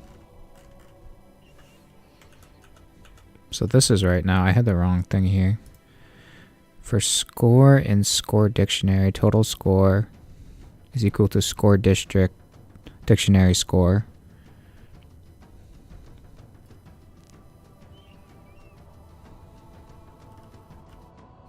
If this equals none, return 0.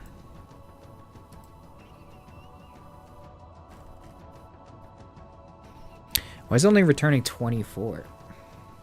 Oh, it's only returning the first value. Okay, so I need to return all 4 values.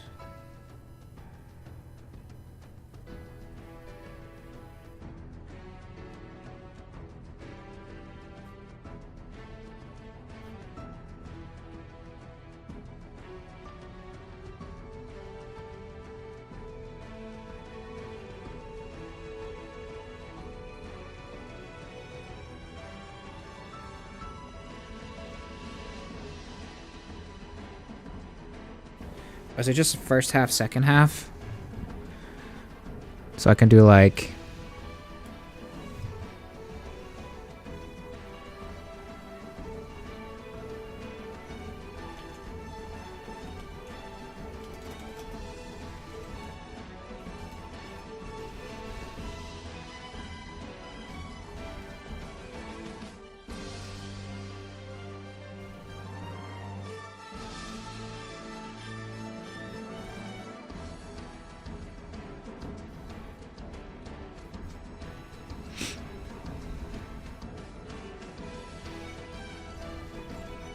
Although this one's not returning 0. So there's something going on here.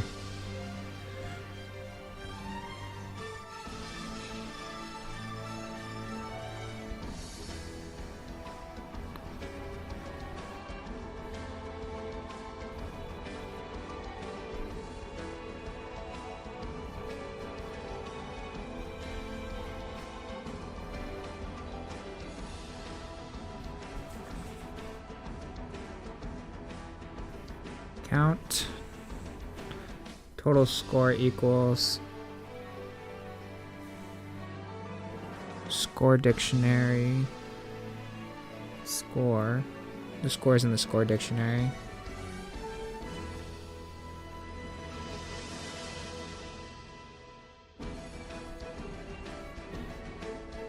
If score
cannot access local variable total score where it's not associated with the value. Yeah, so total score is equal to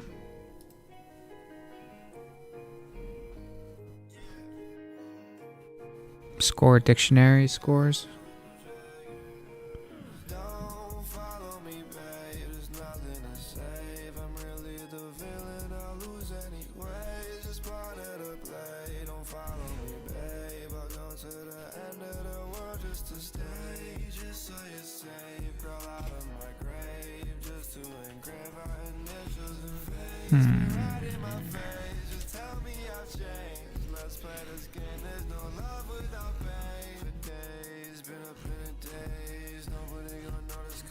So you're working on merging dictionaries and calculating total scores. Let's take a look at your code together. For the merge function, you're using OR operator, which is nice shorthand for dictionary merging Python 3.9 plus. That's a good approach. Okay. I looked that up. Can't take credit, but that's okay. However, I know some issues with your total score function. Right, that's where I'm having issues. You're not accumulating the source, so you're repeatedly overwriting total score with each dictionary value. Your function will only return the very last score it processes. Yeah, that's the issue. The if total score equals none check won't work as expected since you're not initializing total score before the loop. Oh shit, is this in the wrong spot? Let's think about what this function needs to do. It should add up all the values in the dictionary. How may approach this? Consider these modifications. Initialize a running total variable to be 0 before the loop.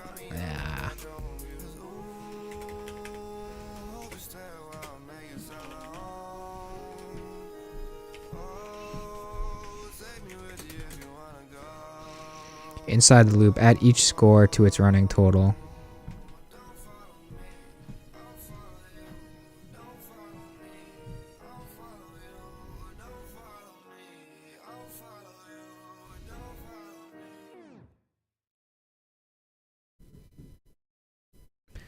So for score and score, total score, score districts.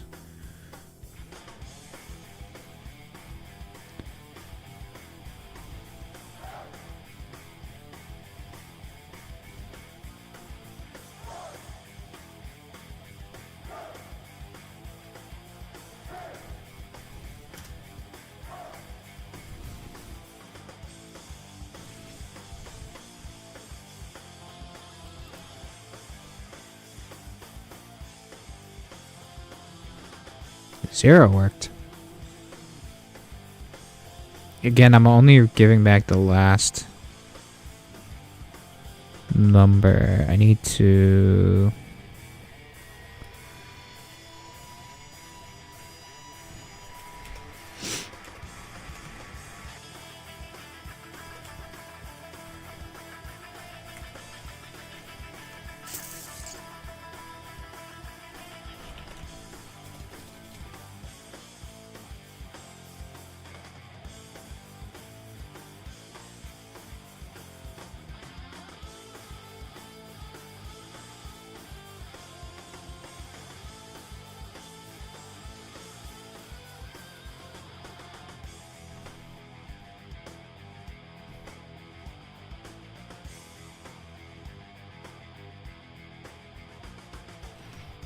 Total score.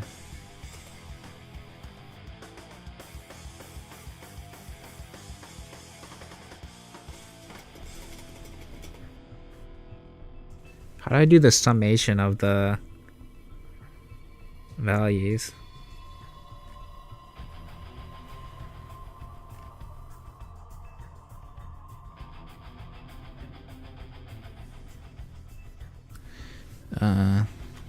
Add dictionary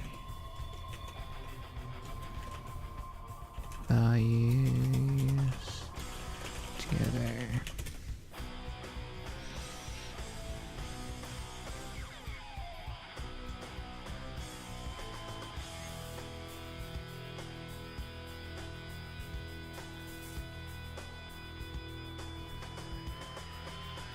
So add to total score. So like that. Oh, so this adds the changing score from the score dictionary.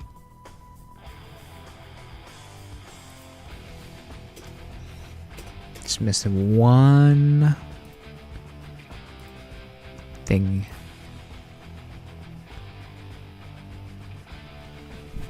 They wrote a little different. So I did score dictionary is a dictionary. Score dictionary equals dictionary 1 or dictionary 2.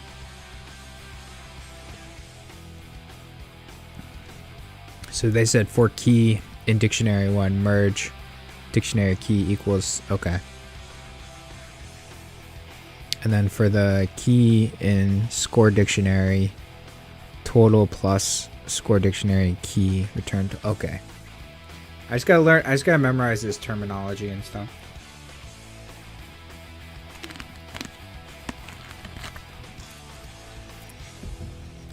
Because I just say variables and values, it's not always correct.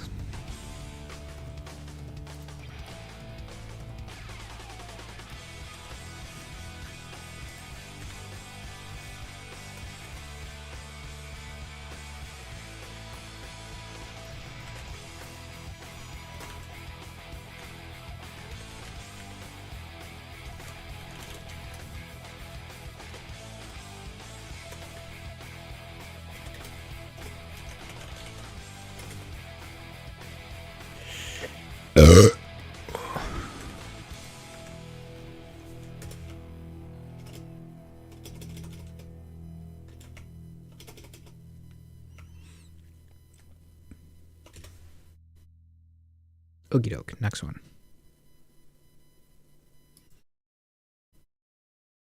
Vendor.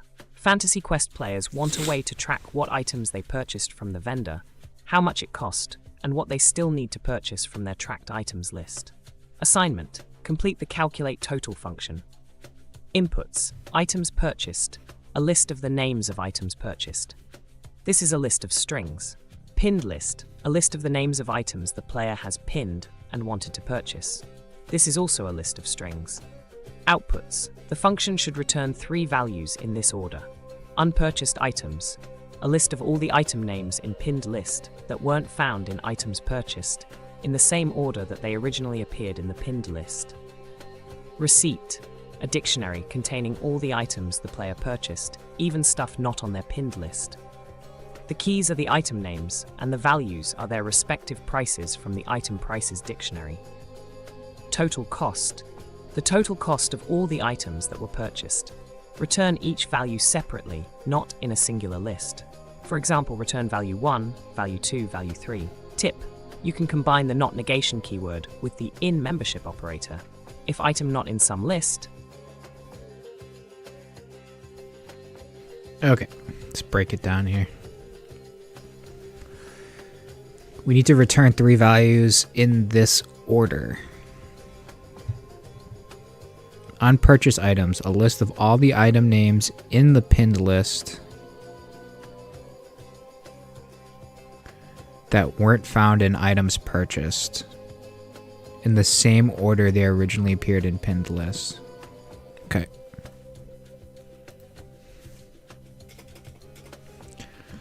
So, list of all items, so pinned list.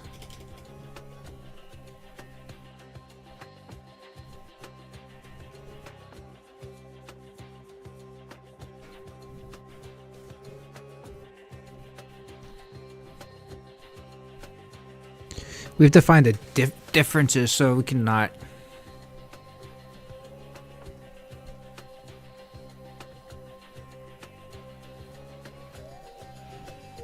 But those are lists. They're not dictionaries.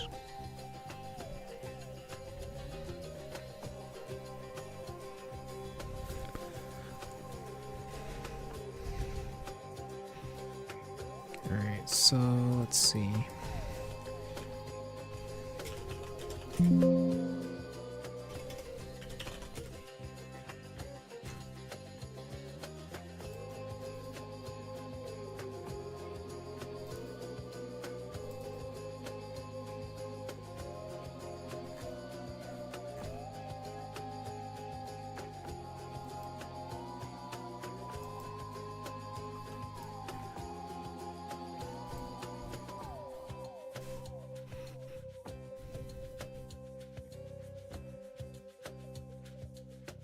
List of all item names in pinned list that weren't found in items purchased.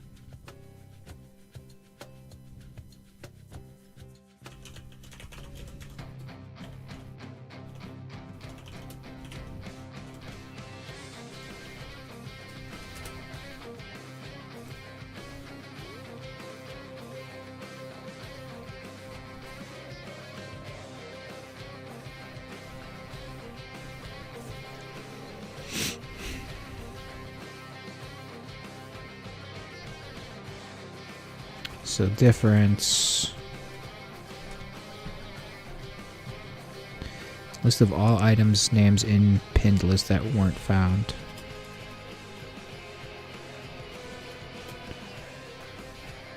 So not found, pinned list equals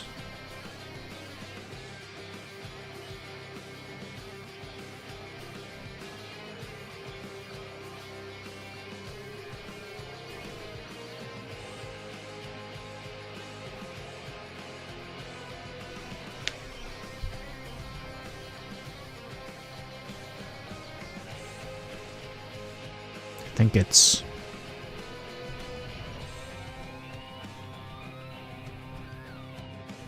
list set pinned minus set items purchased.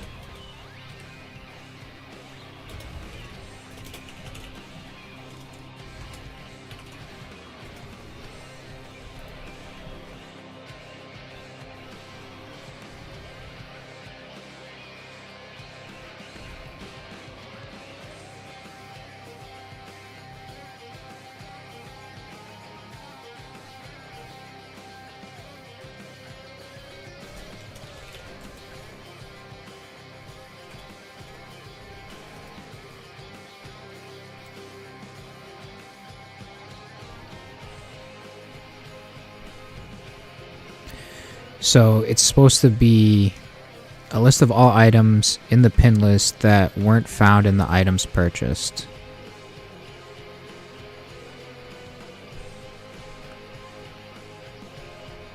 Expecting ice cold milk, magic ring, amulet, mystic amulet. I got mystic amulet, ice cold milk, magic ring. It's not in the same order. In the same order originally appeared in the pins list. Why is mine not in the same order?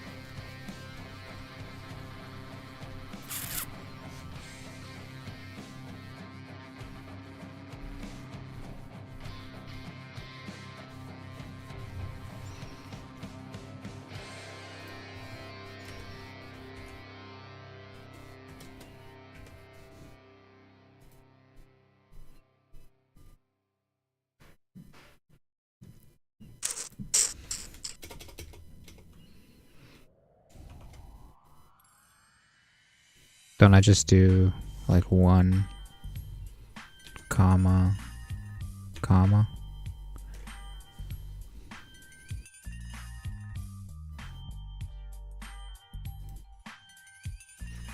I mean...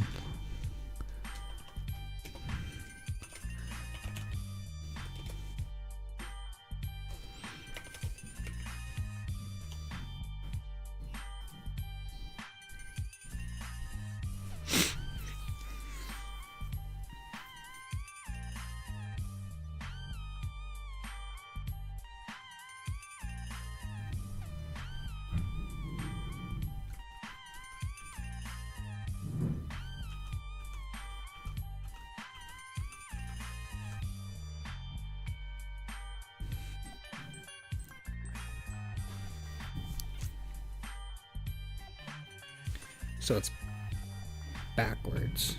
Do I have these backwards?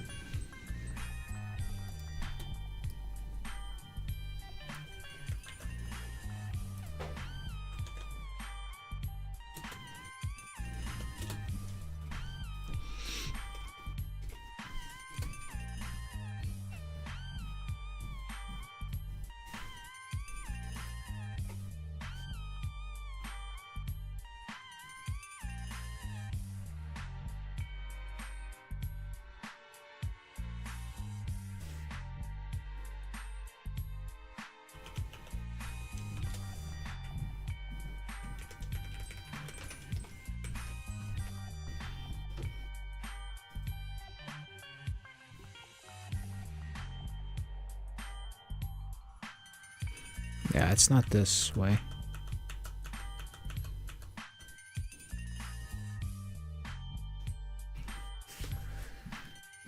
So it's the right items subtracted from each other, but they're not in the originally same order. So it's doing something. So it's the list of the first list minus the list of the second list. Not found on the pinned list.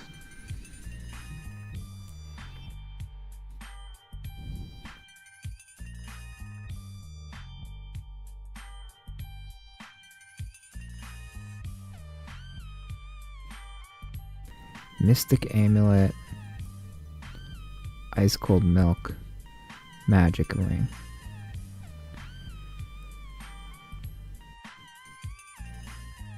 Mystic Amulet should be last.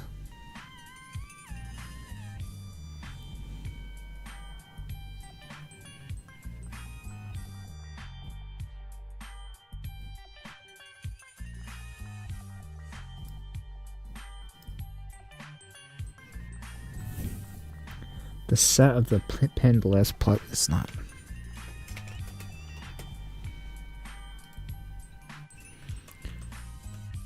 Trying to change the. It's not reversed. It's not counting reversed. Fuck, why is this?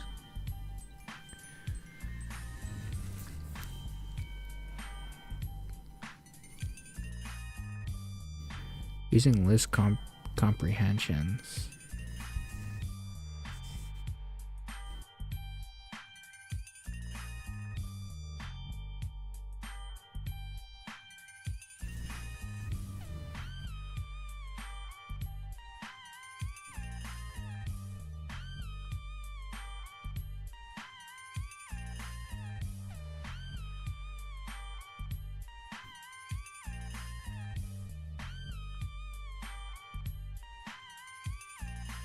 Is it the? It's not the wrong difference. List of all item names in pin list that are not found in items purchased. Item purchased is the first set, so we're looking for Ice Cold Milk, Magic Ring, Mystic Amulet, and it's not there. But it's in the items purchased. But it's in the wrong order. Alright, anyways, I'll move on from that for now. We'll figure out order. I don't know why the order is different. And then we need to make a dictionary.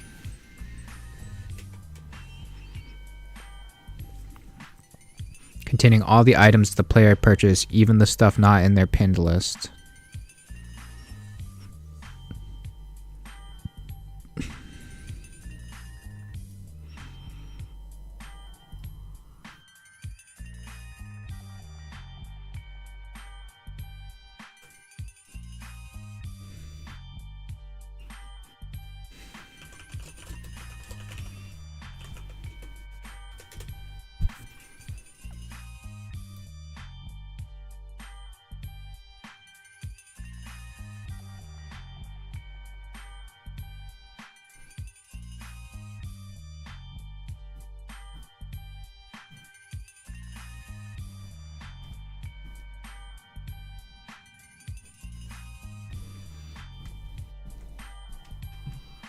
So can't we just do like dictionary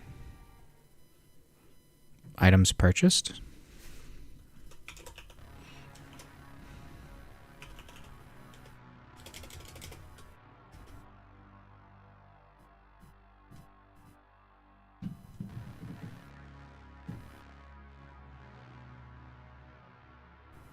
Even stuff not on their pinned list.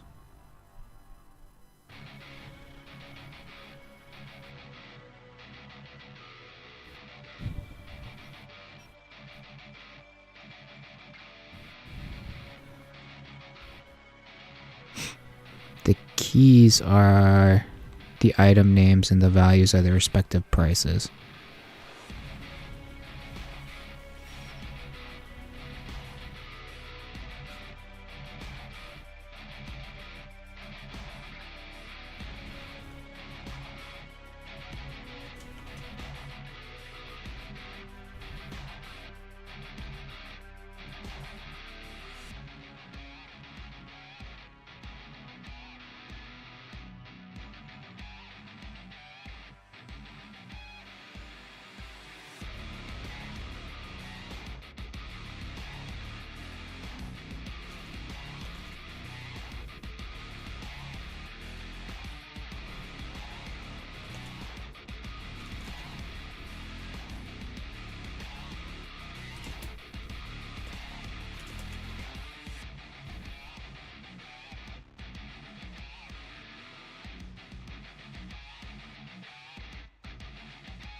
A dictionary containing all items the player purchased. Even stuff not on their pin. Okay, so this is actually items purchased.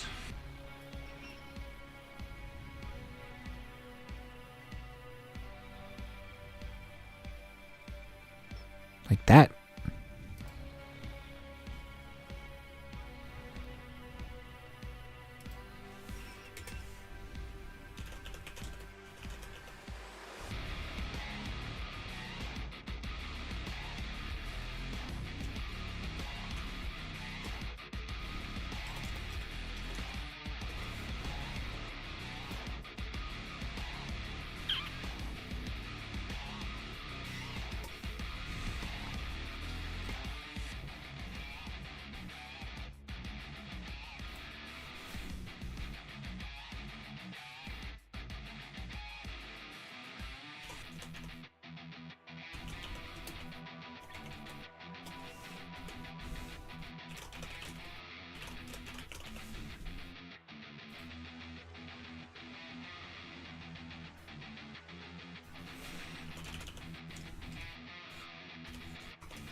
Length value for value in A, print B.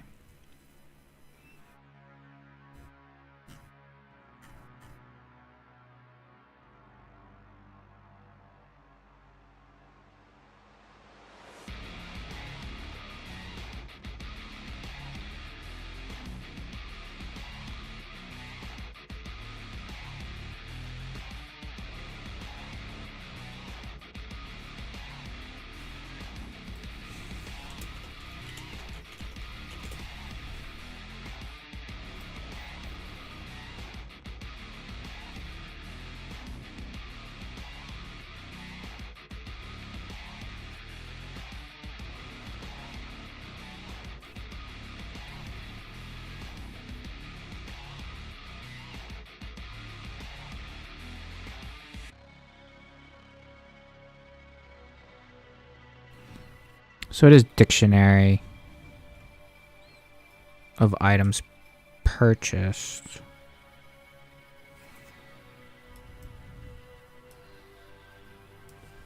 Can I just do it like this?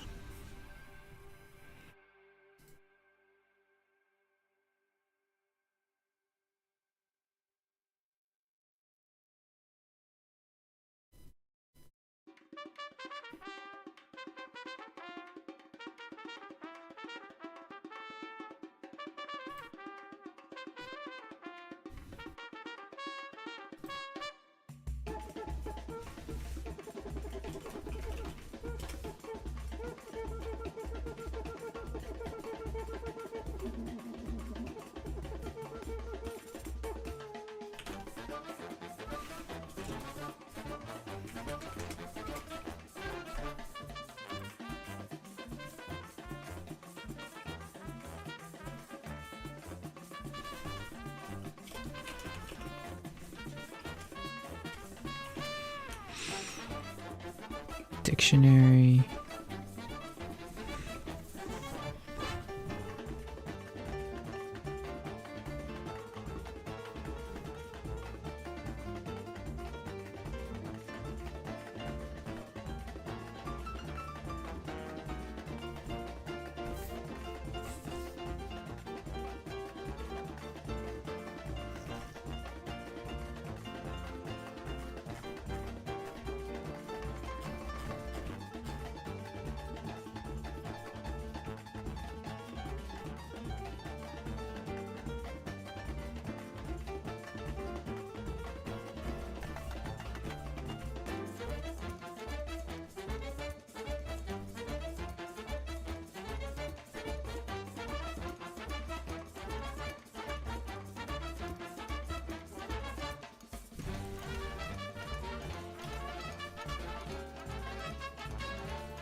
Why does this fail?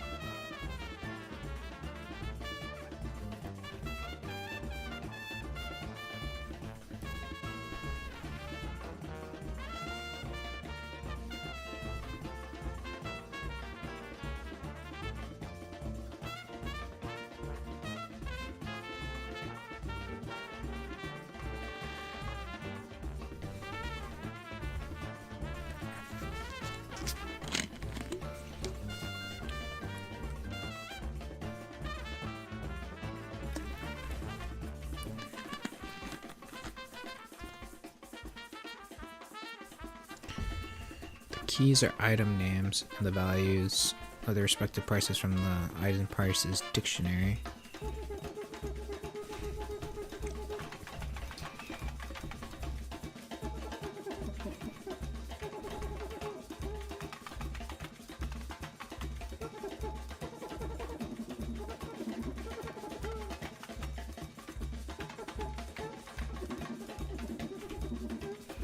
Oh shit, are these supposed to be...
Not data frames.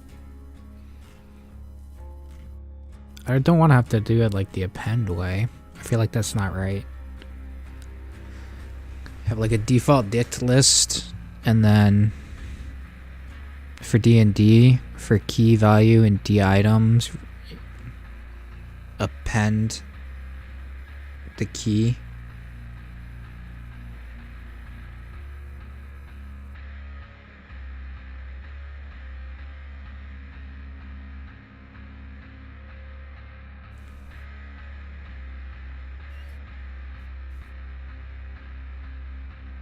No, that's like if you want to group the...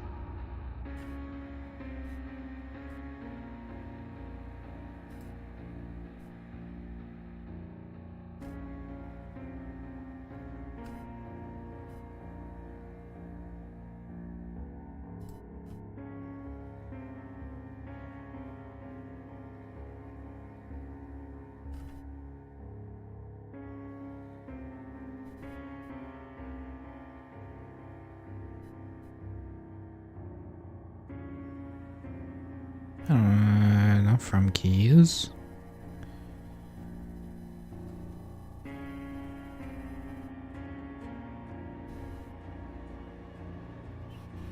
like items purchased is defined in a list. Oh, is it just like receipt is equal to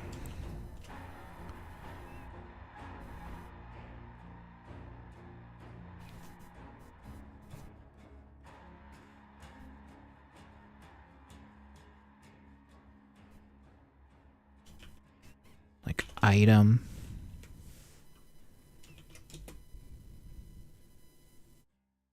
items purchased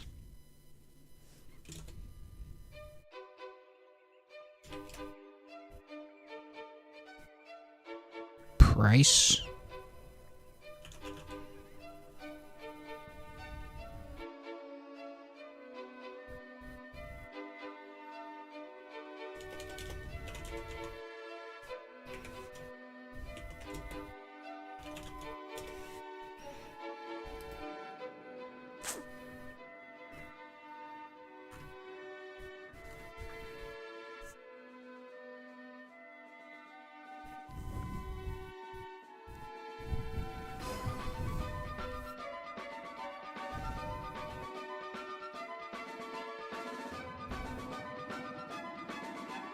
Or I have this backwards. No, this is fine. For fruits and fruits.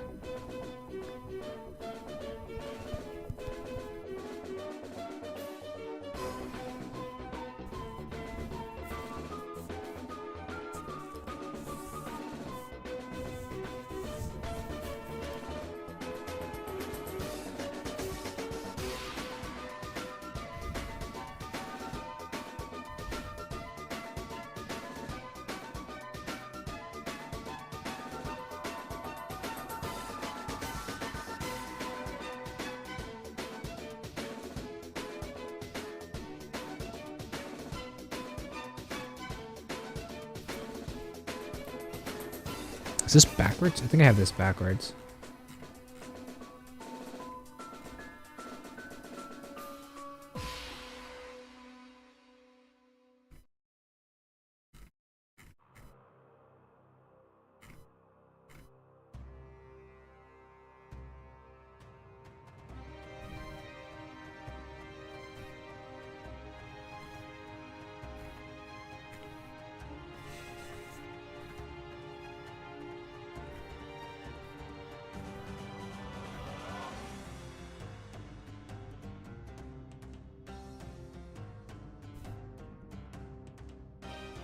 Because it'd be like print item. Item purchased.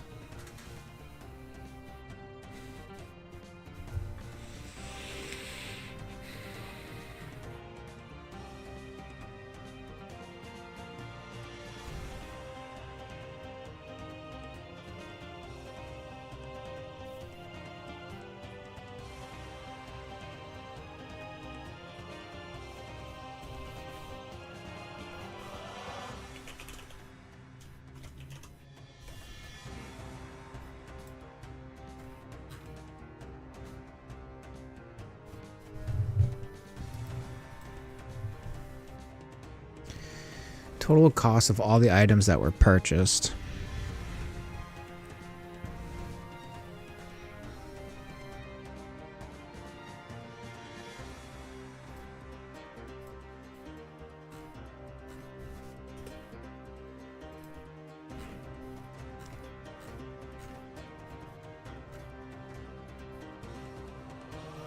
First, you're currently only returning not found pinned list.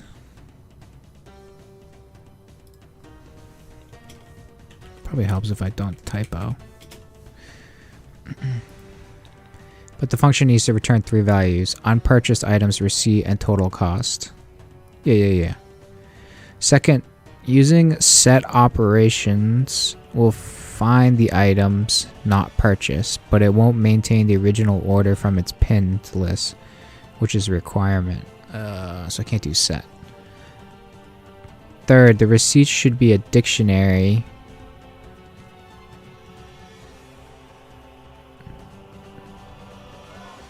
Where the keys...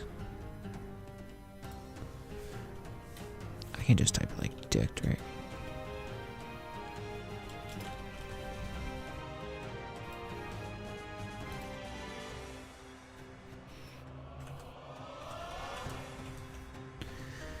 The receipt should be a dictionary where the keys are item names and values are prices, not item and price as keys.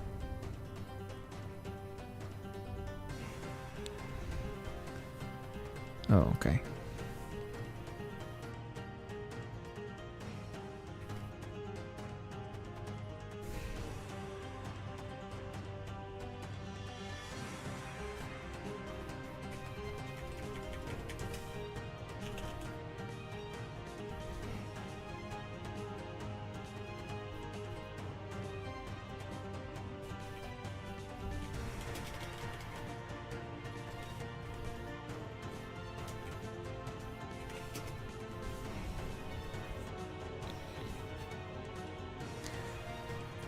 For unpurchased items, you need to maintain the original ordered from pin list.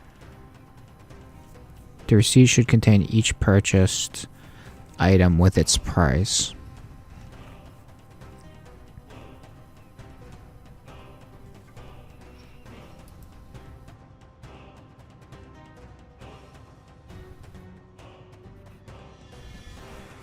Try rewriting your function at points in mind. How would you do one with set function?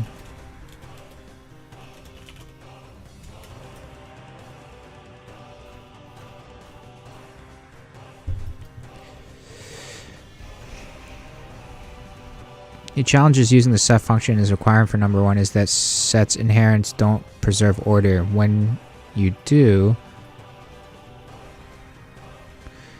you'll get the correct items, but they'll be in arbitrary order, not the original order from the pinned list. To maintain the original order from the pinned list, you need to use a different approach. The simplest solution is to iterate through the pinned list and check if each item is in the items purchased. Oh, okay, so we've got to do iteration. So unpurchased. See if I can do it without looking. Items is a list. And then for items in pinned list. And then we're going to use like a... What was that not one? If item not in...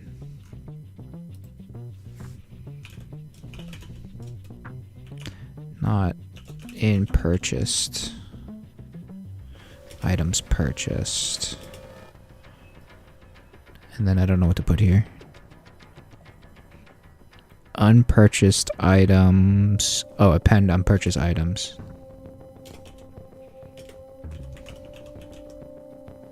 With the item.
Okay, so for items in the pinned list, if items are not in the pinned list, append to unpurchased items.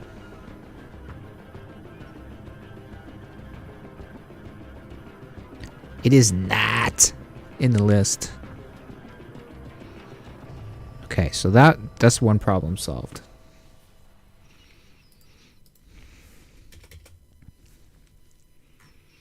Now we need to address the receipt should contain each purchase with the item price. How do I convert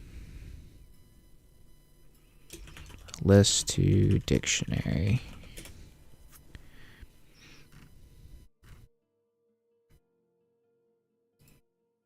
So receipt is a dictionary.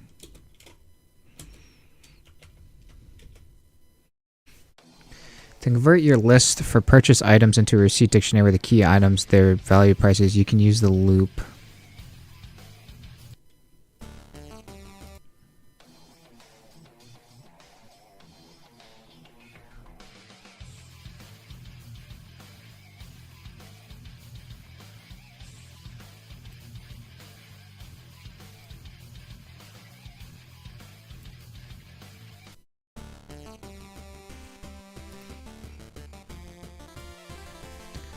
For items in items purchased receipt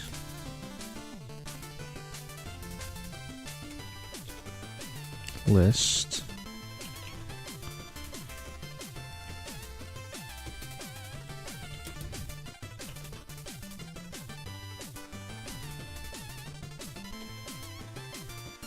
prices.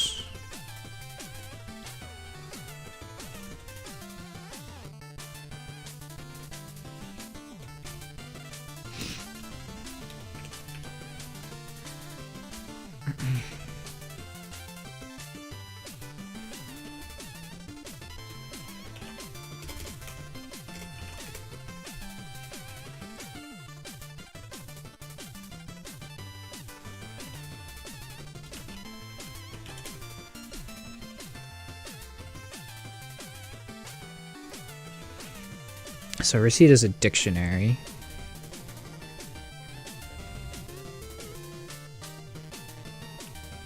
Containing all items a player purchased, even stuff not on their pinned list. So for items in items purchased,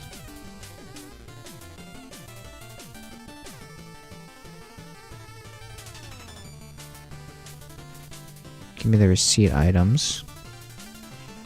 Give me the item prices items.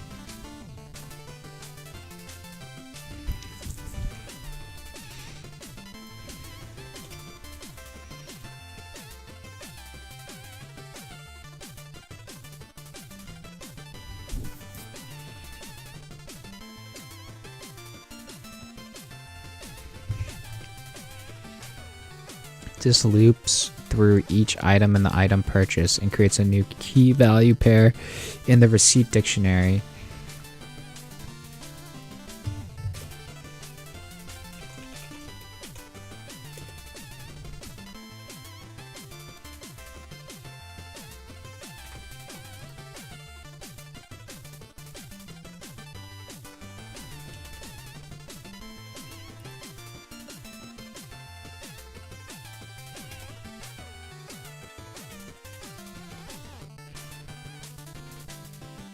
Wait, why isn't it returning?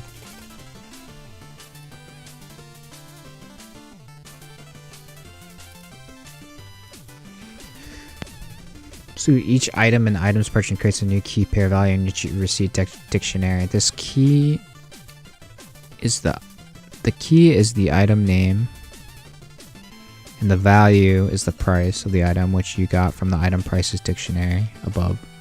For example, if items purchase contains health potion, mana potion, then after this loop, receipt would be health potion price, mana potion price with the associated price.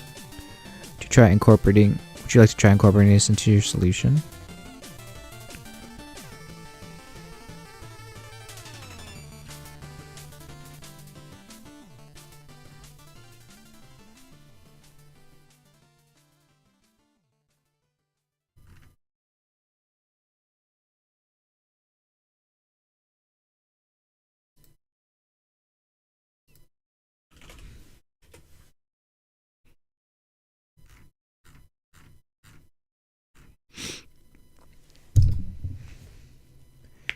Create an empty list for unpurchased items. Iterate through pinned list to find the items not in items purchased. Maintaining order. Create an empty dictionary. Okay, hold on. Yeah, I did that. Not in items purchased. Create an empty dictionary for receipt. Yeah. Iterate through items purchased to populate the receipt dictionary with prices. So items in items purchased. Receipt items equals items prices. Calculate the total cost by summing all the prices. Return all three values.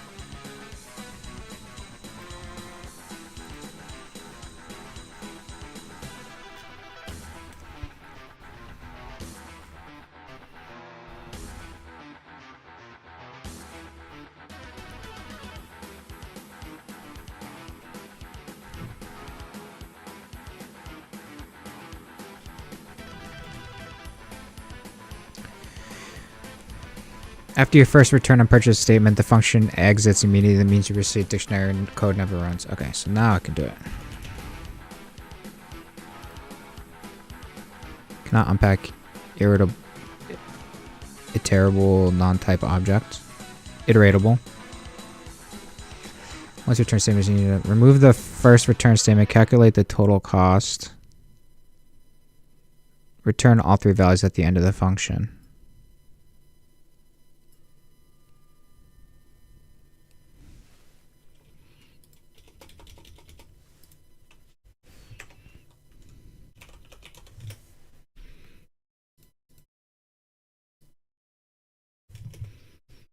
Alright, so now calculate total cost.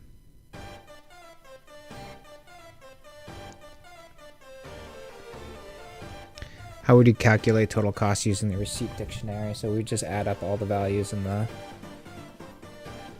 second spot in the item price.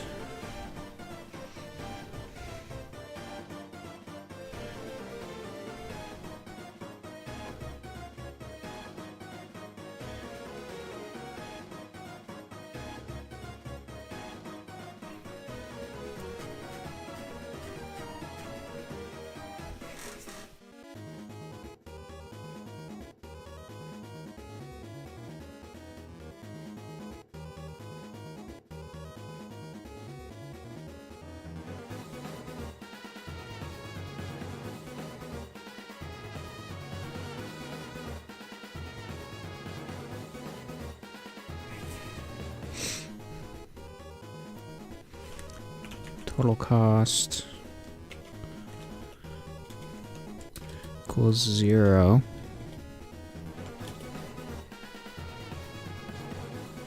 For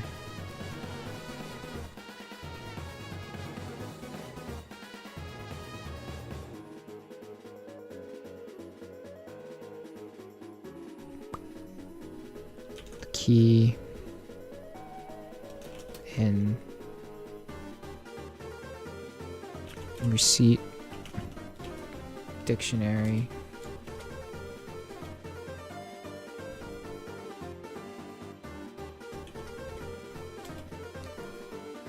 total cost, add to total cost per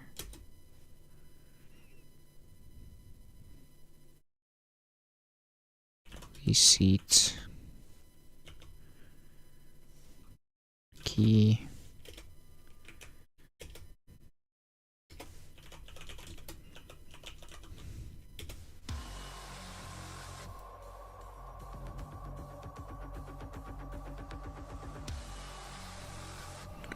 Cannot unpack non-iteratable float object.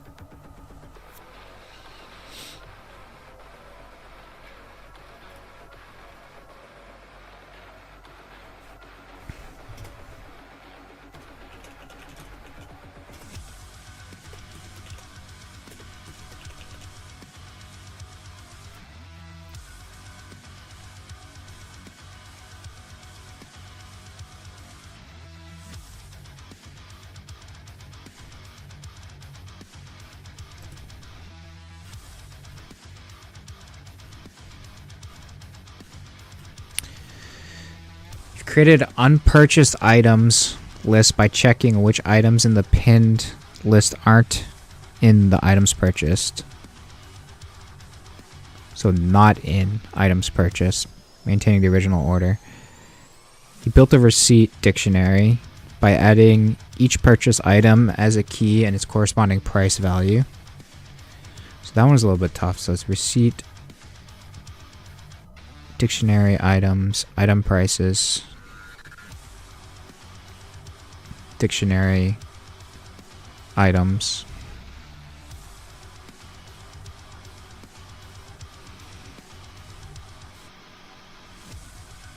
Total cost equals 0. Calculate total cost by summing up all the values of the receipt dictionary.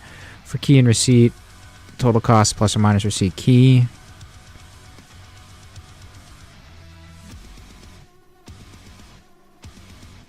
Return unpurchased items, receipt, total cost. Fine, you return all three values. This is a good approach to accomplish all requirements efficiently. When you run the test, they should show pass now. Is there anything about the solution you'd like me to explain further?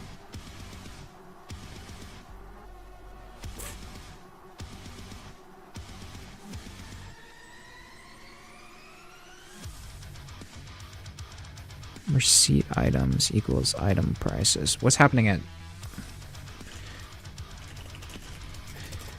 on line 23?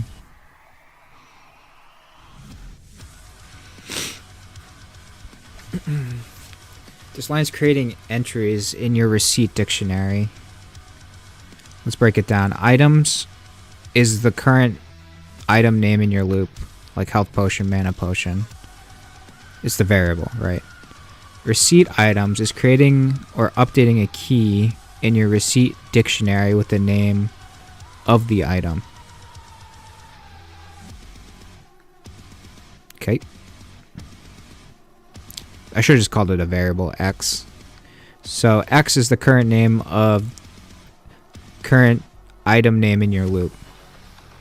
Receipt X is creating and updating your receipt dictionary with the name of the item. Okay. Item prices items is looking up the prices of that item in the item prices dictionary.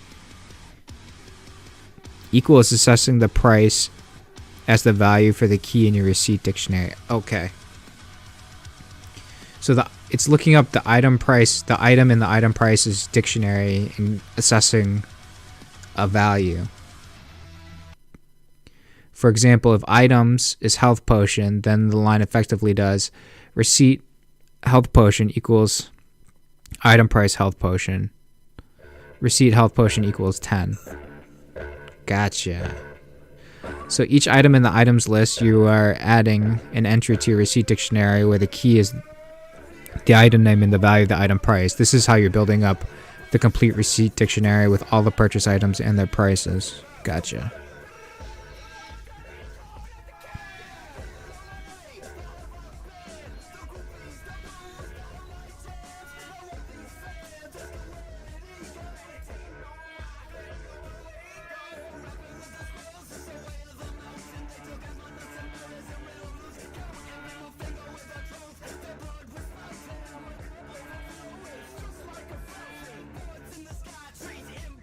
Oh, so they do their unpurchased items to receive total cost at the top.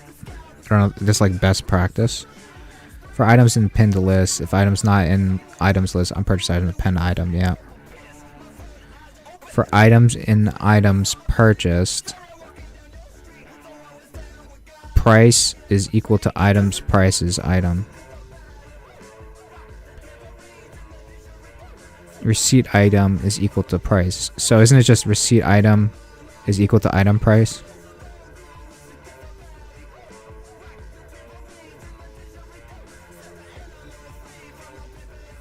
And then for X in the receipt, total cost is, you add to the total cost per X value in the receipt.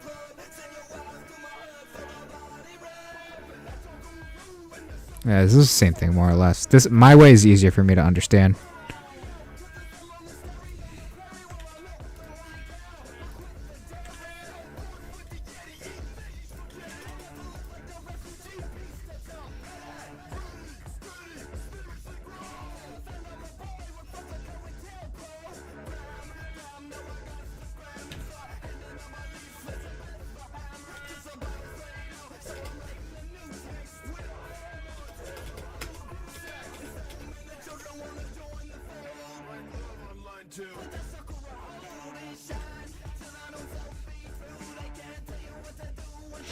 Alright, we're not getting into sets.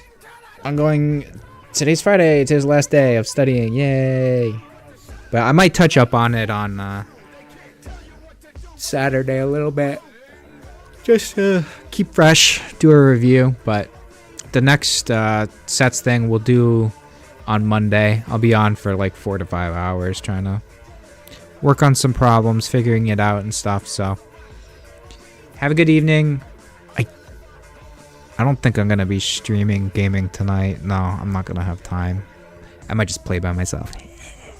But have a good weekend. If I don't catch you this weekend with the gaming stream, stay safe out there. Don't do too much dumb shit. If you do dumb shit, do one dumb shit thing at a time so you don't get caught. And yeah, have a good weekend. Bye. Work on sets on Monday.